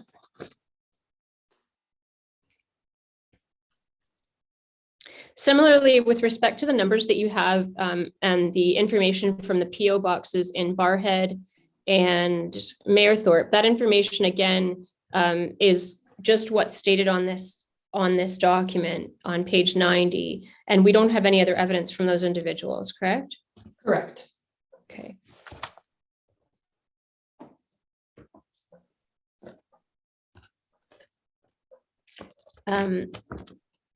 If I could have you look at appendix 13. This is a brochure for the Whitecourt Transit, am I right? Yes. Okay, if I can have you look at the second page, and the page numbers didn't print on here. I had written it down somewhere. I think this is page 89. 88. 88, sorry. The map is on, I should have my notes do say 88, but I assume that was page 1, sorry. So I take it this is the entire current service area, still what's depicted here? Yes, Okay. And so am I correct in understanding Whitecourt Airport is not included on this map? correct. Okay, and then I see that the town has some industrial parks, and I'm just going to try to identify them. I think 2 out of the 3, as I can identify them, seem to have transit nearby and 1 doesn't. So I'm just going to try to walk you through them. So there's Hilltop East Industrial Park, which is in the part that's labeled white. I'm sure you know where it is. I'm just orienting everybody else. Whitecourt Hilltop. And so, sorry, it is just below, directly below, it says Hilltop East Industrial Park. Oh, sorry, I thought I was on page 88. I don't know what happened. Miss Antler. I was trying to zoom in for you, but it moves it. It went bananas. It's okay. So yes, I'll wait for you to catch up. I apologize. Slightly down right there. So can Miss Grande on your screen right now, can you see that? Or do you need Most of it. Most, yeah, depending which part. I have a copy, I think, in here. Let me just- That's okay. I think I want the arbitrator to be able to follow along too. So what I'm trying to, what I don't know is what's on your screen relative to what we have. So I'm just going to make sure we're all in the same place and then I'm going to confirm. So what I'm looking for, and Miss Antler is pulling up, is the industrial park called Hilltop East Industrial Park. And it's right below Whitecourt Hilltop. And I just need you to tell us when you can see it on the screen. Are you good? Yes. Okay. So the transit route runs along there, the closest stop being 31 along the street that I am going to strain to read. I don't know what it says, but near the cemetery there's a stop there. That is the closest that comes to that industrial park, right? Yes. Okay, then second one is up, sorry, Miss Antler. It's northwest and it's called McLeod Industrial Park. It's to the left in the map or to the west of Whitecourt Valley. And it's the closest stop there as I can see it, or I think that's the route, is number 2 there. And it says to the right of that, McLeod Industrial Park, correct? Correct. Find out? Yeah, correct. Okay, and so those are both Whitecourt town-based industrial parks, correct? They're in the town. Yeah, that's what I meant, sorry. They would be covered by planning and development for the town, correct? Yes. Okay. And the last one is Stratton Industrial Park, which is directly below where we are now, sort of to the west of the McLeod River at the bottom of the map there, correct? Yes. Okay, and no direct transit there, but No. no, okay, thank you. And again, that one's within town boundaries? Yes. Okay, and then there is service fairly close to the Miller Western site. Am I correct about that?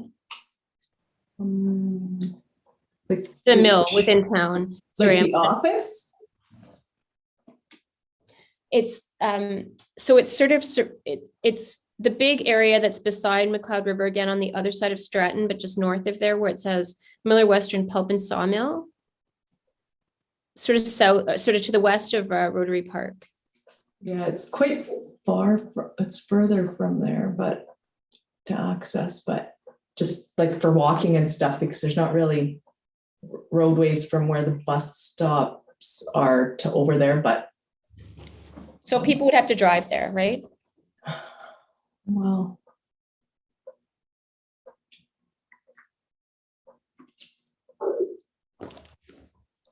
That's. Guess it depends how, yeah, people walk because we only have a fixed route, right? It doesn't go through all the town, so you do have to walk from spot to spot. Okay. That's so hard to say, that one. Yeah. And we're looking at the same place. You're looking at where the pulp and sawmill is there to the right of the seasonal route for Rotary Park, right? Or to the left? Yeah, to the left, yeah. Okay, and so let's stick with that there. So we also have that dotted red and white line. That's, as I understand the legend, that means that's seasonal for a period of the year to get to Rotary Park and the river slides and the splash park, right? Yes, yeah. Okay. And so am I correct in understanding that that is walkable to those locations that I just mentioned there from where the bus stops? Yeah, Did you say no or yes? Sorry. yes. Okay. Thank you. Okay, and then also the bus does go to almost all of the schools in the town. Would you agree with that? Yes, it goes to all, yeah. I think the only one I could find that it didn't go to. It doesn't go to the elementary. Okay, that's the one I was going to ask you if that was an elementary school. My gosh, there's a million schools. Central School, it does not. Oh yeah, that one's okay, right? Central, is that an elementary school? No, it's Pat Hardy that it doesn't go to. Oh, right. Up in the top there. Yeah. Okay, so on the hilltop part and it's over. So if we, whoa. I just knocked out.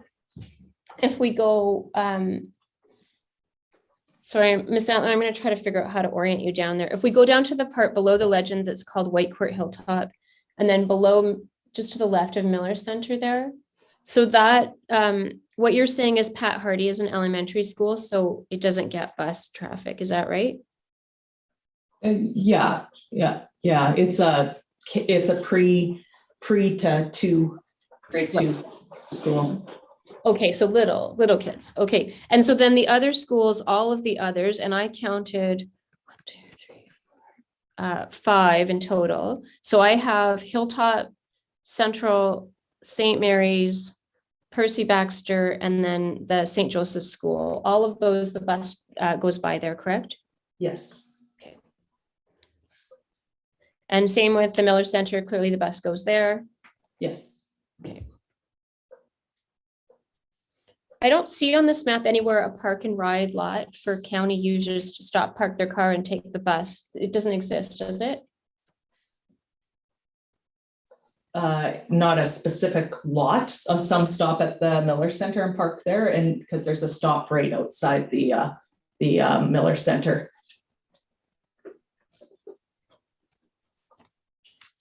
The facility legend doesn't list a park and ride, correct?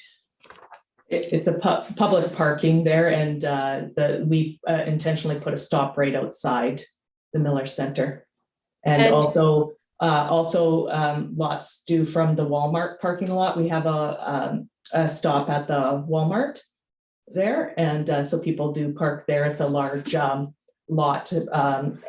Walmart Staples. And do you have any evidence in your statement about how many people use either of those locations that you just mentioned? No, I don't. I take it, am I correct in understanding that there's no service? As I look at the map, I don't think there's service within reasonable walking distance, but you can correct me because I'm not the expert on the town. I'd certainly defer to you there. But as I look at Centennial Park, I don't think there's walkable transit to that. Am I correct about that? Yeah, there's walkable transit. You can get off at like by the Seniors Lodge and walk over into Centennial Park. It's only a block. Okay, so it could just be the scaling on here. Where is the Senior Center? Can you orient Ms. Antler to that? I don't know where that is. I'm so sorry. Find it on here. I think it's I can't see the legend, but I think it's 37, I think, and 38 you can walk to Centennial Park from easily, both of those. Oh, I see Centennial Park. Okay, my apologies. You see where it says Highway 43 up there to the northwest of the Miller Center? Right below there, it says Centennial Park. So you're saying that Centennial Park extends around as well, and you could get there from stop 38. So I just need there to scroll down a bit or up a bit, I guess. And 37, if you go straight down where 37 is, you go right into one of the main entrances of Centennial Park. Or you can go the back way, like go the other direction. You can go north and you'll get into Centennial Park as well. Okay, so you could there's a trailway. Okay, and then so you have two options. I take it you can get into Centennial Park on the southern part of that development area at stop 38, and you can get into the northern part at stop 37. Is that right? Correct. Okay. And then you would agree with me, there's no transit near Heritage Park or the Forest Interpretive Center? The closest stop is, you can actually walk there from, it's from the Lakeview Inn and Suites there, number, you took it down there. We just need to give her a minute to catch up. It's right at the very south end of everything on the map. Ms. Santler, so directly below where you are now. That's perfect. Keep going. Keep going. We can't see because our box is now on the bottom and I don't have the mouse. I don't know where it went. Sorry. So stop number 42, you can get into it, but you can also walk to the Forest Interpretive Center through Centennial Park. Like it's all linked, right? So you can get in through 37, 38, 42. Because that's all park area back there. It's all trail. We have trails right through there. We have about 50 kilometers of paved trail, probably about 30 kilometers of it up there. Okay, so I'm looking at the FIC right above the question mark there. Yes, yeah. So 40, I think it's 47 there, or 40, is that 42? 42, Yeah. I need new glasses. Yeah, it's okay. You're saying Leaning 42 forward there. at the highway, you could walk down towards the Forest Interpretive Center? There's a service road and a pathway up into the Forest Interpretive Center. Okay, thank you.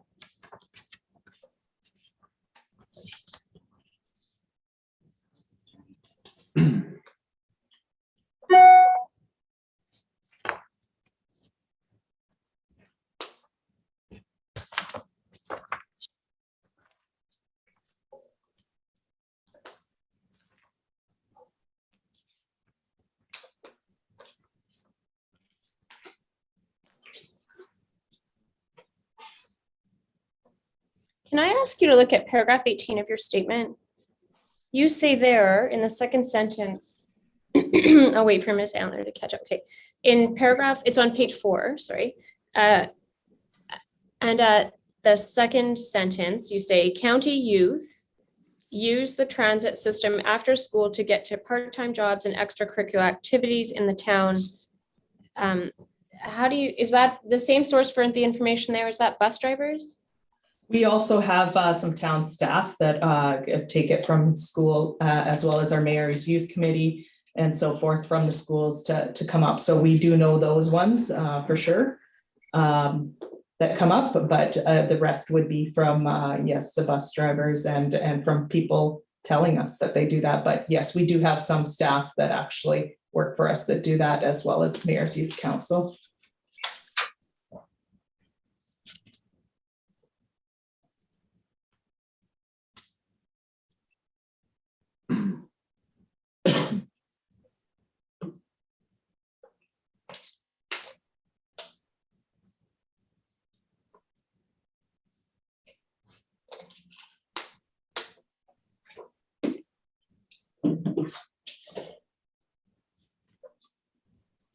The bus system doesn't operate on Sundays, am I right? Correct.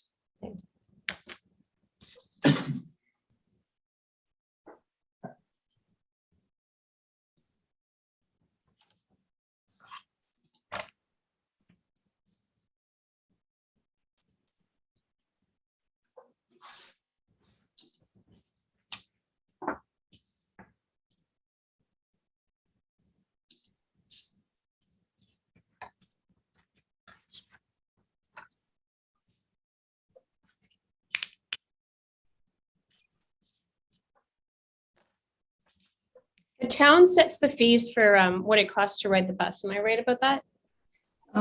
The Community Services Advisory Board actually reviews it. There was actually a study that's in the package. Bannister Research gave us a recommendation for what are reasonable fees. It's in the package here. And then the Community Services Advisory Board has adjusted them as we move forward. And there's the advisory board makes the recommendation. It's town council that ultimately says yes or no, I take it. yes.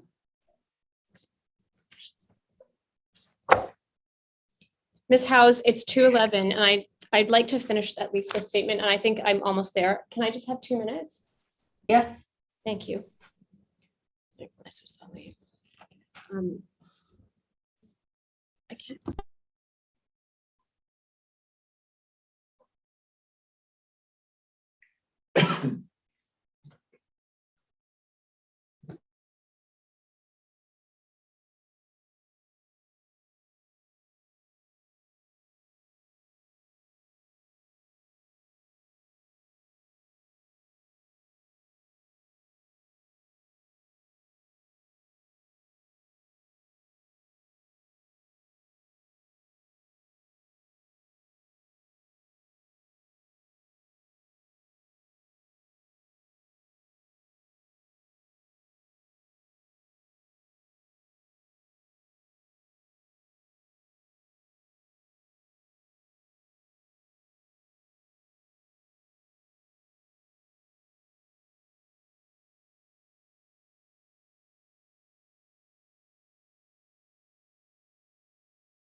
Ms. House, I just have one other question, if I may, and then we can finish the statement.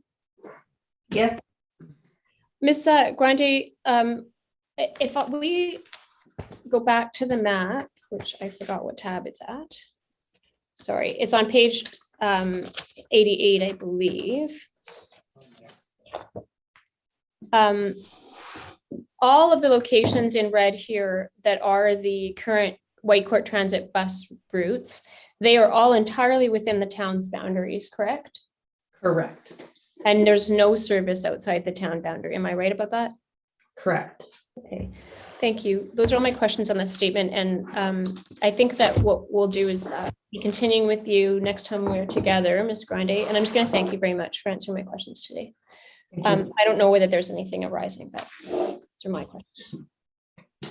Mr. Ward, do you have anything arising on this statement? I do not, Ms. House. Thank you.